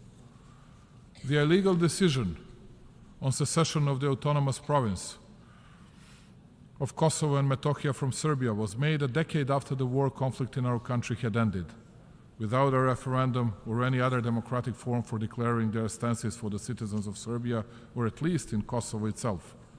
This decision was made in a moment when Serbia had a government committed to European and Euro-Atlantic integration, and when including in its composition the province of Kosovo and Metohija, a full-fledged member of the UN, but also of Council of Europe, OSCE, and many other international organizations. Nevertheless, it did not prevent legal and political violence coming from those who are today at the forefront in lecturing from this place. Pointless and meaningless explanations like police terror that Serbian authorities had carried out in its southern province a decade earlier, humanitarian crisis, expelling of the local Albanian population, were only a drop that spilled over the glass of lies and nonsense in order to justify the violence against a sovereign country and in order to undermine its integrity. Namely, since the moment of the victory of those 19 against small Serbia, 70% of Serbs from Kosovo have left their thresholds, and there are by 300,000 Albanians more than have ever been in Kosovo. Well, that much about the law, that much about the justice. Nevertheless, worse than anything is that all those who committed aggression against the Republic of Serbia lectured today about territorial integrity of Ukraine, as if we did not support the integrity of Ukraine. And we do support it, and we will keep supporting it, because we do not change our politics, we do not change our principles, regardless of centuries-long traditional friendship with the Russian Federation. To us, every violence is the same. Every violation of the UN Charter is the same, regardless of the strength of the power that exerts it or inevitably similar excuses makes for its illegal and immoral behavior. But when we ask them about the territorial integrity of the Republic of Serbia and about what they had done to my country, the answer is the one that all of you representatives of smaller countries in the world heard on countless of occasions. Do not go back in the past. Look towards the future, because it is the only way for your country to make progress. When it comes to the territorial integrity of Ukraine and Serbia and any other country, all of us are entitled to speak about from this podium at least a bit more than they are. I'm the president of Serbia in my second presidential term. On countless of occasions, I was under different political pressures, and I'm a political veteran. And what I will tell you today is the most important for me. Principles do not change from one circumstance to another. Principles do not apply only on the strong ones. They apply to all. If that's not the case, then there are no longer principles. And that is why I believe that in the modern world, there will either be principles and the same rules will apply to all, or as the world, we will end up in the deepest divisions in our history, in the most difficult conflicts and in problems we will not manage to cope with. Another important thing, peace has become a forbidden word, because all of them have their favorites and their culprits. And the only value that remained to great powers are precisely the principles, but the false ones. As long as they are fine with them, they will call upon them. First time, as it was in the case of Serbia, they disagreed with the principles. Law and rules, law, justice and principles suffered. Today in Kosovo, southern province of the Republic of Serbia, the blunt violence is taking place, exerted against the Serbs by the separatist authorities of Albin Kurti. Only last week, after who knows which failed round of the dialogue in Brussels, Pristina Prime Minister Albin Kurti, after rejecting the European proposal for de-escalation, addressed the public in front of one of the main buildings of the European Union and in front of the millions millions of viewers of the media that were present conveyed to not so many reaming Serbs in Kosovo that Serbs will, I quote, suffer and pay for the mistake they made. Is there any possible worse mocking humanity, international order based on the rules and international community than these words? Unfortunately, it is possible. Only one day later, as we sit in this hall, a new contingency of Serbs is being taken to Kurtis prisons, apprehended according to fabricated accusations as a part of his terror campaign. So much worse are the actions continuously done by that extremist regime in the past 20 months, and which in practice, together with repeated accelerated displacement of the remaining Serbs, are turning into a crawling ethnic cleansing in the heart of Europe. You can conclude by yourself how far that regime's cynicism goes from the following sentence.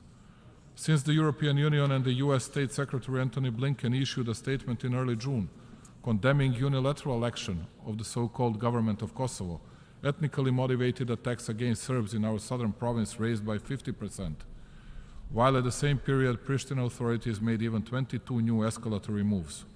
Serbian boys Stefan Stojanovic and Miloš Stojanovic, who are 11 and 21 years old, were wounded on the Christmas Eve by the members of the so-called Kosovo security forces, in whose equipping take part some of the attendees in this hall, knowing quite well that it is deeply illegal and that the mere existence of the KSF is contrary to the UN Security Council Resolution 1244.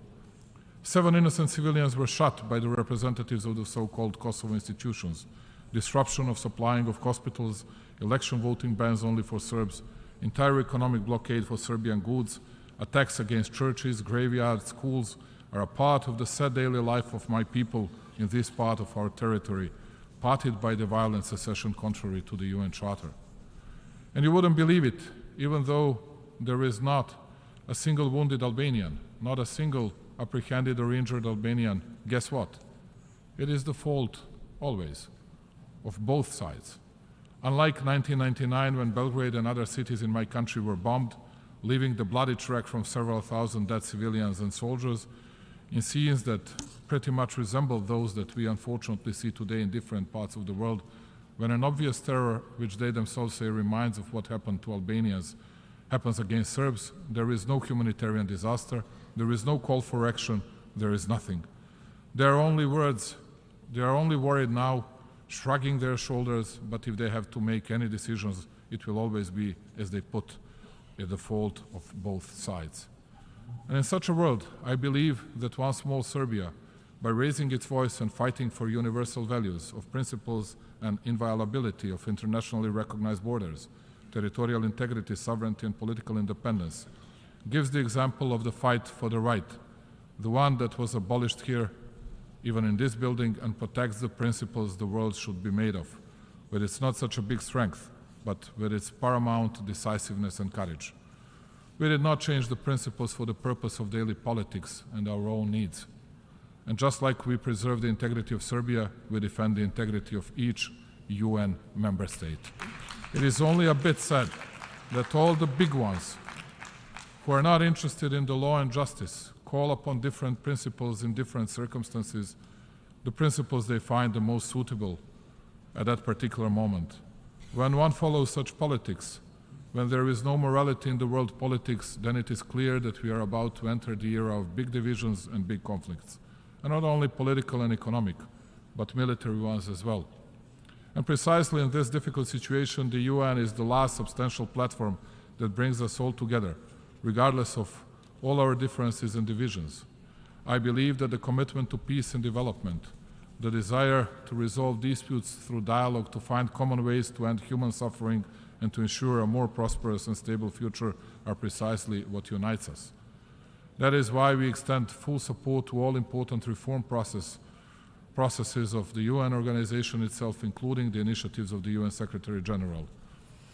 For preservation of global peace, and so that we all do not disappear in a Darwinist conflict led by great powers, it is necessary to join our forces, just like 78 years ago in common fight for international order based on the UN Charter.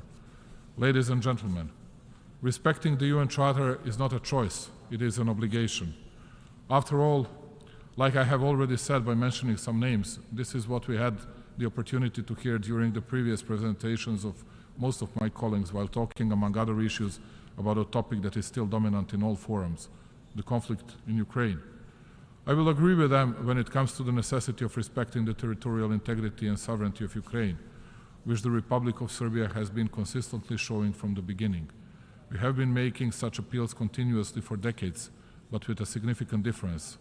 Serbia supports the territorial integrity and sovereignty of all United Nations member states. I repeat, all member states.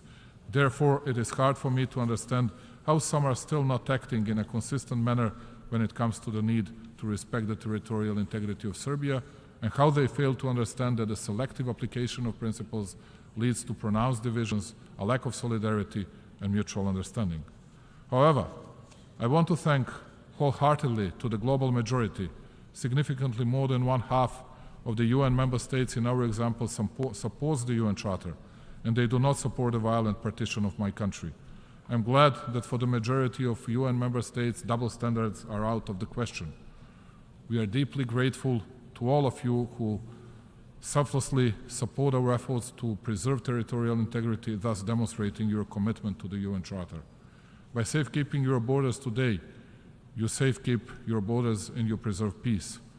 On your behalf, as well as on our behalf, we will continue year after year to underline that defending the principles is the same as defending the freedom, independence, and peace. It often seems to us that the discussion with Prishtina's government is more like a monologue than the dialogue, because it is hard to explain why after more than 10 years after the signing of the Brussels Agreement and taken obligation, the community of Serb majority municipalities has not been formed. The Republic of Serbia, its government, and all the institutions are working in their full capacity on preservation of the dialogue with the Pristina under the EU auspices. It is our task.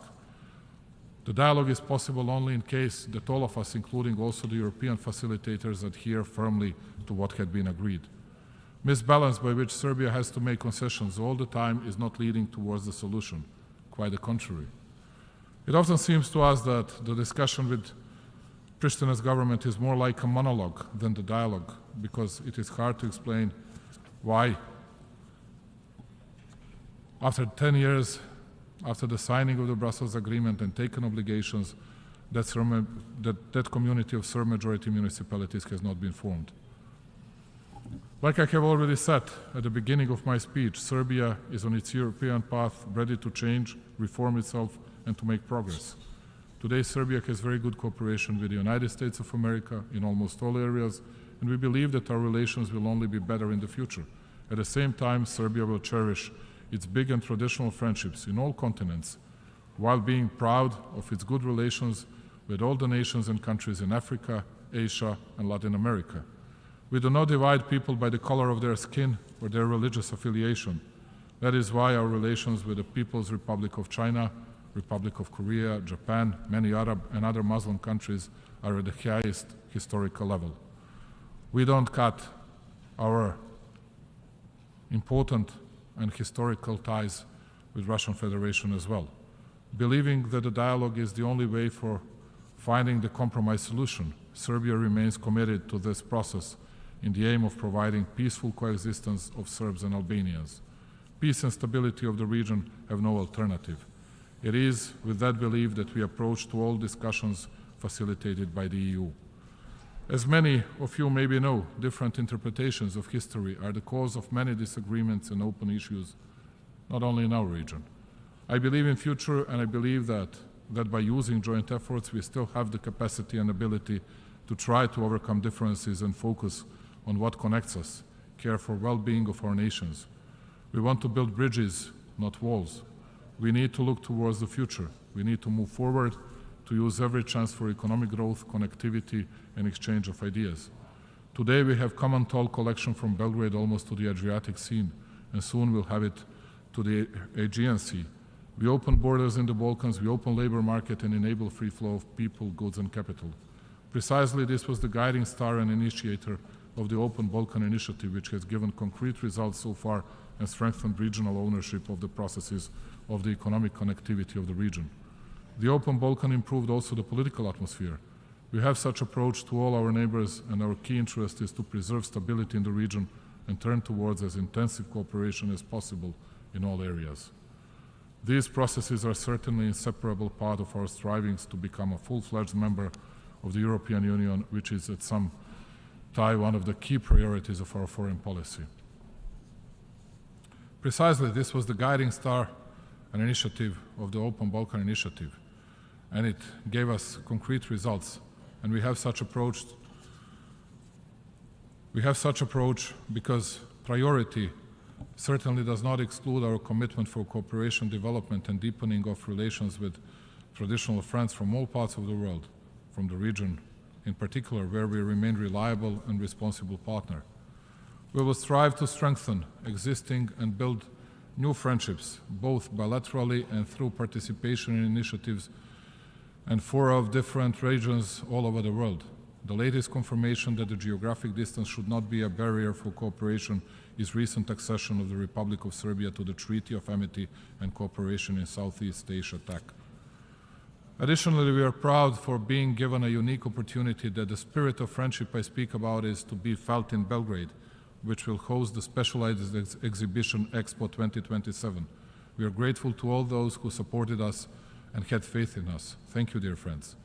Ladies and gentlemen, after long negotiations with a lot of optimism, the 2030 Agenda Plan of Action for People, Planet and Prosperity was adopted in this room, by which we pledged that no one will be left behind. Halfway to the set deadline for meeting the goals of the agenda, there is still a glimpse of hope that we will be able to fulfill given promise.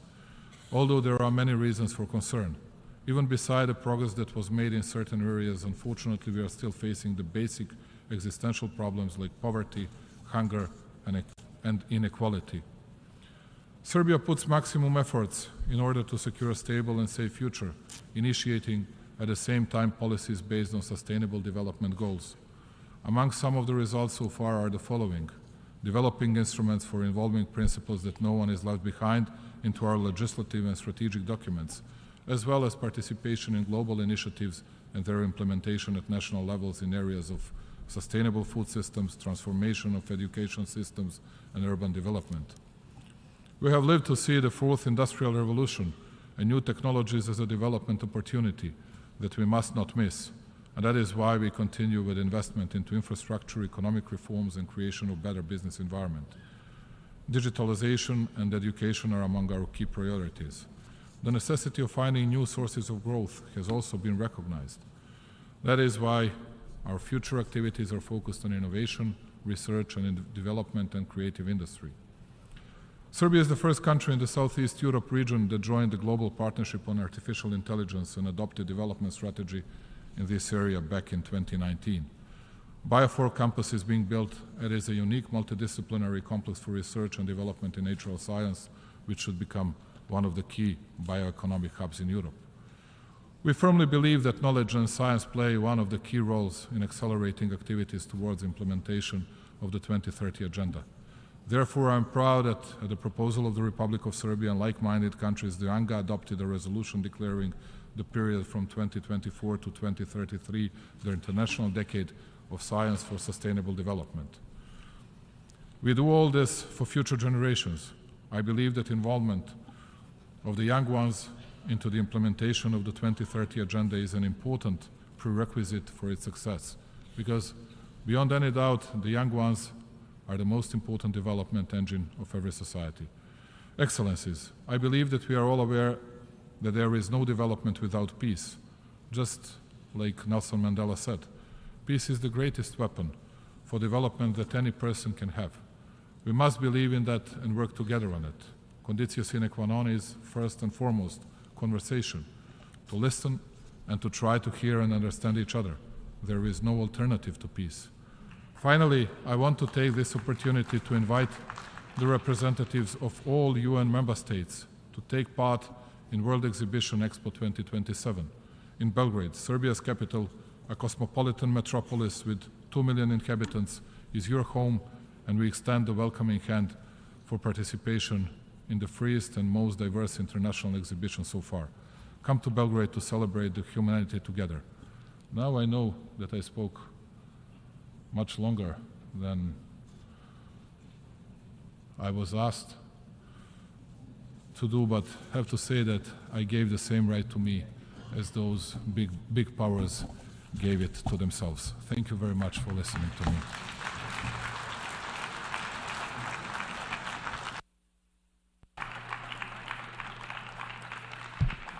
On behalf of the Assembly, I wish to thank the President of the Republic of Serbia for the statement just made, and I request protocol to escort His Excellency.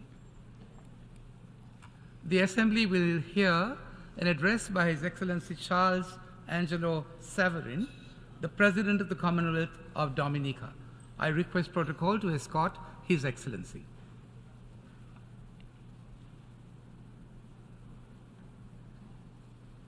On behalf of the General Assembly, I have the honor to welcome His Excellency Charles Angelo Saverin, President of the Commonwealth of Dominica, and to invite him to address the Assembly.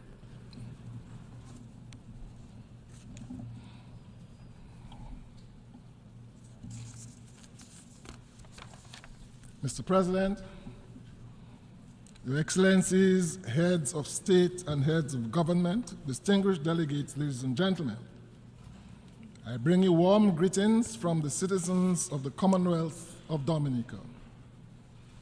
Mr. President, my delegation and by extension the government and people of the Commonwealth of Dominica wish to congratulate you on your elevation to the office of President of the 78th session of the United Nations General Assembly and wish you every success during your term. As Dominica currently holds the chairmanship of the Caribbean Community, CARICOM, I also extend to you the support of CARICOM during your tenure. Your appointment is testament to the fact that small island developing states' contribution to the multilateral system is of crucial importance, particularly with the innumerable challenges confronting such states globally. Having served as ambassador of the Republic of Trinidad and Tobago for several years, your experience and knowledge on many of the current issues impacting member states should serve you well in leading the Assembly over the next year. Mr. President, it is quite evident that the challenges being faced globally can be daunting. The climate crisis similarly will not go away, as evidenced, for example, by recent wildfires in Hawaii and Canada, thereby illuminating the discussion on the need to give even more urgent attention to mitigation and climate financing. Global inflation has impacted significantly on the livelihood of the most vulnerable, while there is justification for increasing concern over chronic, non-communicable diseases adversely impacting the health and wellness of our people. Mr. President, the conflict in Ukraine continues unabated amidst the global call for an end to this terrible war. Such a situation would normally be unthinkable in this 21st century. As the conflict escalates, the World Bank's most recent estimate for the reconstruction and recovery of Ukraine is placed at US $411 billion. This figure is expected to increase the longer the conflict persists.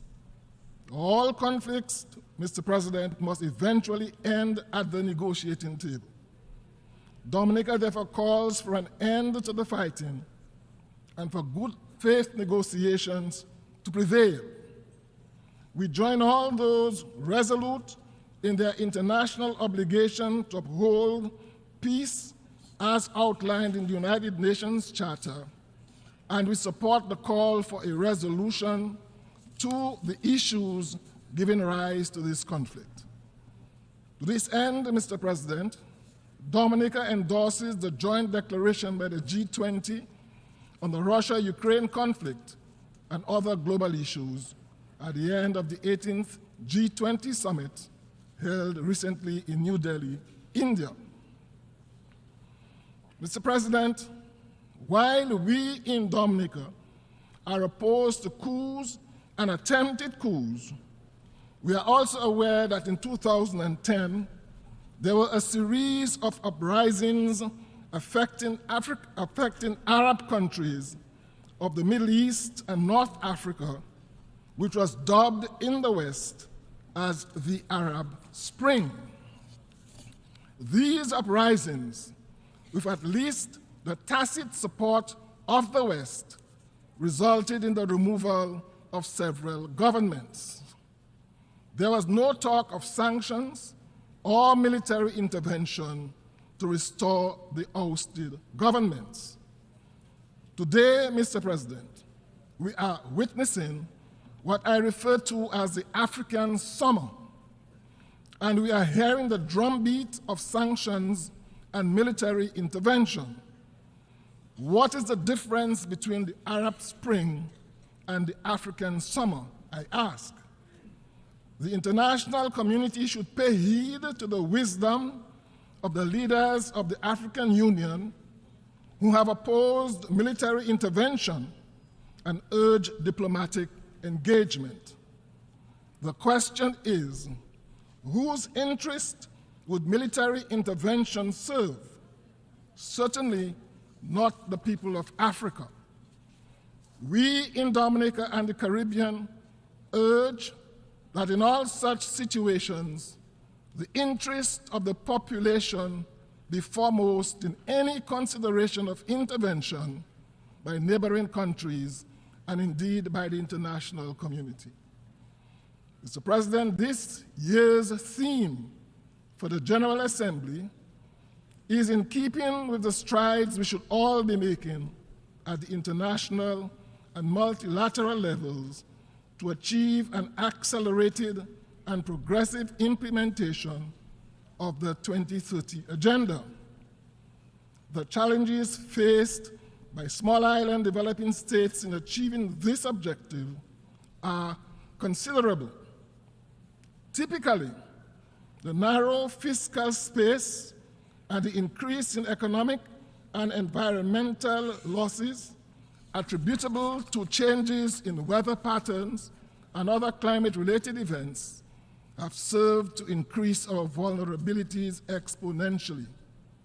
The evidence suggests that we live in an imperfect world by virtue of our inherent geophysical and socioeconomic characteristics, and some countries, Dominica included, will always be disproportionately disadvantaged by the actions of others.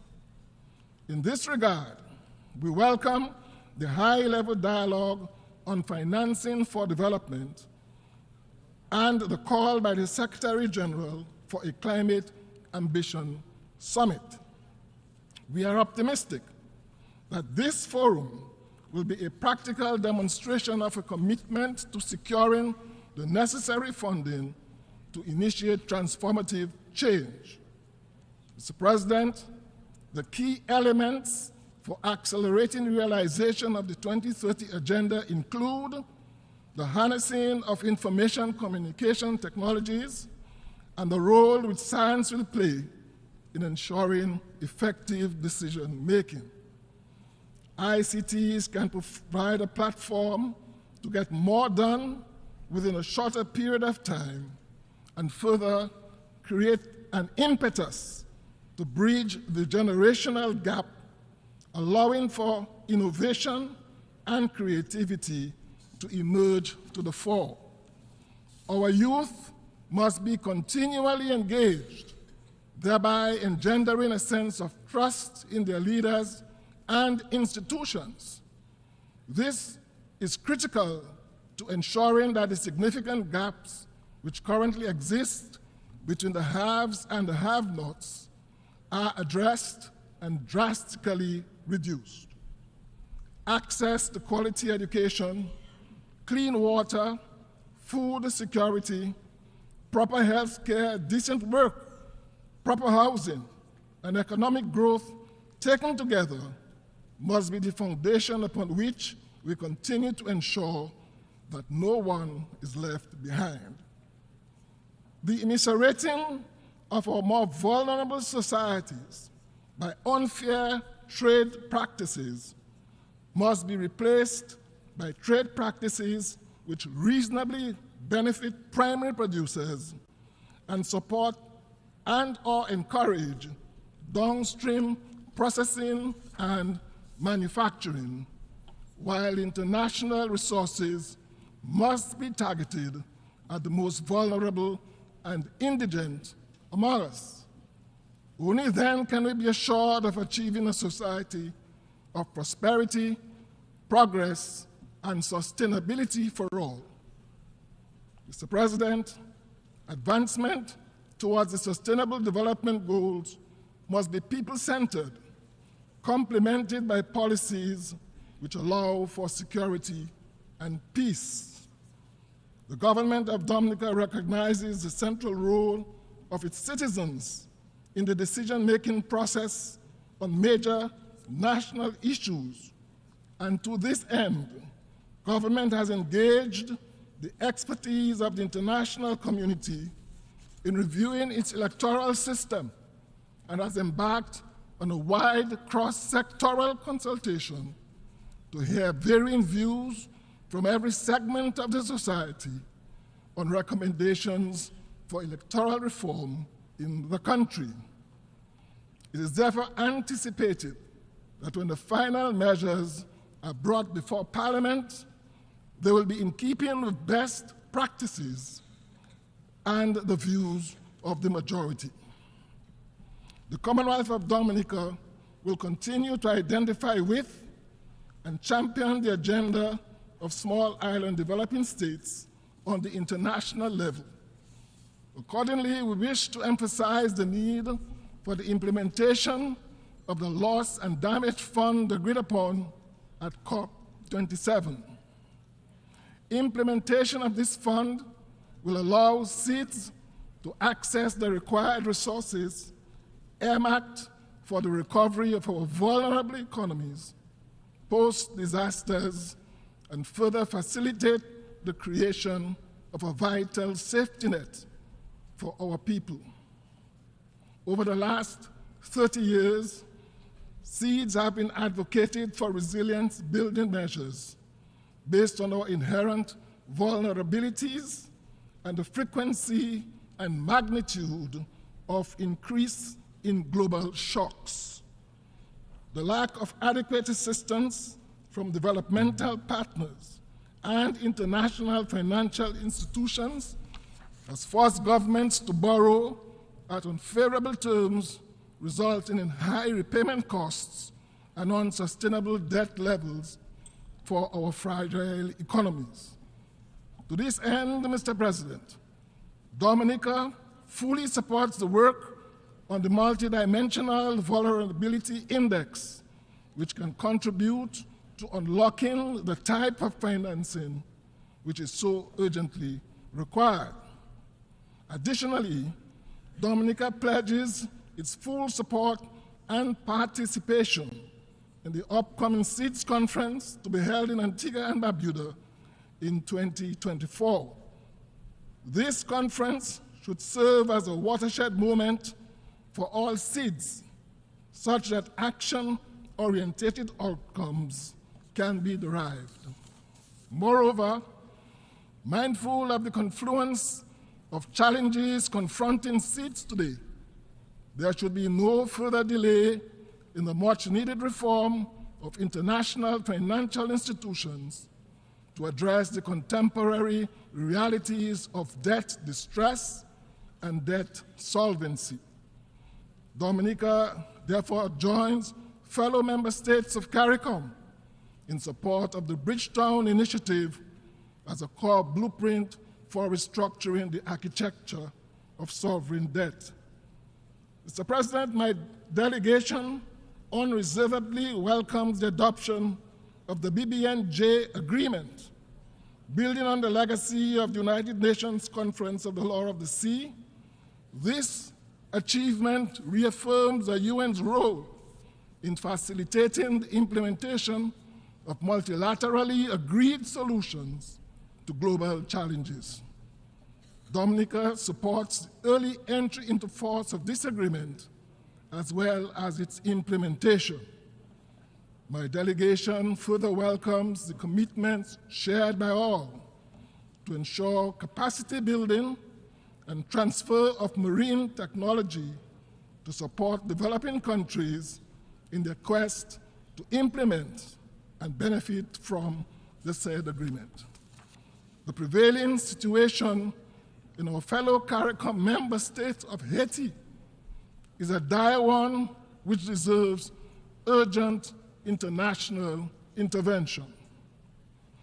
Haiti faces deep-rooted crises on multiple fronts, much of it arising from its post-independence relations with the international community, poor governance over the years, and the lingering effects of the catastrophic devastation visited on that country by a 7.0 magnitude earthquake in January of 2010.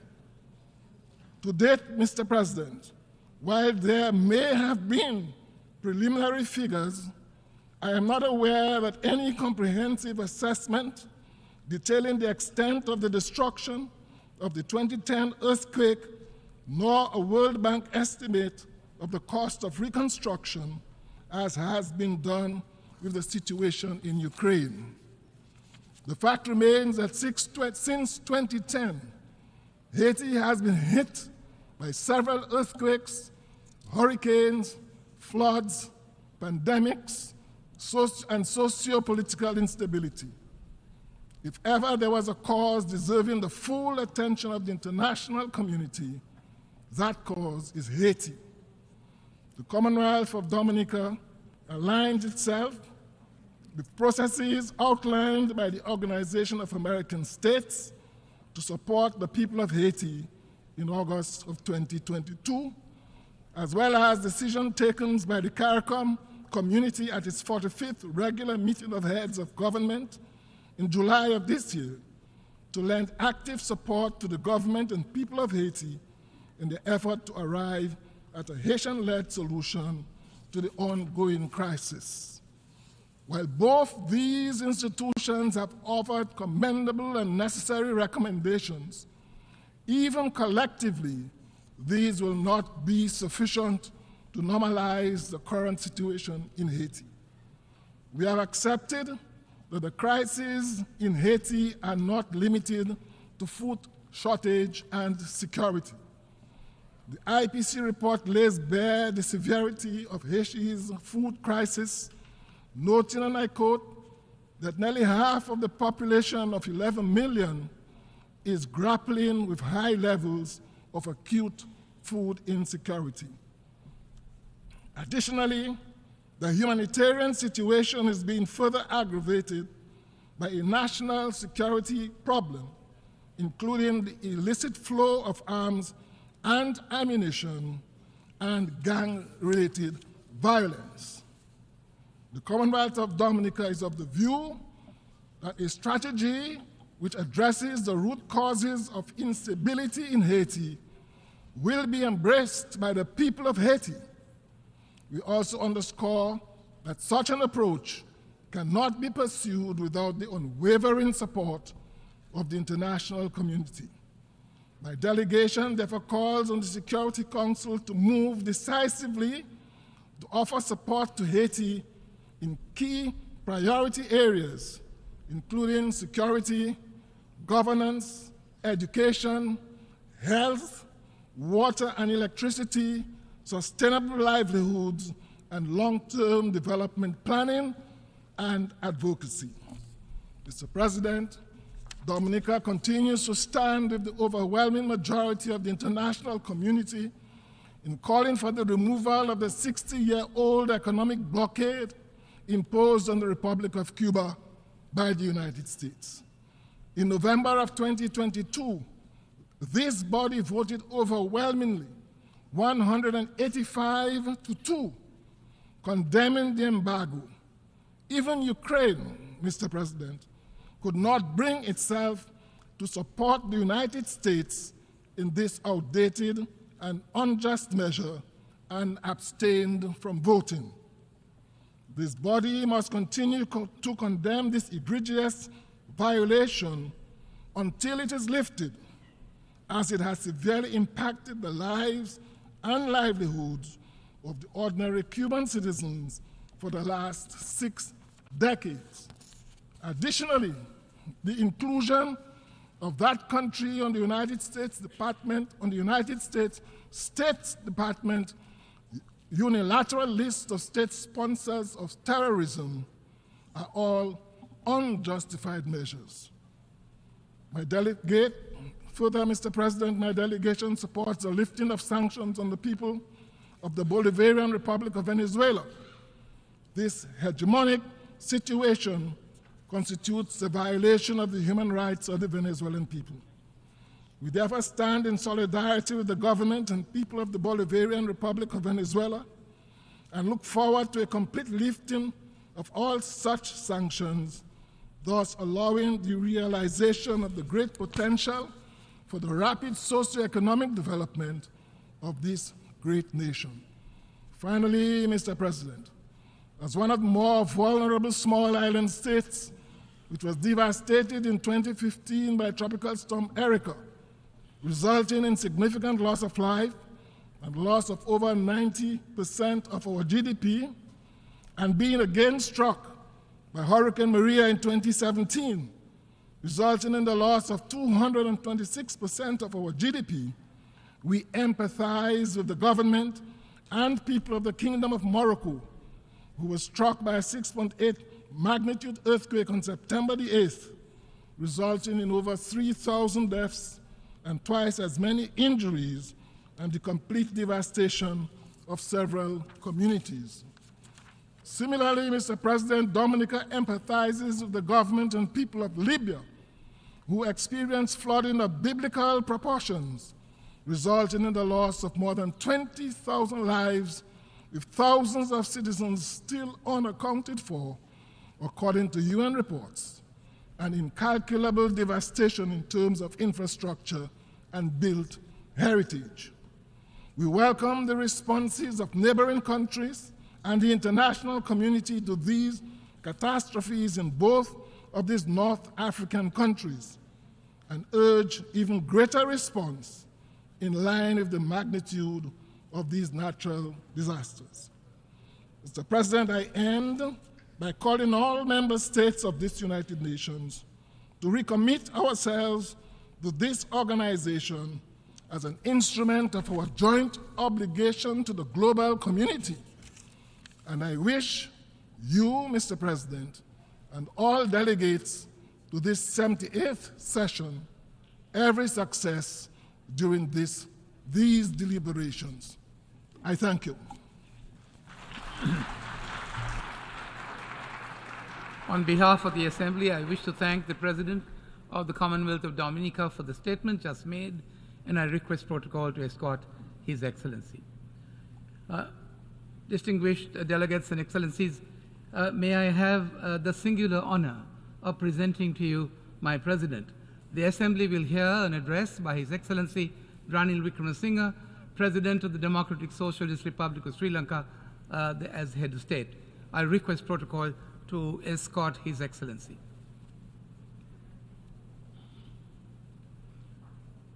On behalf of the General Assembly, I have the honor to welcome His Excellency Ranil Wickremesinghe, President of the Democratic Socialist Republic of Sri Lanka, head of state, and to invite him to address the Assembly.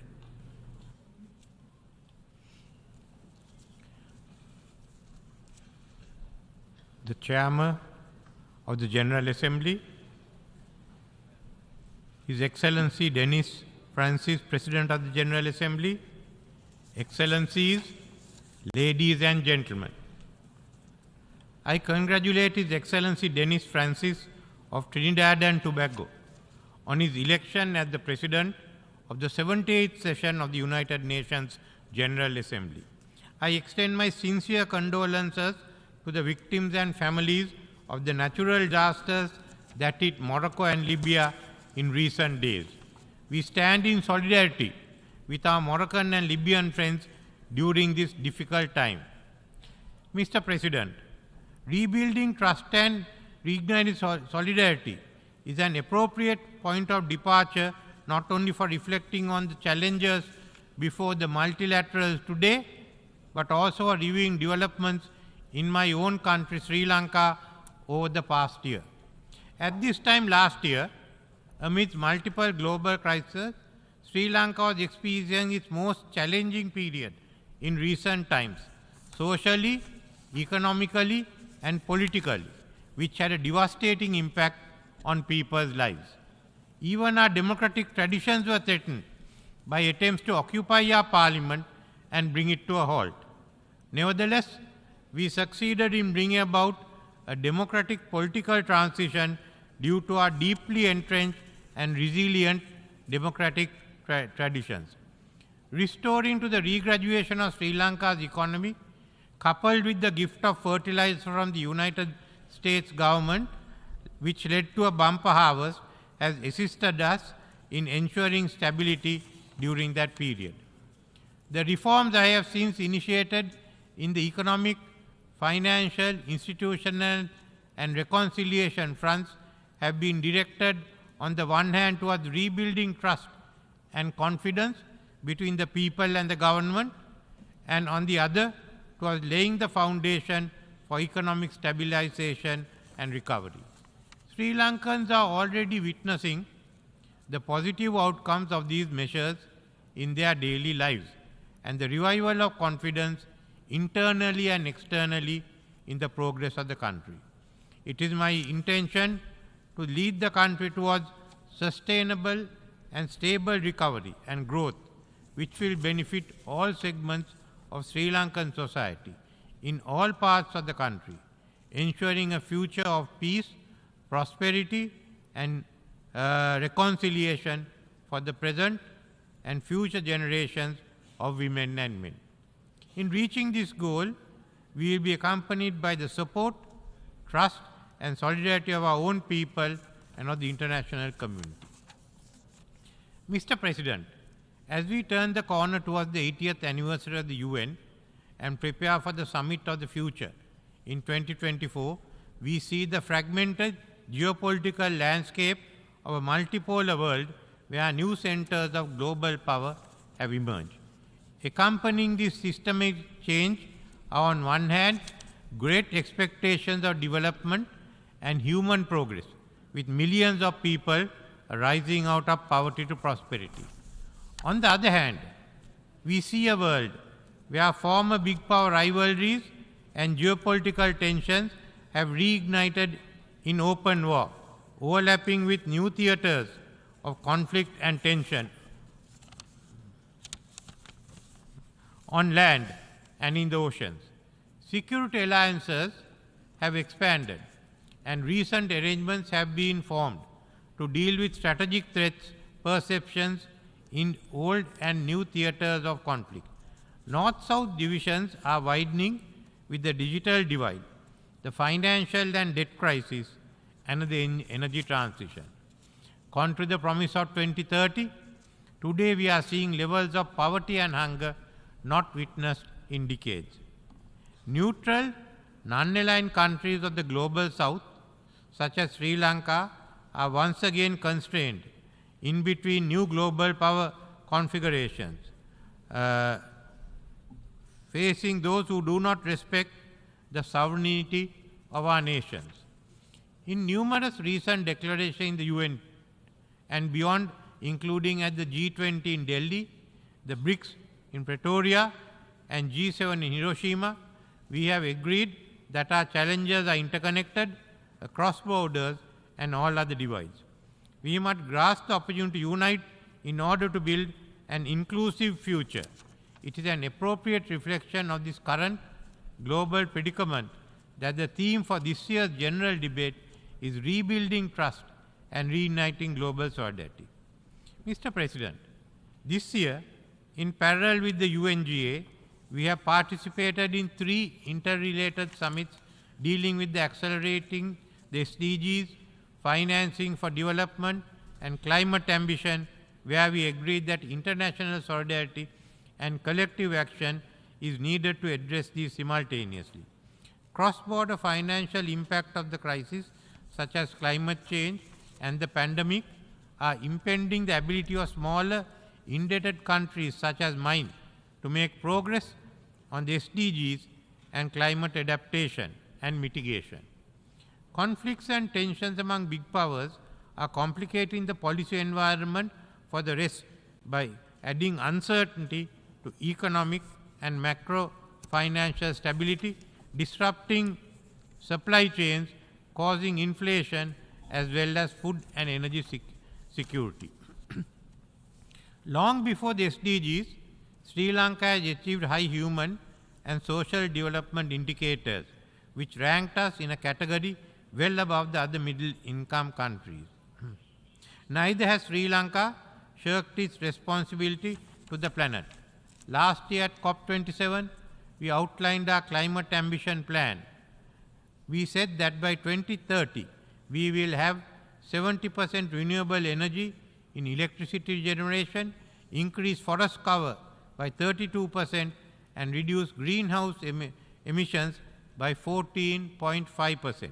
We will phase out coal by 2040 and reach net zero by 2050. Our low carbon development trajectory gave us one of the lowest per capita carbon emission rates for a lower MIC country. This year, as a result of exogenous shocks and debt, the incremental progress we were proud to have reached have been reversed. Food inflation putting significant pressure on food security amongst vulnerable communities.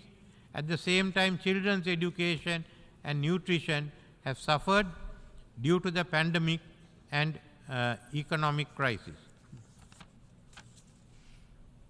In parallel, last month, Sri Lanka, we were grappling with the driest weather spell seen in recent years, followed by torrential rainfalls.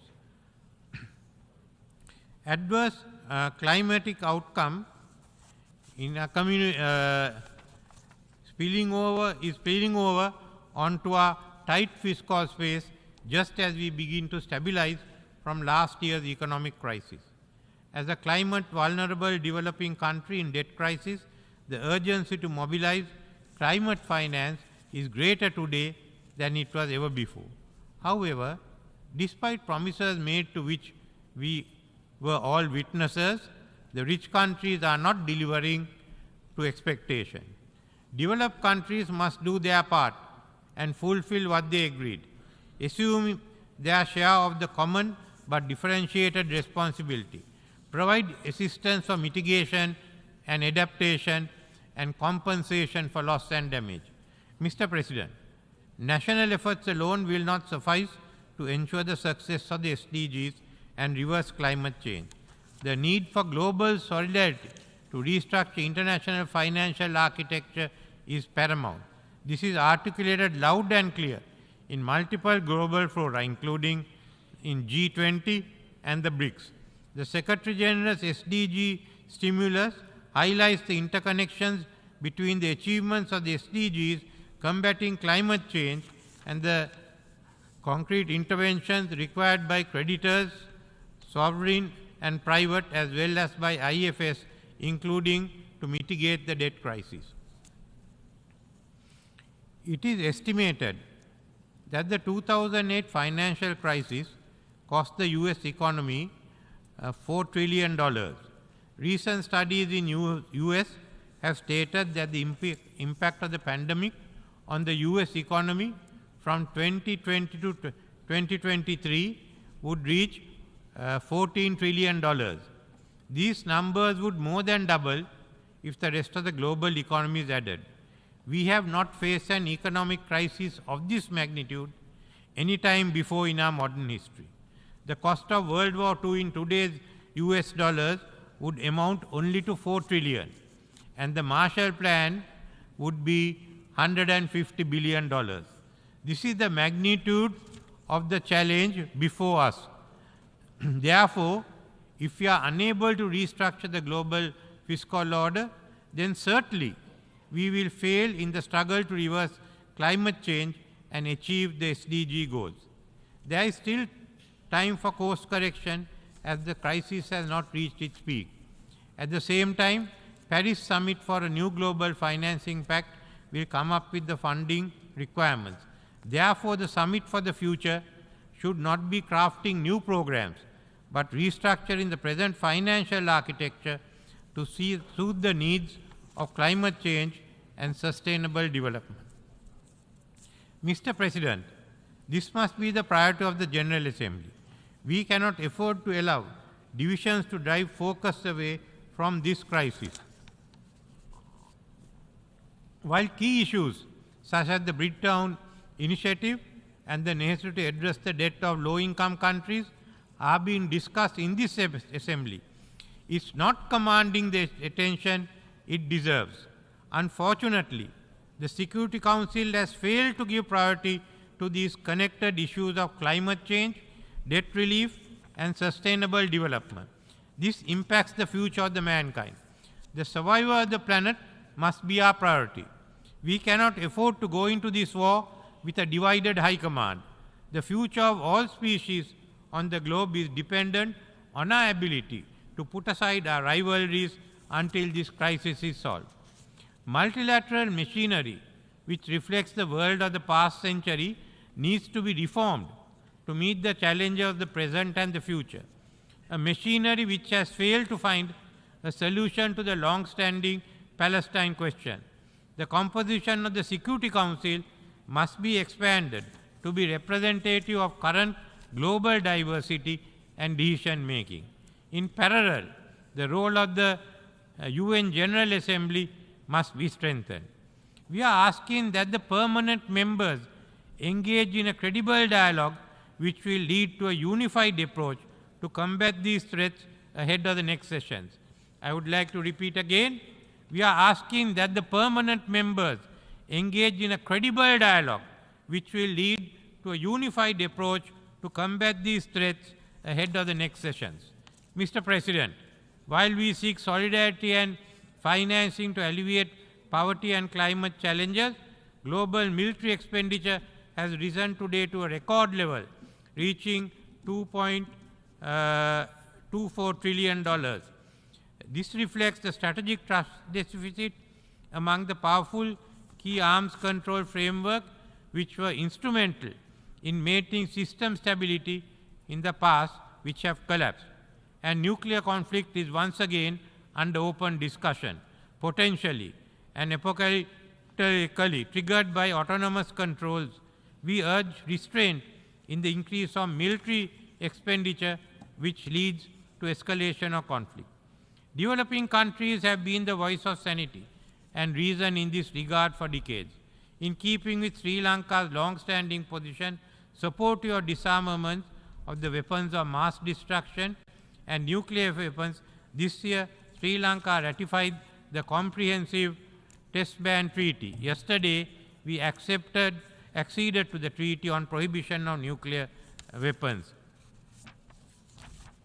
The war in Ukraine has far-reaching and severe financial and humanitarian repercussions on food, hunger and debt in all parts of the world, including Sri Lanka.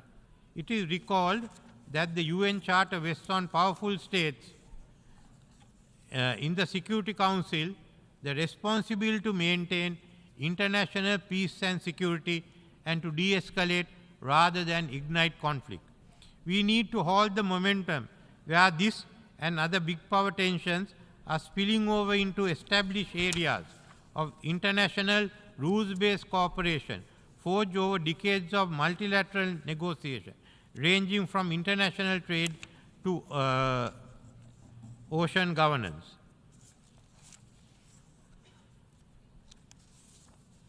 Mr. President, this international system is today undergoing vast changes. At the same time, it's been confronted with unprecedented challenges. We come to the United Nations to demonstrate solidarity in arriving at common solutions. What is at stake is not the future of the United Nations, but our planet as a whole. Member states will need to find new ways of working together despite increasing mistrust that has permeated international relations. We who have not been able to find a solution to the Palestinian question must now be able at least to find a solution to the questions which threaten the existence of the present global community. And this can be achieved through the willingness of the permanent members to work together in solidarity with the developing world. They must show the way. Thank you.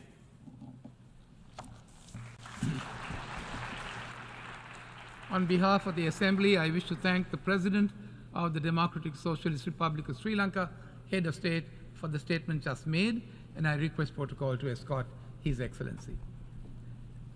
The Assembly will now hear an address by His Excellency Denis Sassou Nguesso, the President of the Republic of Congo. I request protocol to escort His Excellency.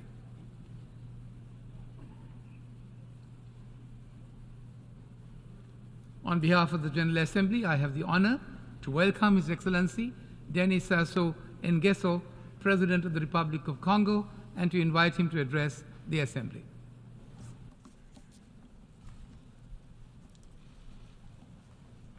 Monsieur le Président, Distinguished President of the General Assembly,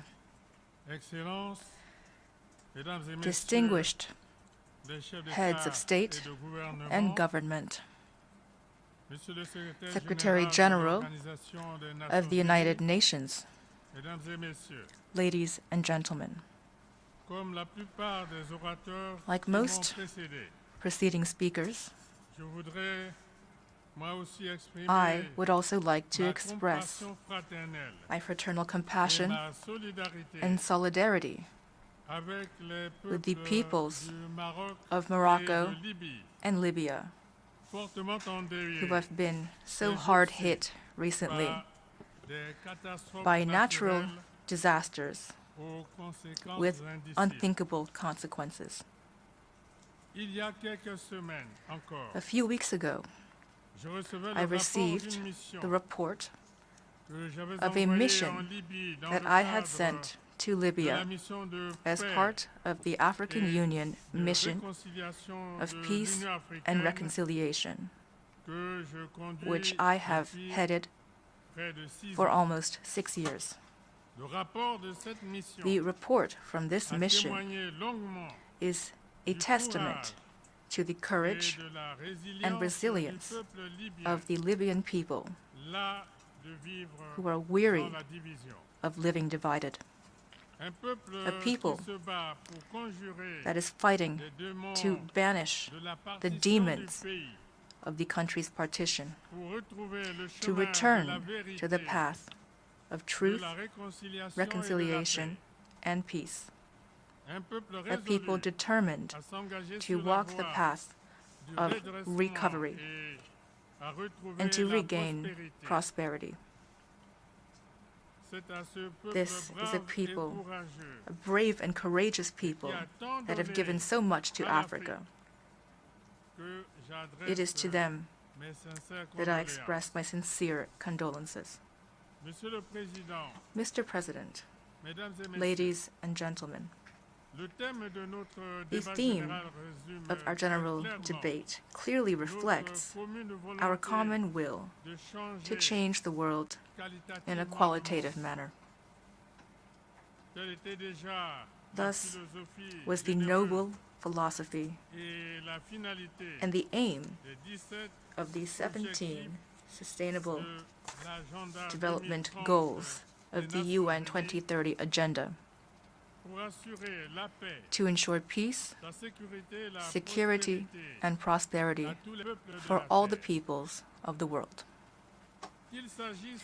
Whether we're striving to eliminate poverty and hunger in the world, thanks to a more just and equitable global economy, and thanks to a more efficient and sustainable agriculture, or whether we're working to guarantee health for as many as possible and quality education for the most underprivileged. These are all absolute priorities, as are inter alia, providing water and electricity to as many people as possible, building road, rail, port, airport, and energy infrastructure to link territories, countries, regions, and subregions. The conservation of biodiverse ecosystems, especially through responsible management of these tropical forests that are some of the most precious gifts that Providence has bestowed upon us. Fighting to change mindsets throughout the world, while respecting the diversity of cultural expression and while promoting mutual tolerance. Inculcating our societies with the idea of gender equality and gender parity, and empowerment of women and girls. With regards to that last point, I'd like to underscore the weighty role played by women in my country over the last 15 years. Today, women contribute immensely to promoting their rights and freedoms, to eliminating poverty and expanding inclusive education through training and study of all kinds.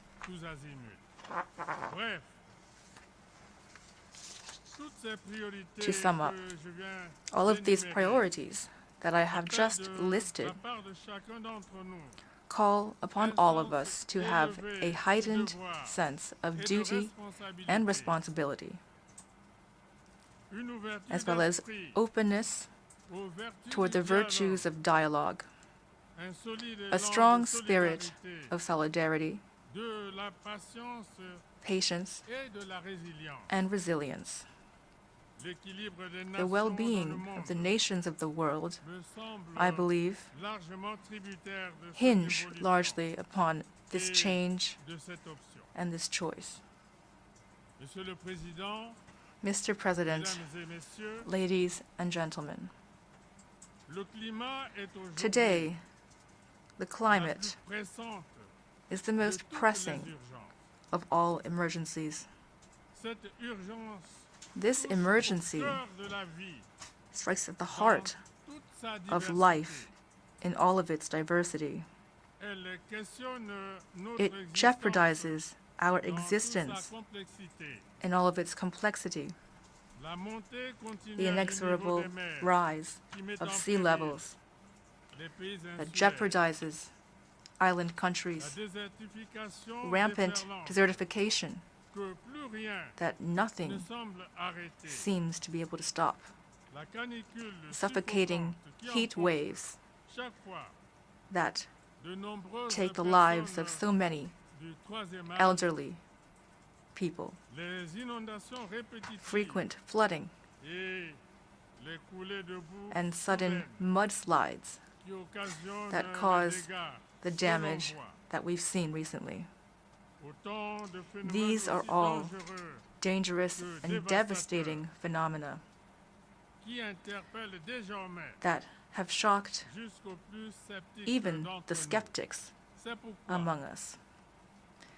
And that is why, shouldering my responsibility as President of the Climate Commission of the Congo Basin, I launched, during the COP27 in Egypt, an initiative called the Global Reforestation Decade, for greater biodiversity and for denser vegetation cover for the benefit of humanity. In the same spirit, my country, the Republic of Congo, has committed to hosting in October a summit of 3 basins of biodiversity ecosystems and tropical forests, namely the Congo and the Amazon, Borneo-Mekong, as well as Southeast Asia, as a collective and concerted response of these 3 green lungs of our planet to climate insecurity, which threatens all of us. Since time immemorial, as we all know, forests have made life possible for millions and millions of people. With a deforestation rate that is one of the lowest in the world, just 0.06%, my country is fully playing its part in protecting the environment for the survival of humanity. Today, we warmly welcome the inscription of the Odzala-Kokwa Natural Reserve on the World Heritage List, in the World Heritage List. This took place at the 45th session of the UNESCO World Heritage Committee, which was recently held in Riyadh, Saudi Arabia. This is clearly an act of recognition, an act that justly rewards the efforts of my country to preserve this natural treasure of almost 1.2 million hectares, so rich in animal and plant biodiversity in the heart of the Congo Basin. These sacrifices made by riparian communities who have voluntarily given up certain activities that could harm the environment, and the willingness of states to abandon development projects to protect biodiverse ecosystems. These should also be compensated financially by the international community, a compensation that is in no way charity. Mr. President, ladies and gentlemen, in Africa, with regard to agricultural development, we know that we must protect arable land from the harmful effects of climate change. Otherwise, production estimates would vary widely, and planning would become impossible. Our responsibility as leaders is clear as day. With a population of nearly 2 billion in 2050, Africa must now make a qualitative leap to ensure that in the future it has sufficient and high-quality food and can thus banish forever the specter of famine and population flight. Africa is in dire need of modern agriculture, supported by modern irrigation and mechanization systems. Agriculture that would allow it to greatly reduce its food imports, which are still too high. That is why I'm calling for effective technical and financial partnerships to make great strides in this sector. Africa has no need for partnerships based on official development aid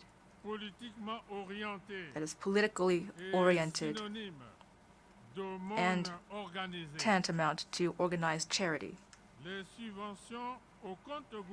Trickle-in subsidies filtered by the selfish interests of donors will certainly not allow for a real and effective rise of our continent. Mr. President, ladies and gentlemen, the current session of the General Assembly is taking place at a time when wars and other armed conflicts are raging throughout the world. Here, I would like to once again underscore that no progress is possible on any continent or any country without peace. The hope of attaining the SDGs laid out by the UN would be merely an illusion if we do not ourselves create the most important of all conditions needed for the realization, that is to say, peace. For its part, and whenever possible, the Republic of Congo has always striven toward the peaceful resolution of conflicts in Africa and throughout the world. That is why my country has decided to take active part in the African Initiative for Peace Mediation between Russia and Ukraine. Due to the risk of generalized war that these events are creating for the world, it is not only the two belligerents in this conflict, but also foreign powers that could nudge the course of events toward peace. All of these actors must temper their emotions, stop fanning the flames, and commit immediately to engaging in peace negotiations that would be just, sincere, and equitable. The world desperately needs these negotiations to prevent the confrontation that's already underway, already so devastating, from further spiraling and pushing humanity into what could be an irreversible cataclysm. That is to say, total war beyond the control of the great powers themselves. I remain convinced that the wise recommendations put forward by Africa to restore peace between Ukraine and Russia will ultimately be heeded. Mr. President, ladies and gentlemen, as President of the High-Level Committee of the African Union on Libya, I would be remiss not to mention before this august assembly the dire situation that this country has been living in since 2011, a situation in which I am fully invested on behalf of the African Union. Efforts toward peace made in this difficult situation continued recently in July of this year as part of the reconciliation meeting that took place in Brazzaville, in my country. This meeting allowed various actors from the entire Libyan political and social spectrum to sit at the same table.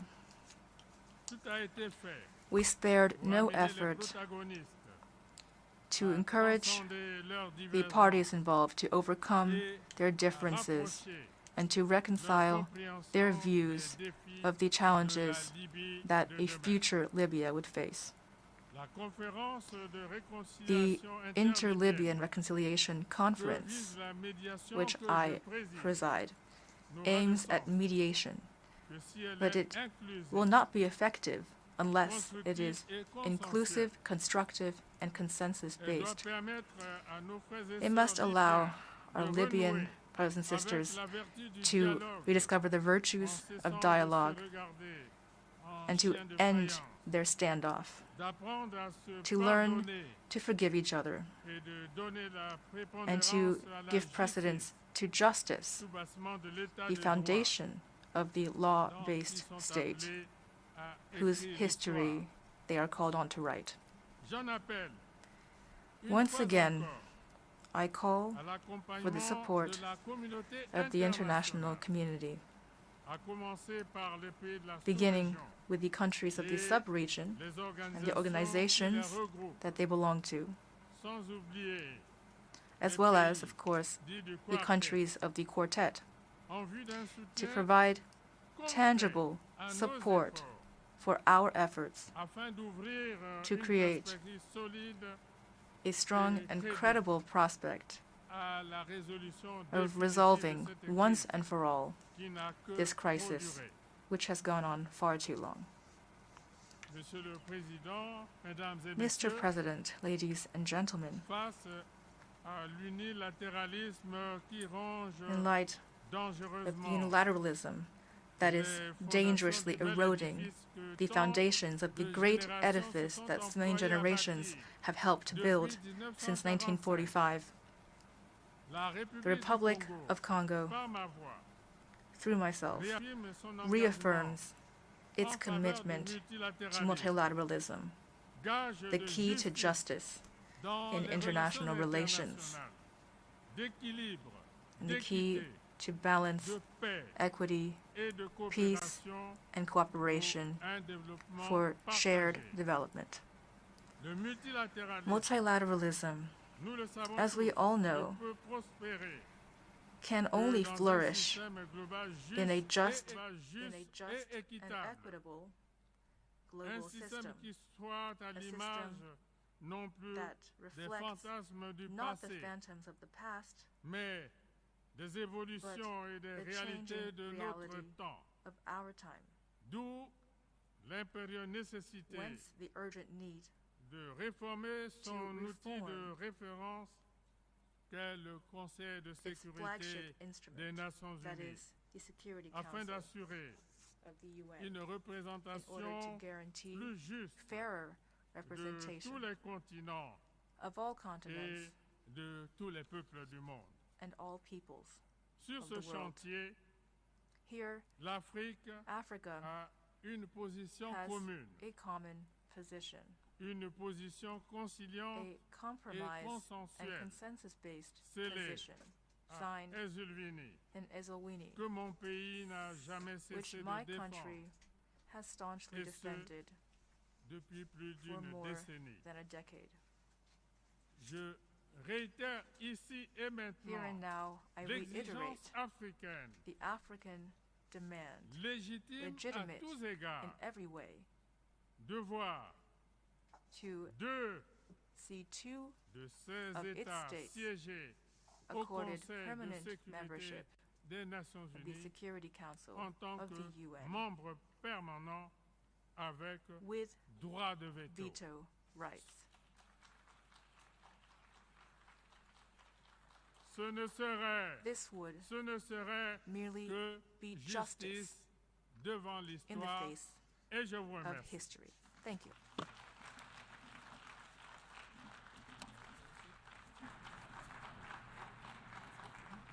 On behalf of the Assembly, I wish to thank the President of the Republic of Congo for the statement just made, and I request protocol to escort His Excellency. The Assembly will hear an address by His Excellency William Sumo Ruto, President of the Republic of Kenya and Commander-in-Chief of the Defense Forces. I request protocol to escort His Excellency. On behalf of the General Assembly,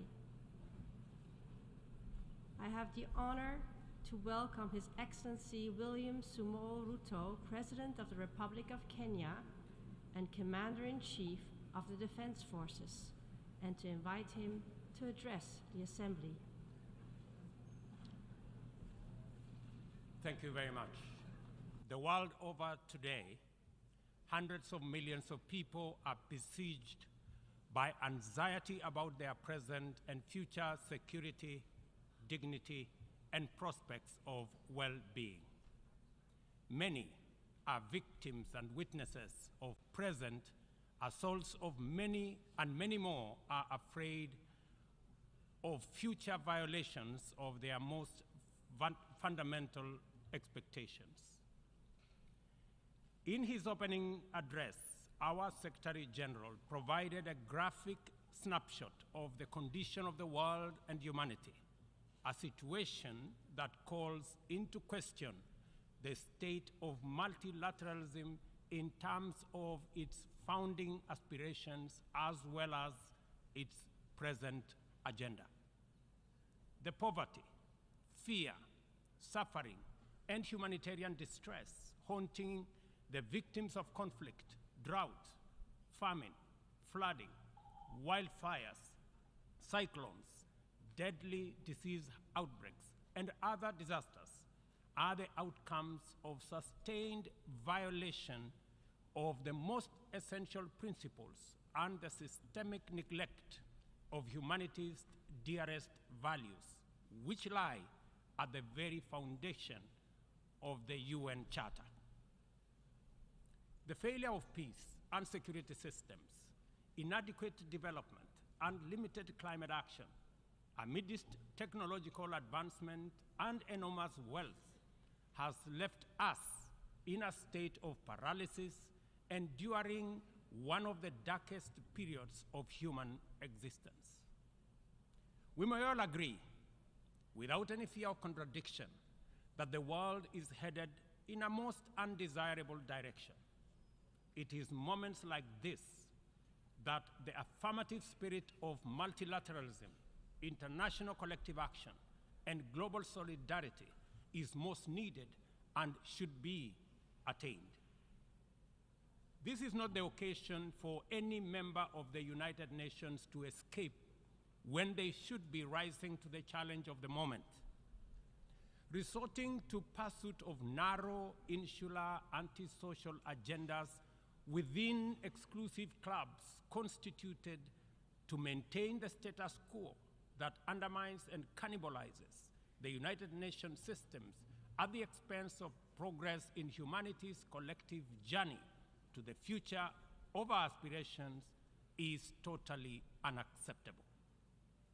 The existence of this inimical clique of geopolitical formations defies the fundamental values and principles of the UN system, and its operations have led to alienation, mistrust, insecurity, and exclusion of and among peoples, nations, regions, and continents.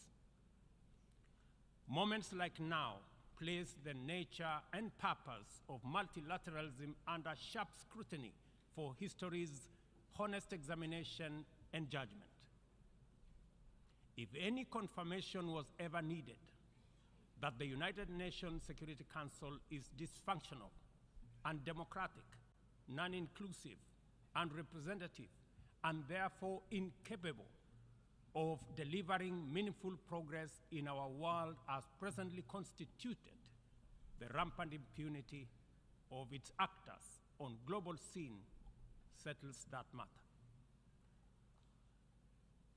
The environment of pervasive mistrust between the global north versus the global south, developed versus developing, rich versus poor, polluters versus victims, and net emitters versus net victims, which complicate and frustrates multilateralism, is the inevitable result of promises not kept, commitments not actualized, resolutions not honored, and principles not observed. Multilateralism has been failed by abuse of trust, negligence, and impunity.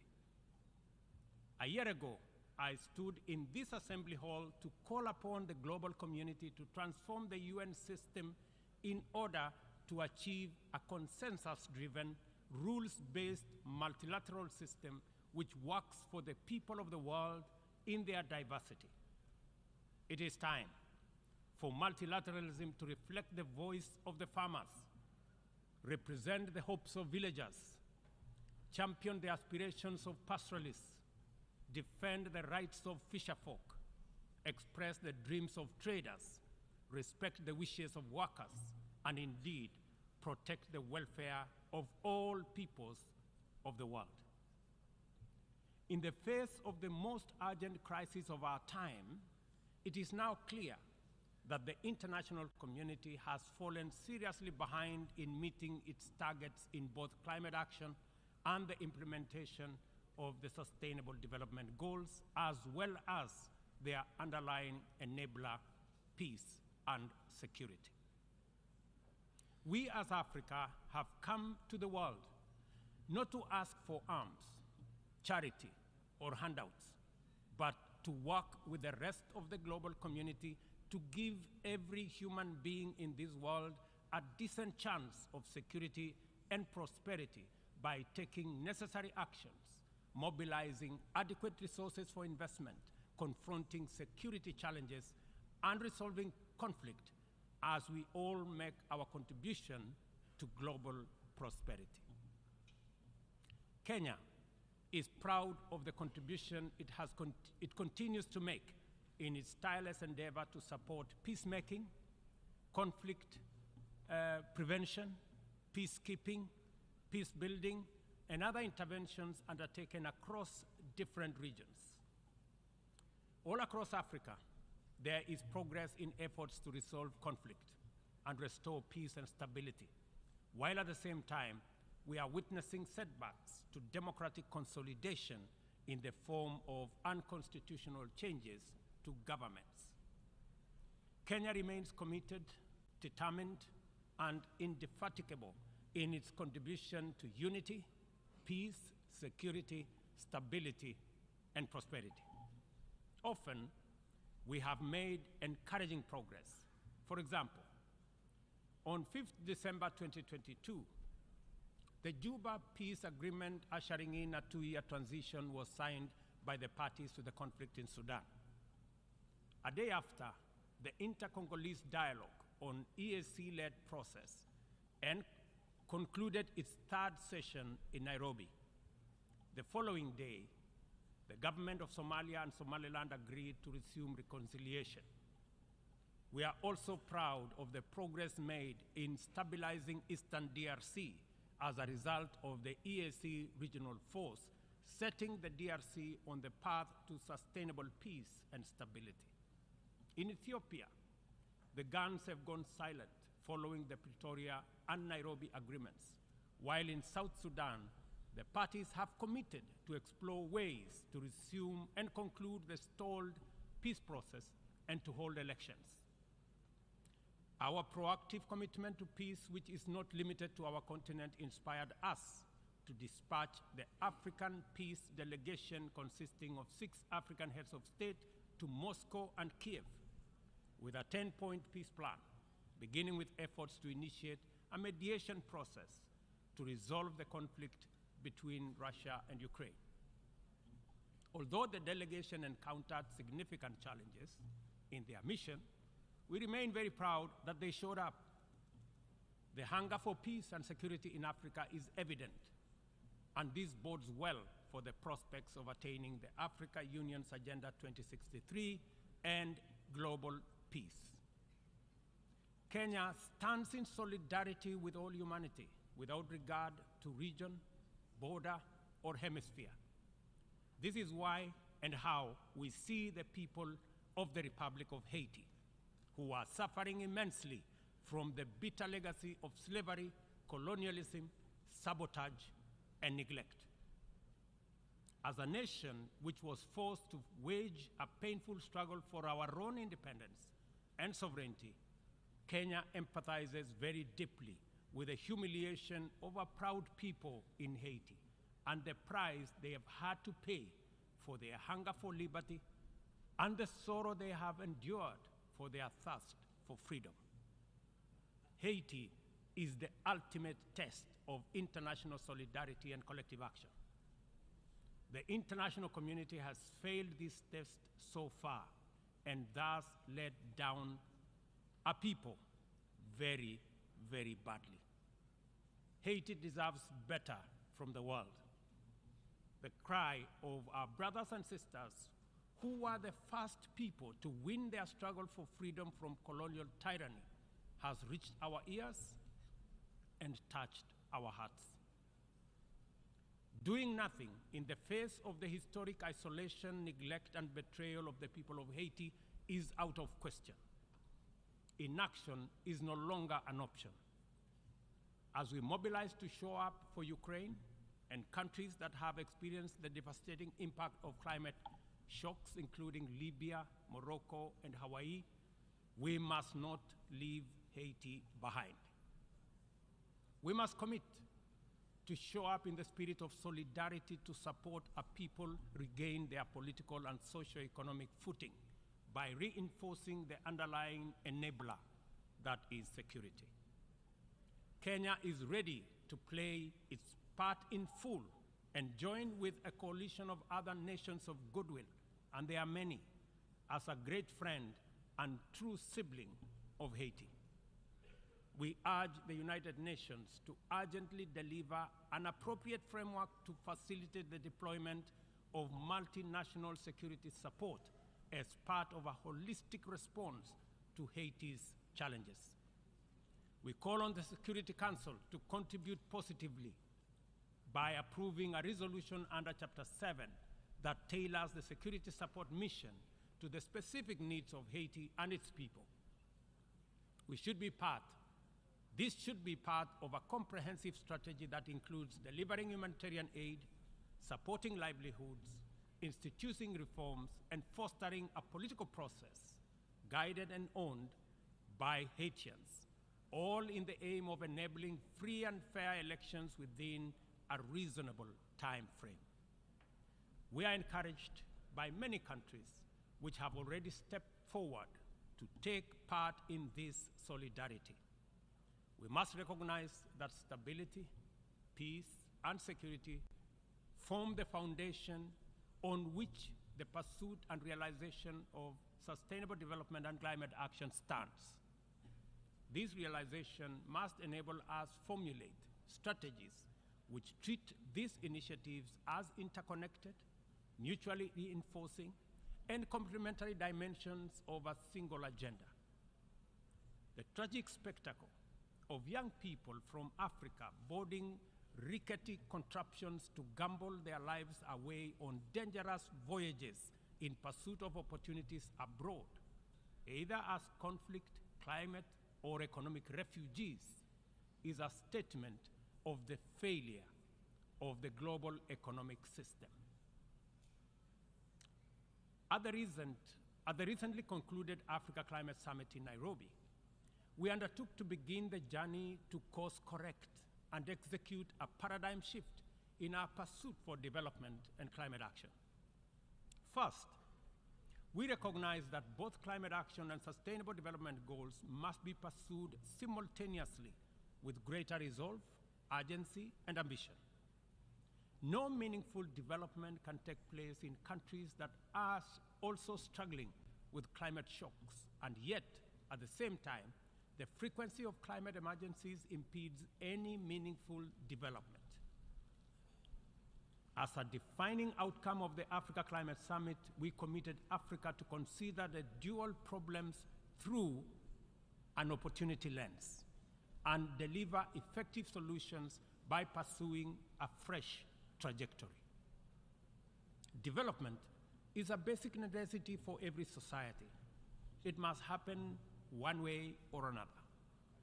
There should be no doubt about that.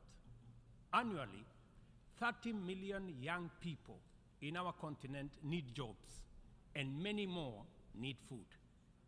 Half of our continent is in the dark without access to electricity in 2023, while hundreds of millions can only cook using biomass because they have no electricity. This is why the commitment of African nations in the Nairobi Declaration is both radical and transformative. Development, in our opinion, is a fundamental imperative, and green growth is the only sustainable way to achieve it. From our standpoint, there is no need to be trapped in a false choice.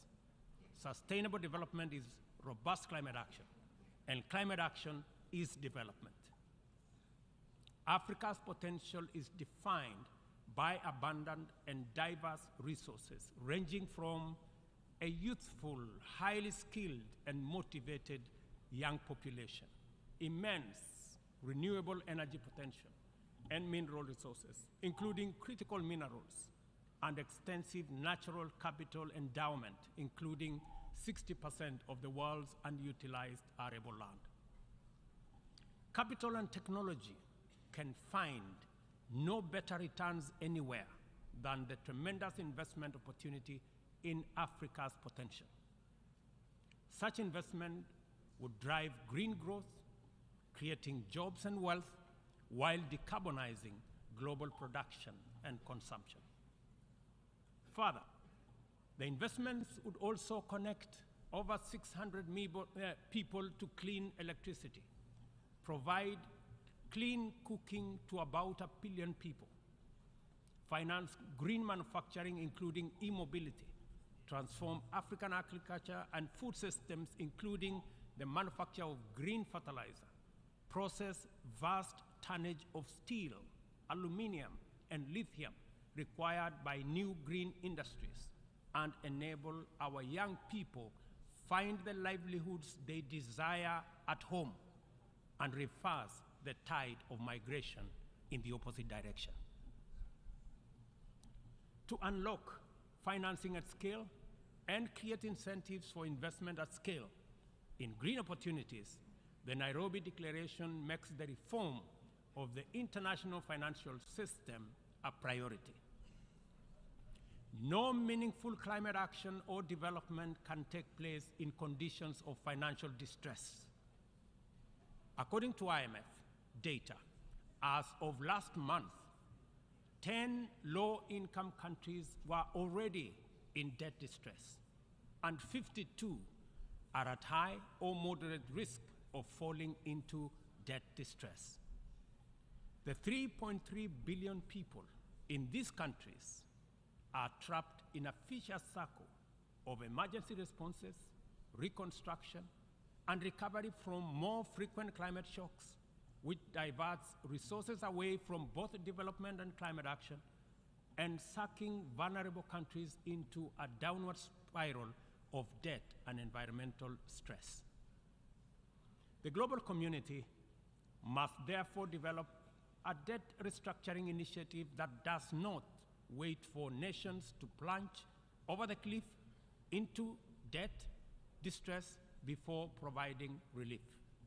Rather, the new sovereign debt architecture should extend the tenure of sovereign debt and provide a 10-year grace period for countries that are in debt distress.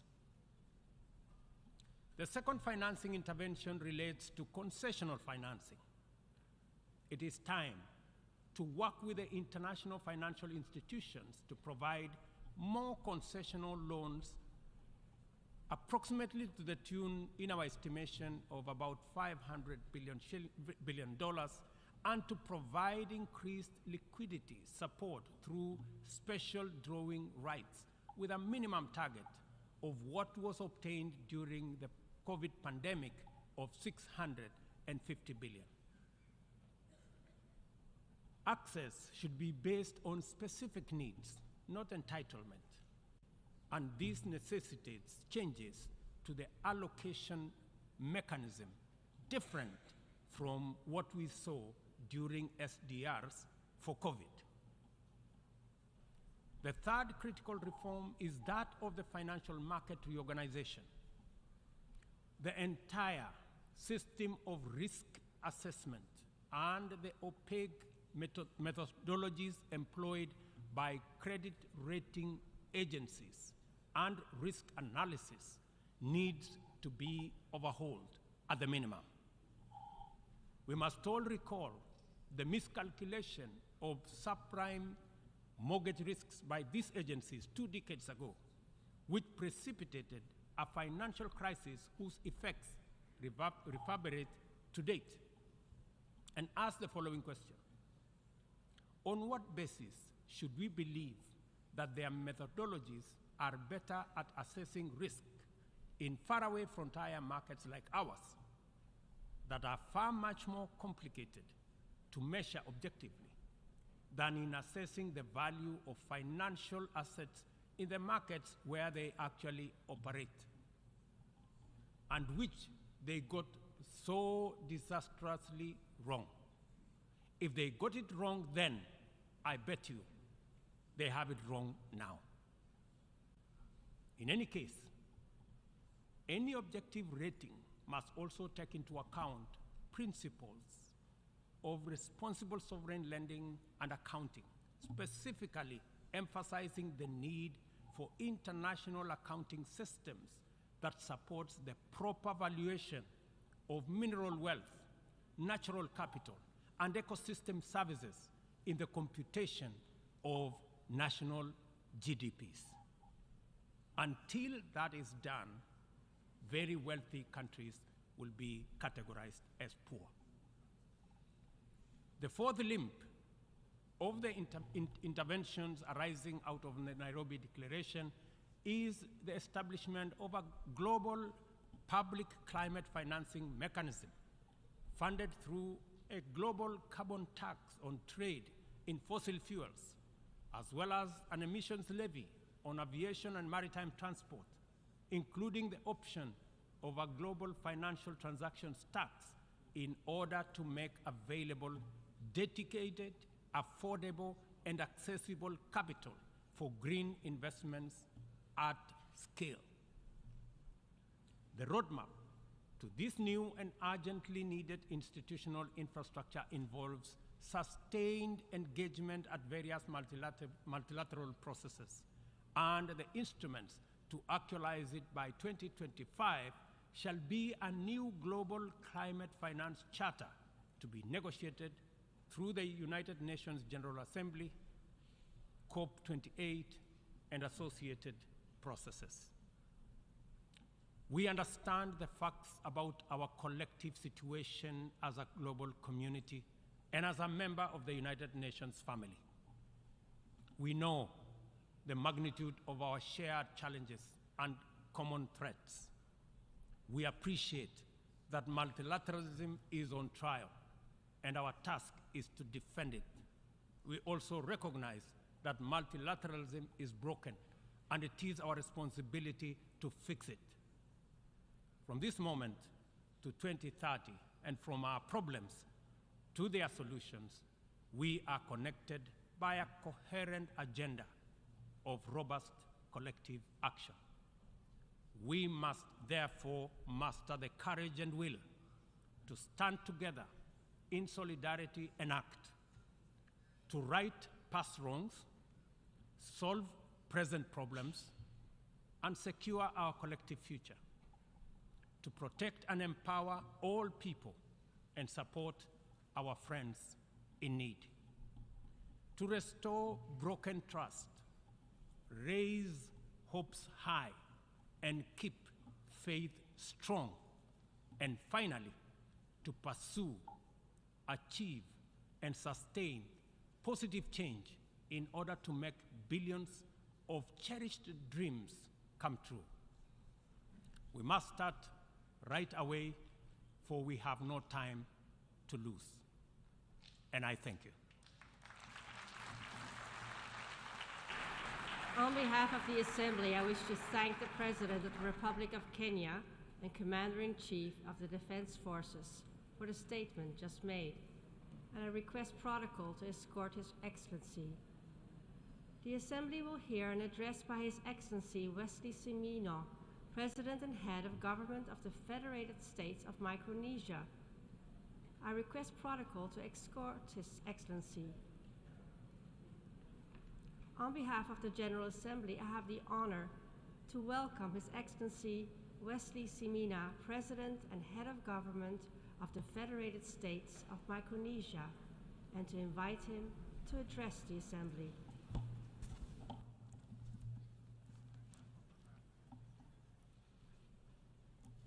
President, Secretary General, Excellencies,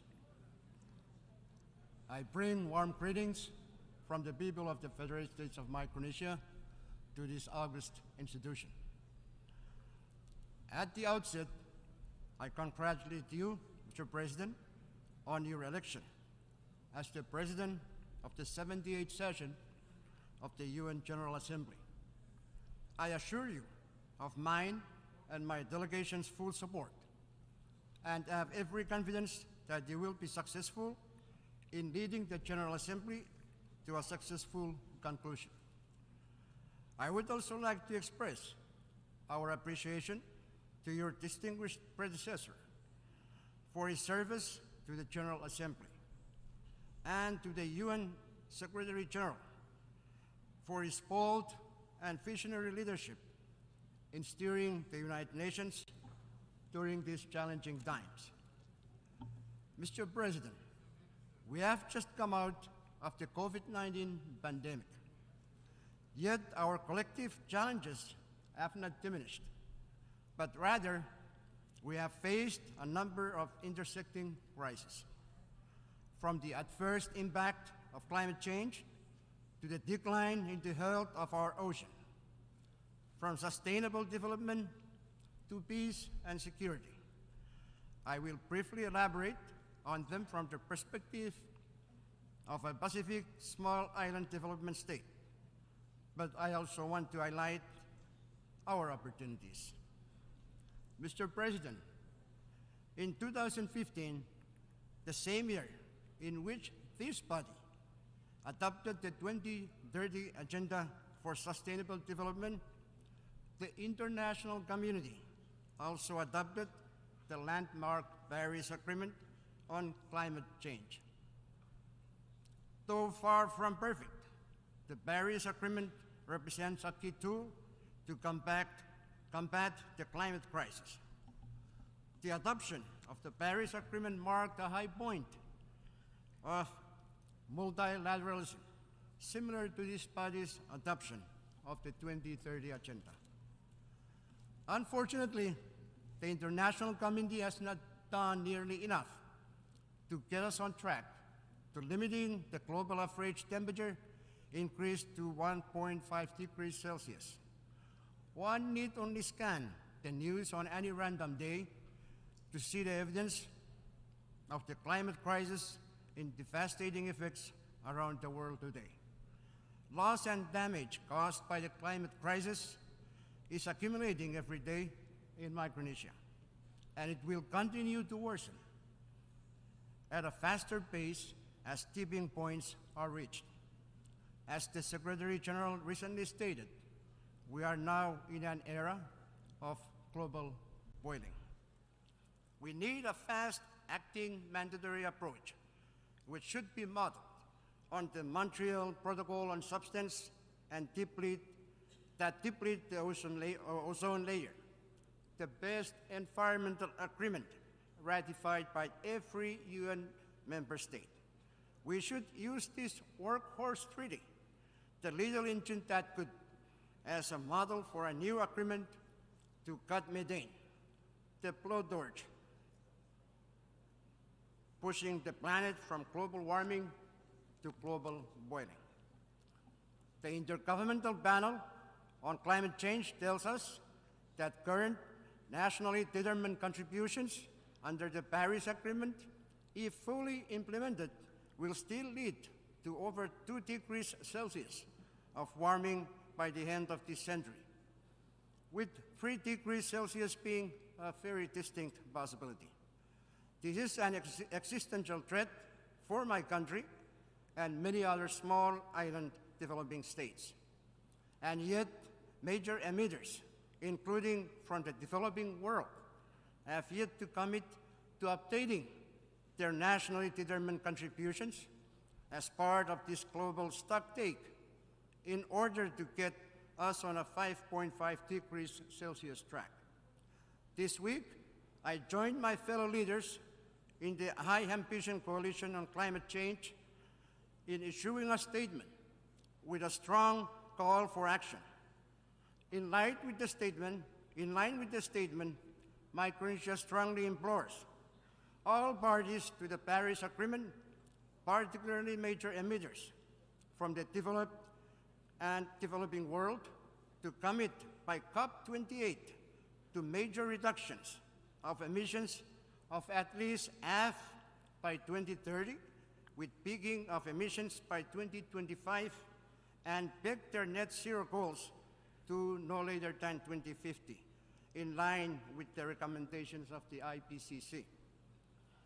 As part of this effort, countries should eliminate the emissions of methane, HFCs, and other short-lived climate pollutants from their industrial products and activities, which together could result in the avoidance of at least 0.5 degrees Celsius of global warming.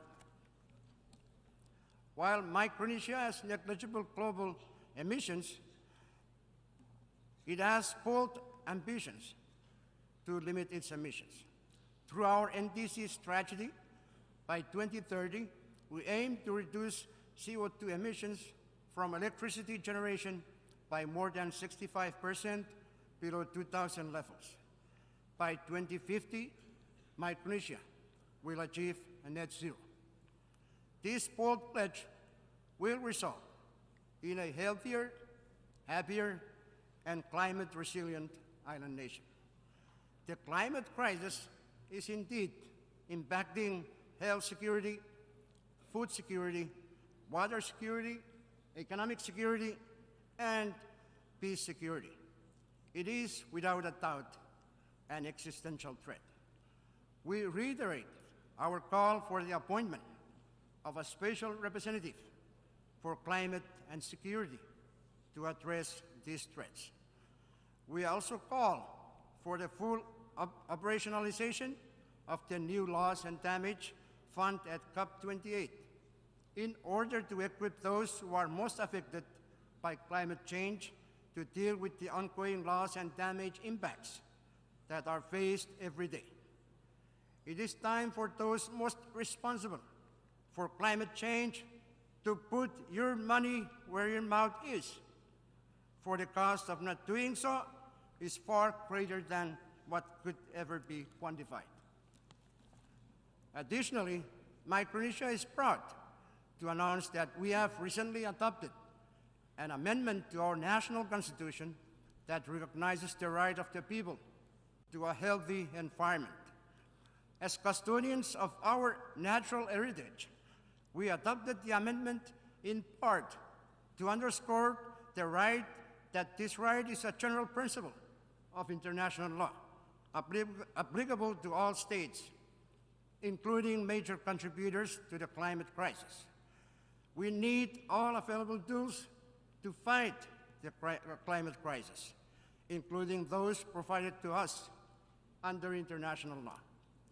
For this reason, Micronesia is proud to have been a member of the core group of countries that advocated for the adoption by this body of a resolution requesting an advisory opinion from the International Court of Justice on obligations of states and consequences under international law in relation to climate change. Countries like mine and people like mine are the front lines of climate change. But we don't need more promises. What we need now is action, for promises to turn into policy and for policy to turn into proactive steps toward real solutions. As islanders, resilience is in our DNA. But let me remind you that our resilience should not be a placeholder for continued inaction. Mr. President, as a big ocean state, we recognize one clear truth. The ocean is suffering from multiple stressors. It is the duty of the international community to address the sources of those stressors for the sake of present and future generation of mankind, as well as for the sake of the ocean itself. SDG 14 would not have been included in the 2030 agenda if not for the sustained advocacy of Micronesia and other small island developing states, particularly from the Pacific. By the same token, the recent adoption of the PB&J agreement would not have been possible without the key contribution of Pacific small island developing states like Micronesia. As Micronesia had actively engaged in the negotiations of the PB&J agreement, it is also committed to implementing it. This is why I am honored to have been the first head of state to sign the PB&J agreement, which I did yesterday on behalf of Micronesia. I urge members of the UN and other world leaders to sign and ratify the agreement, and also urge for the full implementation of SDG 14 as soon as possible. We also commit to doing our part in implementing the Kunming-Montreal Global Biodiversity Framework, including with respect to the establishment of marine protected areas and similar measures for at least 30% of the global ocean by 2030. Our work on the Micronesia Challenge, Blue Prosperity Micronesia, and similar initiatives in our part of the world already contribute to that effort. Mr. President, the 2030 agenda is at its halfway point. We are not on track on a number of issues. I have already pronounced myself in more detail at the SDG Summit, but we also have opportunities. We have just completed preparatory meetings for the 4th International Conference on Seeds. We expect the outcome of the conference to be concrete, action-oriented, yet address our most pressing needs in partnership with the international community, including how internet connectivity can change life in the islands by telemedicine and remote learning available at every outlying island, and how transportation can be more sustainable if your only means of transport is our boats. It is my hope that practical action will flow from the conference including to support the implementation of the 2050 strategy for the Blue Pacific continent. Mr. President, Micronesia is a proud matrilineal society where our clans, lineage, and land control are mainly passed down from generation to generation through women. This symbolizes the powerful role of women in our culture and society. Yet we recognize that historically, women have had difficulty in attaining roles in leadership and decision-making in government. So, Mr. President and Mr. Secretary General, I am pleased to report that finally, there are women members currently serving in our National Congress now. And in my own administration, I have committed to putting more women into leadership and decision-making positions while continuing to meaningfully consult and engage women on matters of national importance in order to strive for a more inclusive and equal Micronesia.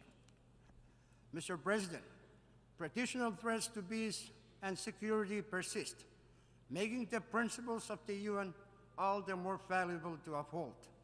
This is why Micronesia stands in solidarity with Ukraine and supports its independence within its internationally recognized borders.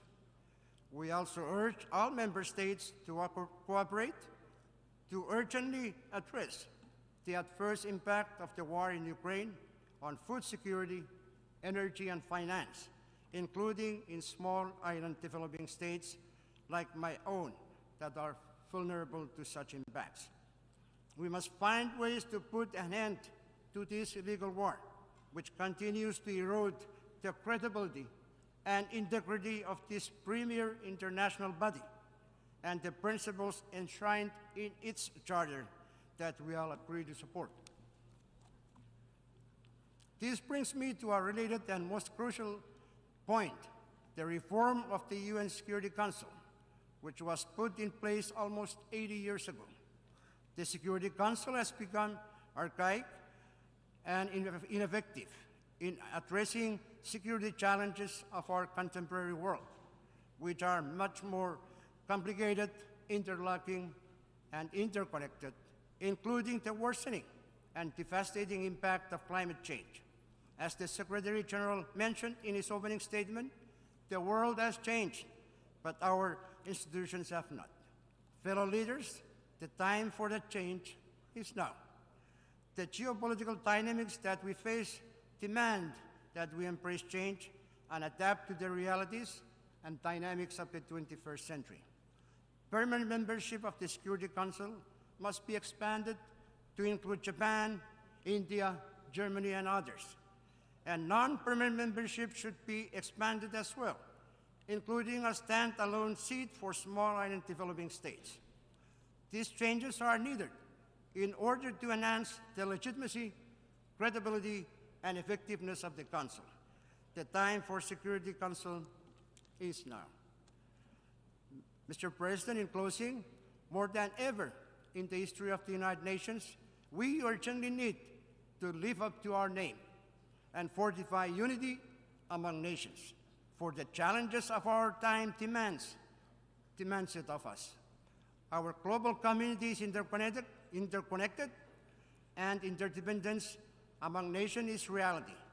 And so no challenge can be solved by any one country or community alone. We must admit we all need each other. And so in addressing these challenges, we must remember that people lie at the heart of every solution, both as a driver and as a benefactor. As a global community, we all gather here within these walls because despite it all, we still believe that we can do better. We still have the audacity to reimagine a more just and prosperous world that is worthy of the next generation. I thank you for listening. On behalf of the Assembly, I wish to thank the President and Head of Government of the Federated States of Micronesia for the statement just made. and a request protocol to escort His Excellency. The Assembly will hear an address by His Excellency Jakov Milatovic, President of Montenegro. I request protocol to escort His Excellency.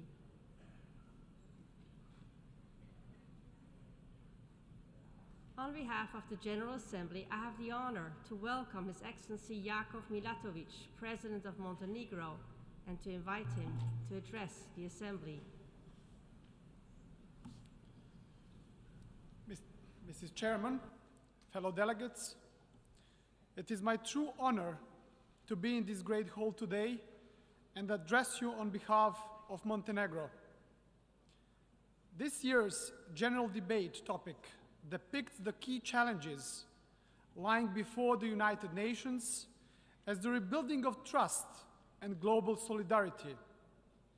It also accelerates action on the 2030 Sustainable Development Agenda. And indeed, achieving a sustainable and peaceful future requires our full attention and demonstrates our true commitment to a better world. I reaffirm and reiterate Montenegro's strong support and commitment to the goals and principles of the United Nations, particularly in times like these, when global unity and solidarity are greatly needed. Ladies and gentlemen, to efficiently address global problems, we need wise leadership. Rather than uniting in joint efforts, most often we share only our joint concerns. Yet, the only way of tackling widespread crisis is to be united in action. And I believe we can all agree that the ongoing geopolitical crisis represents a grave challenge to the international peace and security, and an alarming indicator of the need to fully return to the provisions of the UN Charter, respect its binding character and the universality of its goals and principles, civilizational values on which the rule-based world order rests. Excellencies, ladies and gentlemen, I have assumed the position of the President of Montenegro just 4 months ago, after our citizens made a resounding choice for change in the recent election. This marks an unprecedented level of support for a new era of our country's democratic development. And this leaves me with no doubt about the political direction our citizens want to see. Strengthening the rule of law, developing prosperity, ensuring social cohesion and equal opportunities. And I'm highly aware of how vital these objectives are in safeguarding our young democracy and our freedom, especially at a time when de-democratization processes are becoming increasingly apparent worldwide. Let me particularly emphasize the importance of the rule of law as the key to unlock the economic potential and improve the living standards. Building truly democratic and independent institutions is crucial along that road.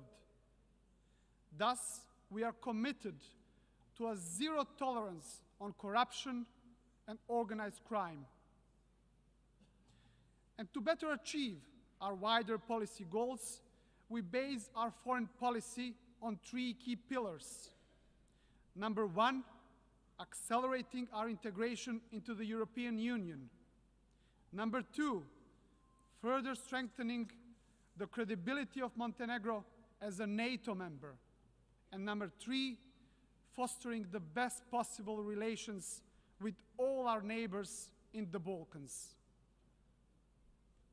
Montenegro is devoted to safeguarding lasting peace in the Balkans. Therefore, I have commenced my term by strengthening the friendships with our Balkan neighbors.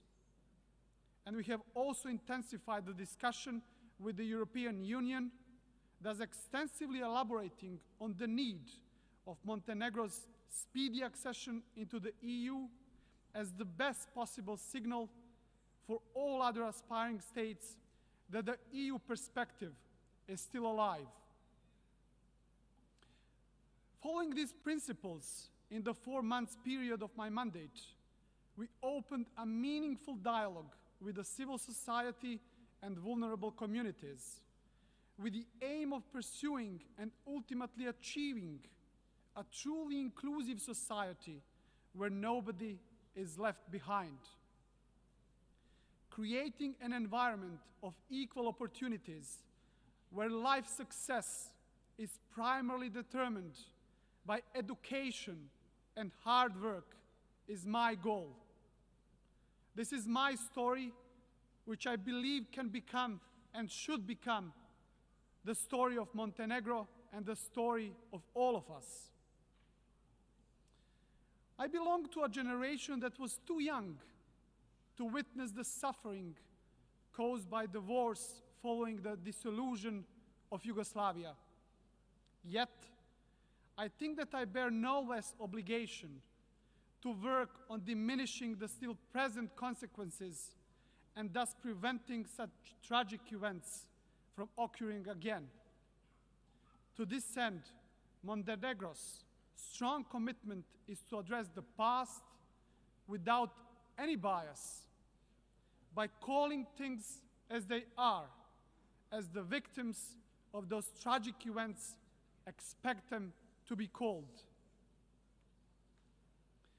Not witnessing the fact that we in Montenegro, as in many other democratic countries, often diverge on many political issues, we all agree that peace and prosperity, an equal and just society, and friendly relations, particularly with our neighbors, have no alternative. We are proud of our democracy, but also grateful to our ancestors for having a state to protect and promote our interests abroad. We truly cherish freedom, and we stay united in this. And the same is what we hope from the world, to ought to be united as ever before in defending democracy, human rights, freedom of choice, the rule of law, and ensuring peace and prosperity, but above all, preserving human lives. In this context, I would like to reaffirm once again Montenegro's clear-cut position in condemning unprovoked and unjustified Russia's aggression and our firm support to Ukraine. Besides devastating Ukraine, this war caused an energy, food, and financial crisis that especially harmed the least developed in the world. To that extent, and in accordance with the UN Charter and the adopted General Assembly resolutions, we share the desire for comprehensive, just, and lasting peace in Ukraine. Dear colleagues, there are still far too many places in our world where peace, stability, human rights, and even basic necessities are not granted. And we cannot be proud of this. The international community often emphasizes reactionary humanitarian responses rather than the preventive ones. Think just of the heartbreaking migratory crisis in the Mediterranean region. The confluence of challenges we all face today serves as a formidable obstacle to the realization of the Sustainable Development Goals. Despite these obstacles, there are constructive ways to move forward. To speed up progress towards achieving the SDGs, it is necessary to mobilize strong political commitment, improve financial resources, and achieve closer cooperation. I believe we should be honest and admit that the Sustainable Development Goals have proven to be a greater challenge than initially expected, requesting from all our countries additional and greater engagement and commitment. And the international community must increase its efforts to combat climate change with concrete actions. This includes full implementation of the Paris Agreement and addressing the interconnected crisis of climate change, biodiversity loss, and pollution. Dear delegates, by adopting the declaration in 1991, Montenegro became the world's first ecological state.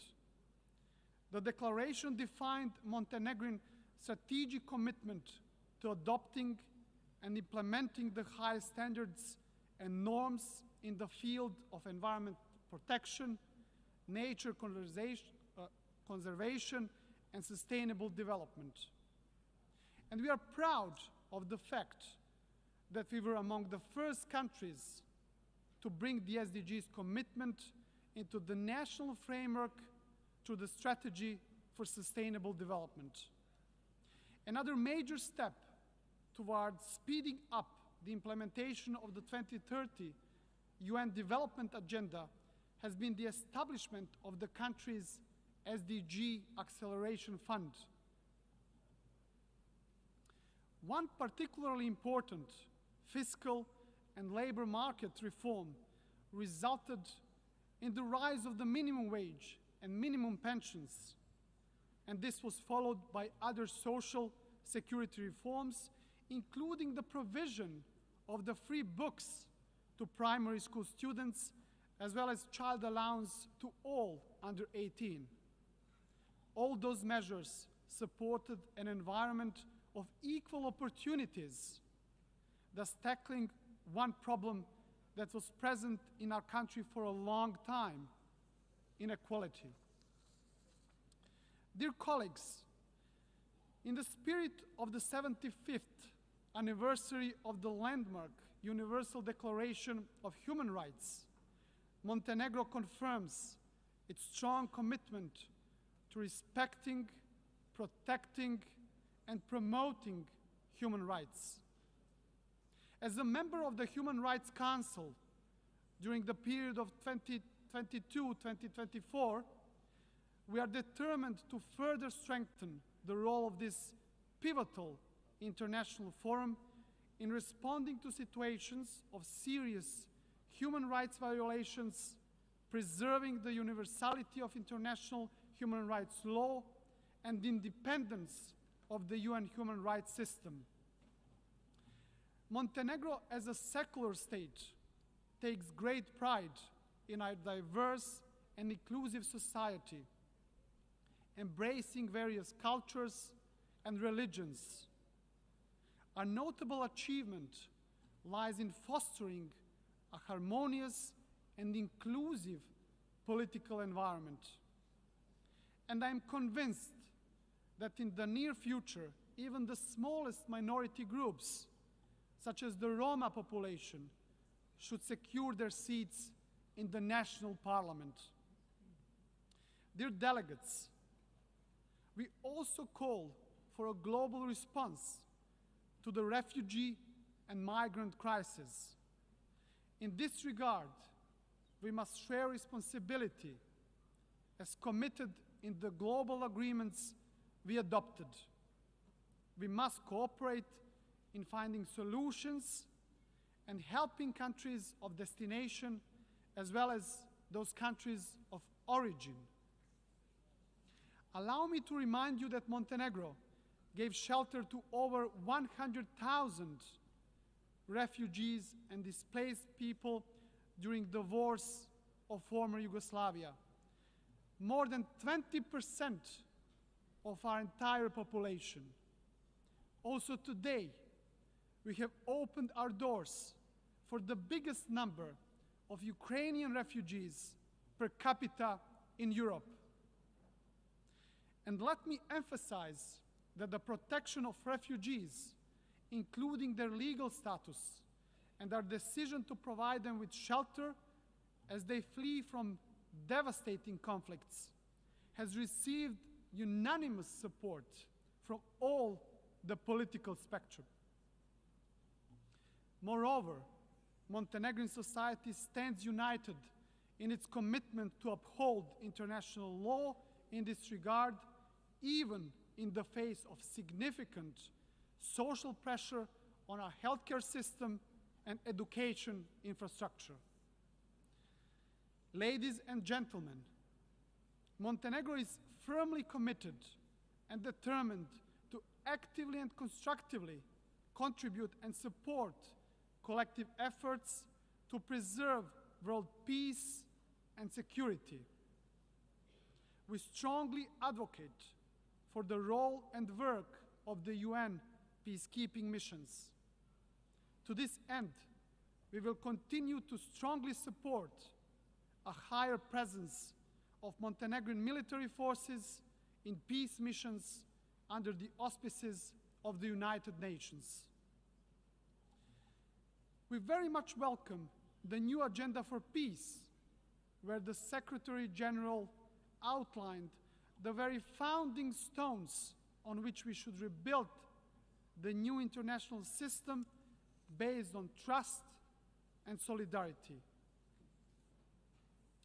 Montenegro remains determined on the course of a Euro-Atlantic future, good neighborly relations, and multilateralism. And having this in mind, we have launched our candidacy for the non-permanent seat of the United Nations Security Council for the period 2026-2027, and we do ask for your support. To conclude, dear friends, as a European country, not only geographically, but more importantly, in terms of values and principles, we are convinced that the EU accession of Montenegro, as well as the entire Western Balkan region, will further strengthen our international position and ensure the lasting peace and prosperity.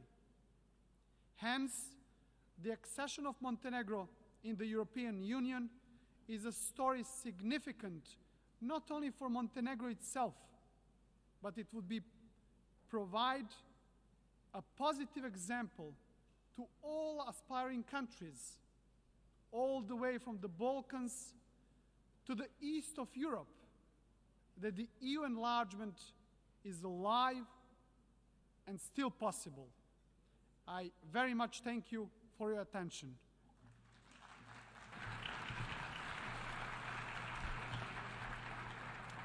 On behalf of the Assembly, I wish to thank the President of Montenegro for the statement just made, and I request protocol to escort His Excellency.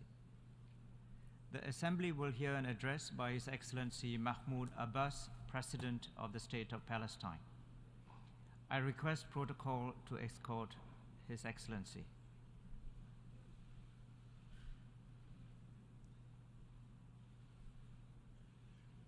On behalf of the General Assembly, I have the honor to welcome His Excellency Mahmoud Abbas, President of the State of Palestine, and to invite him to address the Assembly.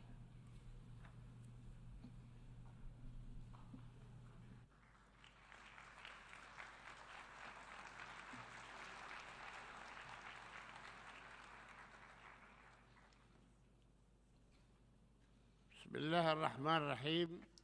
In the name of God, the most gracious, the most merciful, His Excellency, رئيس الجمعية العامة للأمم المتحدة, President of the United Nations معالي General Assembly, معالي السيد أنطونيو غوتيريش, Mr. Antonio Guterres, الأمين العام للأمم Secretary المتحدة, General of the United Nations, السيدات والسادة رؤساء ladies وأعضاء and الوفود, gentlemen, heads and members of delegations, والسلام عليكم ورحمة الله وبركاته. Blessings and the mercy of God be upon you. واهم من يظن بأن السلام يمكن أن يتحقق في الشرق الأوسط دون أن يحصل الشعب الفلسطيني على كامل حقوقه الوطنية المشروعة.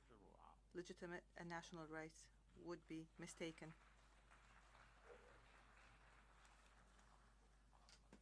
مرة أخرى Once again, آتيكم حاملا قضية الشعب المكافح من أجل الحرية والاستقلال لأذكركم بمأساته التي تسببت بها النكبة منذ 75 سنة والتي لا تزال آثارها تتفاقم بفعل الاحتلال الإسرائيلي لأرضنا. هذا الاحتلال الذي يتحدى قراراتكم التي زادت عن 1000 قرار وينتهك مبادئ القانون الدولي والشرعية الدولية بينما هو يسابق الزمن لتغيير الواقع التاريخي والجغرافي والديمغرافي على الأرض من أجل إدامة الاحتلال وتكريس الفصل العنصري الأبارتايد. رغم هذا الواقع الأليم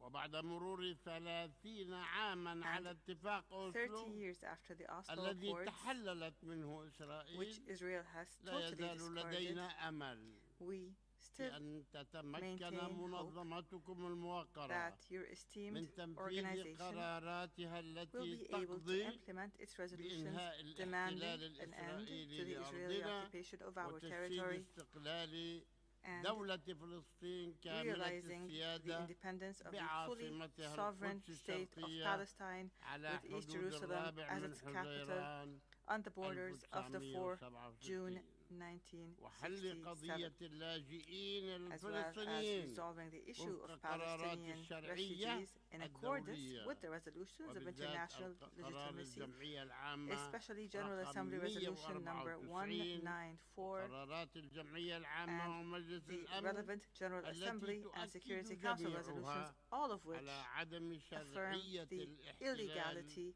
والاستيطان الإسرائيلي وبخاصة in particular Resolution 2334 and the Arab Peace Initiative.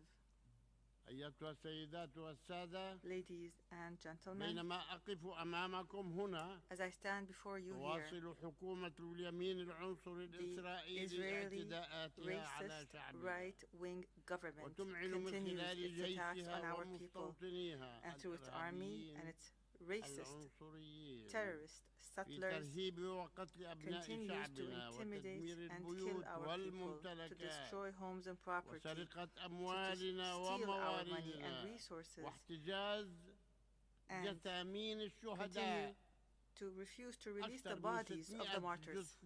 600 bodies are being held. For what reason, I do not know.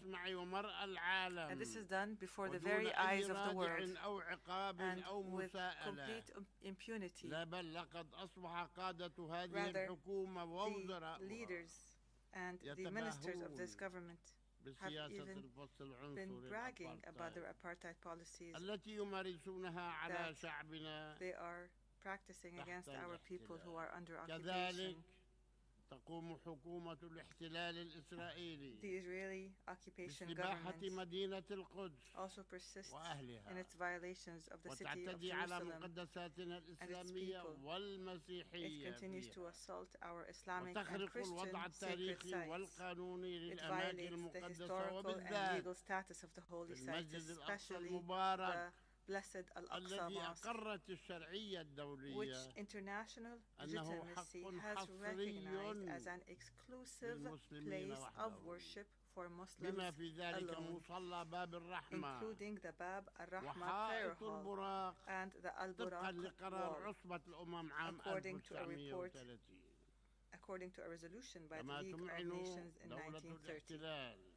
The occupying power is also feverishly digging tunnels under and around Al-Aqsa Mosque, threatening its collapse, or the collapse of parts of it, which would lead to an explosion with untold consequences. We have repeatedly warned against transforming the political conflict into a religious conflict, for which Israel will bear full responsibility. I hereby call on the international community to assume its responsibilities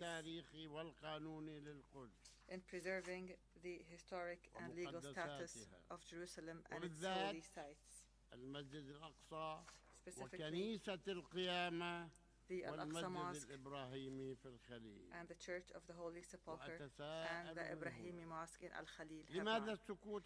Here I wonder, why remain silent about all the flagrant violations of international law that are being committed by Israel, the occupying power?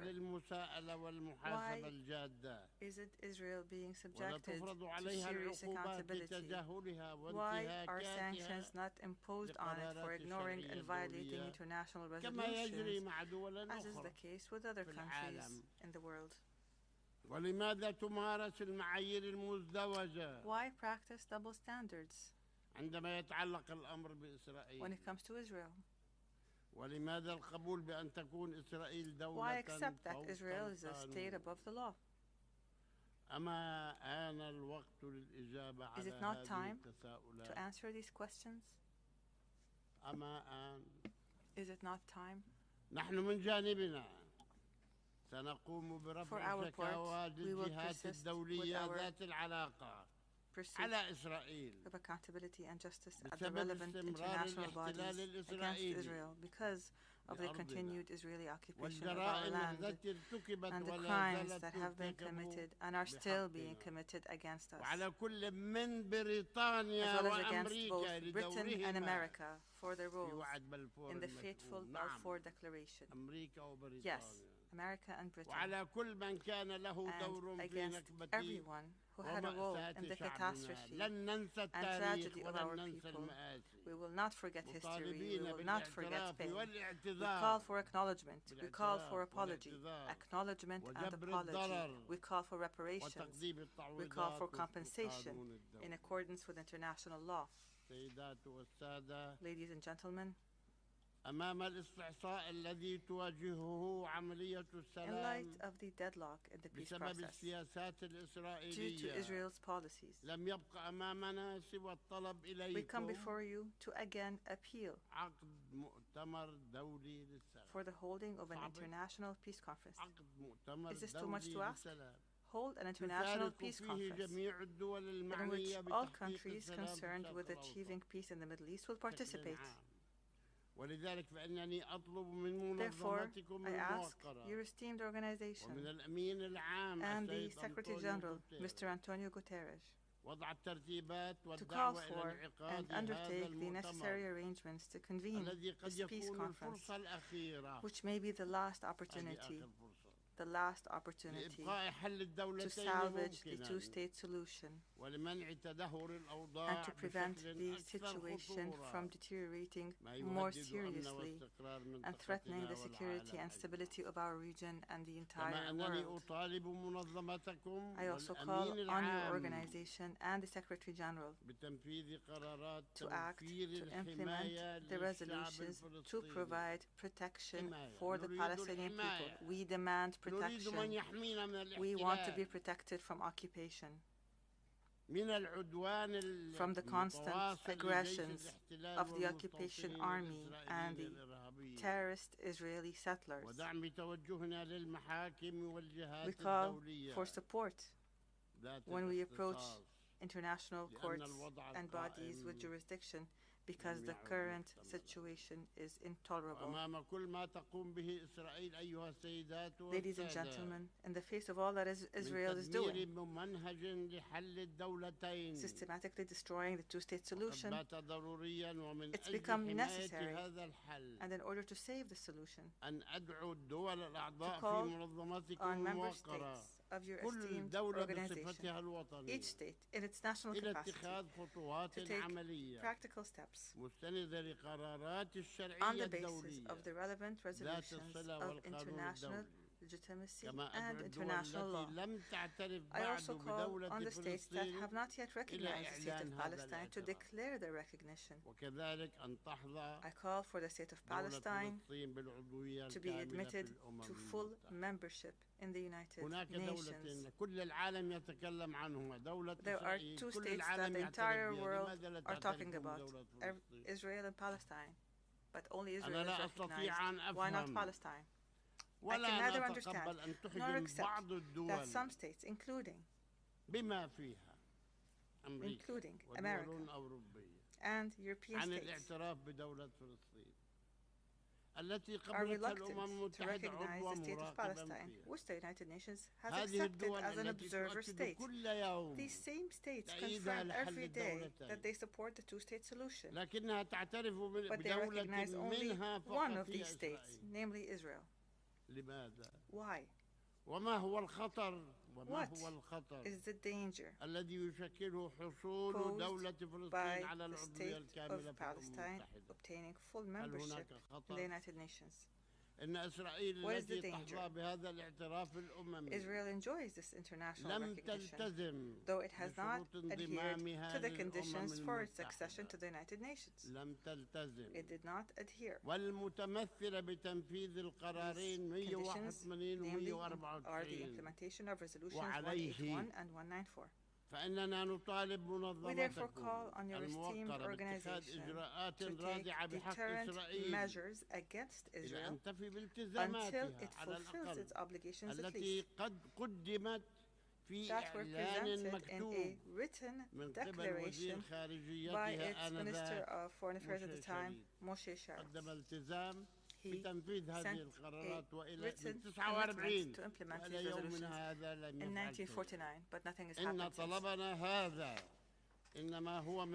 This request of ours is for the sake of peace and justice, and out of respect for international law, international legitimacy, and this esteemed organization. Ladies and gentlemen, our people are defending their homeland and their legitimate rights through peaceful popular resistance. This is our policy. It is a strategic option for self-defense and to liberate the land from a colonial occupation that does not believe in peace and has no regard for the principles of truth, justice, and human values. We will continue our resistance, our peaceful, popular resistance of this brutal occupation until it is defeated from our land. We are managing our affairs under extremely difficult and complex circumstances as a result of the restrictions imposed on us by the occupied power. These restrictions prevent us from accessing our natural resources. The occupying power unlawfully withholds our money with no just cause. It continues to besiege our people in the Gaza Strip, only deepening the suffering of our people. Moreover, Israel bears full responsibility through its control over all crossing points and dividing lines between the occupied West Bank and its surroundings. It is fully responsible for these points and lines and for the deliberate spread of weapons, drugs, and criminal killings taking place in the Arab cities inside Israel these days. Every day there's a case of murder that Israel is responsible for, part of which is spilling over into our areas, thus creating a great threat to the social security of Palestinians everywhere in our territory. Allow me here to tell you that as long as we continue to suffer under the abhorrent Israeli occupation, we will continue to need financial assistance from the international community. When the occupation ends, we will thank you for your help. In addition to the crucial provision of financial support to the United Nations Relief and Works Agency for Palestine Refugees, UNRWA, it is in dire need so that it could support the refugees. We are thankful to the international community for the support it has given us to build our state and our economy, and we look forward to the continuation of this support until the occupation ends. Help us get rid of the occupation, and we would be able to rely on ourselves. Ladies and gentlemen, our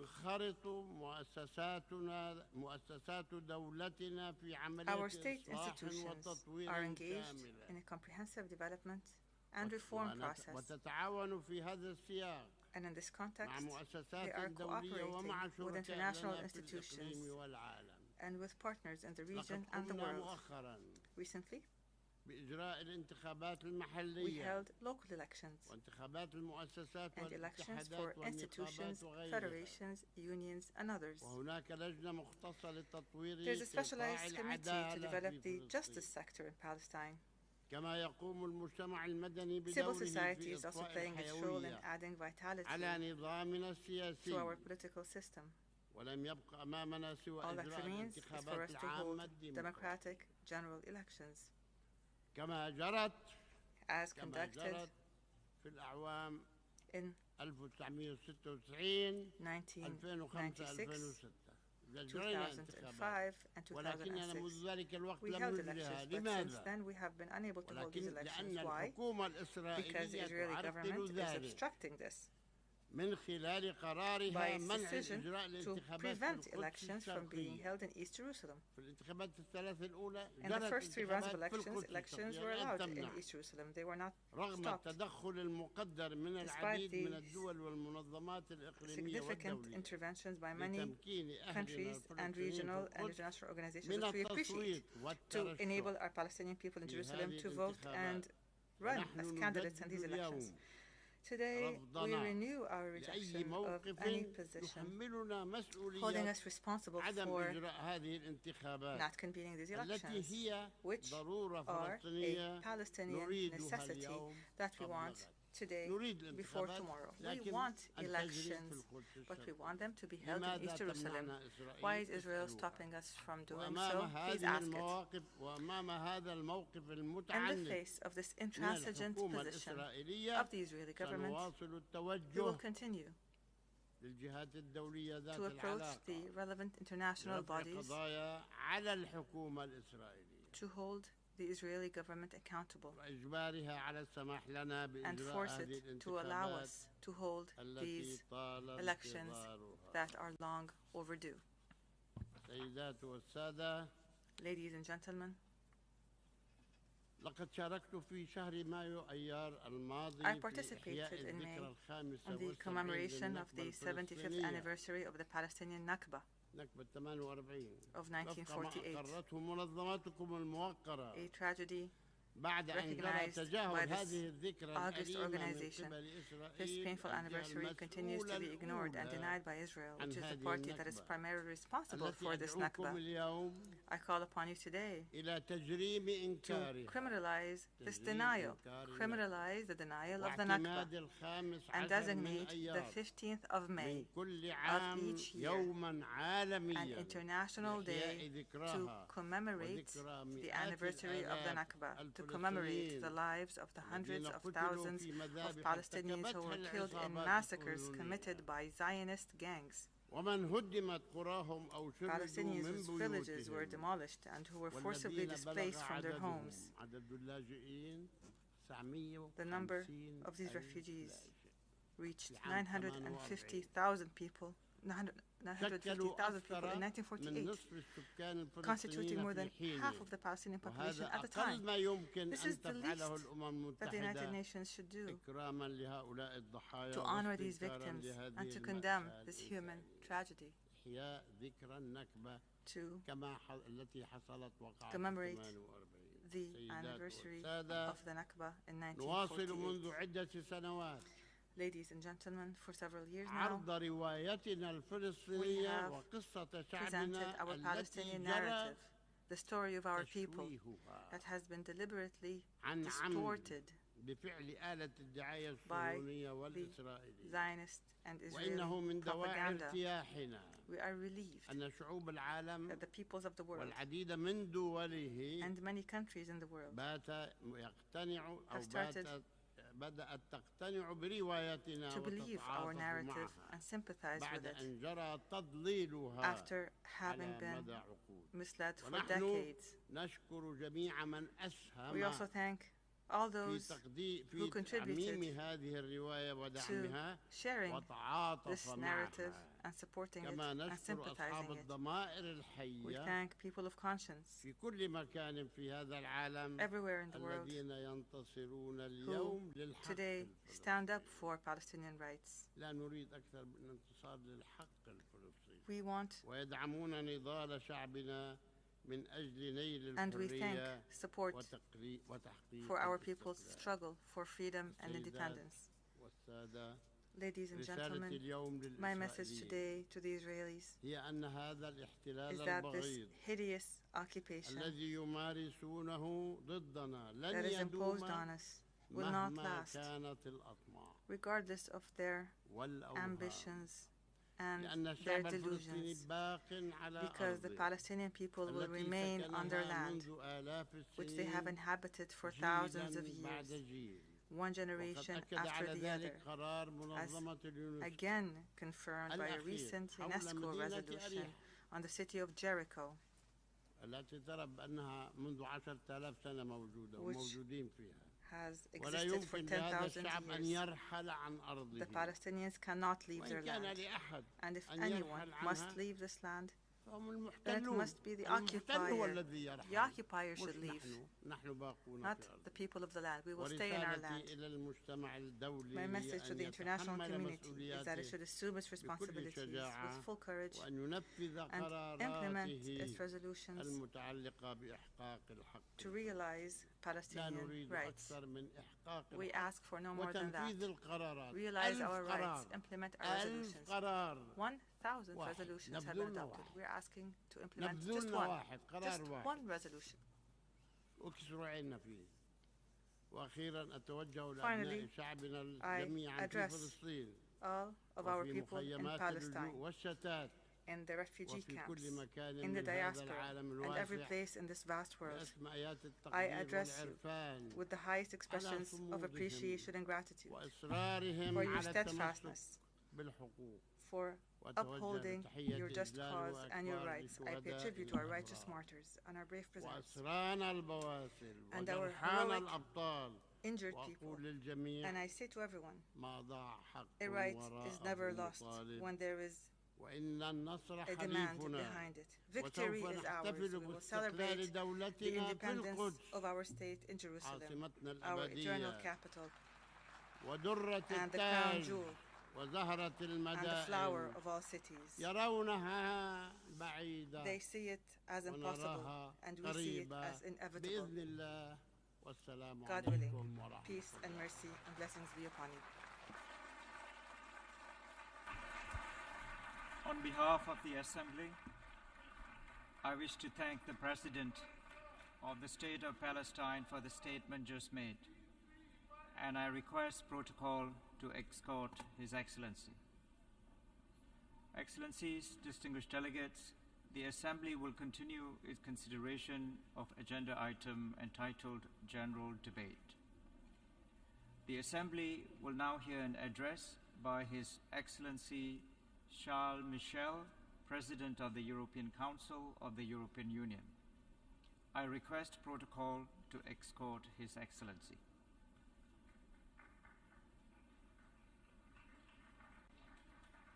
I have great pleasure in welcoming His Excellency Charles Michel, President of the European Council of the European Union, and I invite him to address the Assembly. Monsieur le Président, Mr. President, Excellences, Mesdames et Messieurs, Excellencies, ladies and gentlemen, la salle du Conseil de sécurité A mural adorns the wall of the Security Council chamber. The Norwegian painter Per Trog painted a phoenix there. It's a phoenix that emerges from a world covered with ash that is being rebuilt after the war. The lower part of the mural is dark. It features a dragon.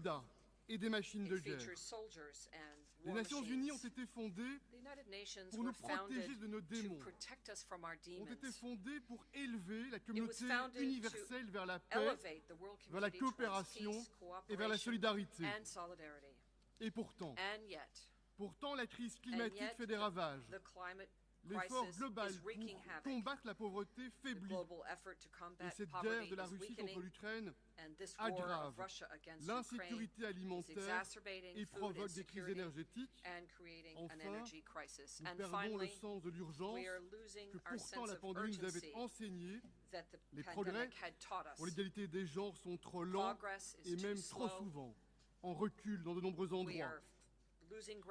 Mesdames et messieurs, le mantra de la présidence indienne du G20 est une terre, une famille, un futur. Et en effet, nous formons une famille universelle. Et les Nations Unies devraient en constituer l'ossature. Mais comme le dit très bien le secrétaire général Guterres, cette famille aujourd'hui est dysfonctionnelle. L'Union européenne veut un monde multipolaire qui coopère, qui progresse vers plus de démocratie et plus de respect pour les droits humains. Et nous le voyons bien, la confiance s'érode, les tensions se multiplient, une dangereuse confrontation bipolaire nous menace, comme si chacun devrait être forcé de choisir un camp contre un autre, un petit peu comme la course effrénée à l'arme nucléaire au siècle passé, l'intelligence artificielle générative, surtout dans le domaine militaire, devient le terrain d'une nouvelle compétition géopolitique. Le regretté secrétaire général Dag Hammarskjöld l'avait pourtant dit avec sagesse. Les Nations Unies n'ont pas été créées pour nous amener au paradis, mais bien pour nous sauver de l'enfer. Mesdames et messieurs, la lucidité nous impose de le voir. Le système des Nations Unies aujourd'hui est ankylosé, entravé par des forces hostiles. Et notre responsabilité, c'est d'être engagé pour remettre la coopération multilatérale sur des rails solides. Et pour cela, il nous faut d'une part restaurer la confiance, résoudre les problèmes urgents et réparer le réacteur des Nations Unies. D'abord, restaurer la confiance. La confiance, on le sait, elle est fondée sur le respect de principes sacrés gravés dans la Charte des Nations Unies. Souveraineté, intégrité territoriale et droits humains.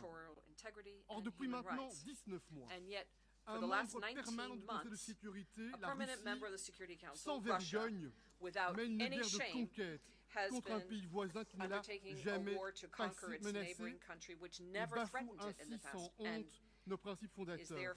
Cette guerre brutale, menée avec son lot d'horreur et de mépris pour la vie humaine, l'Assemblée générale, à plusieurs reprises, a condamné cette guerre et c'est bien sûr un rappel puissant des principes de souveraineté et d'intégrité auxquels nous sommes tellement attachés.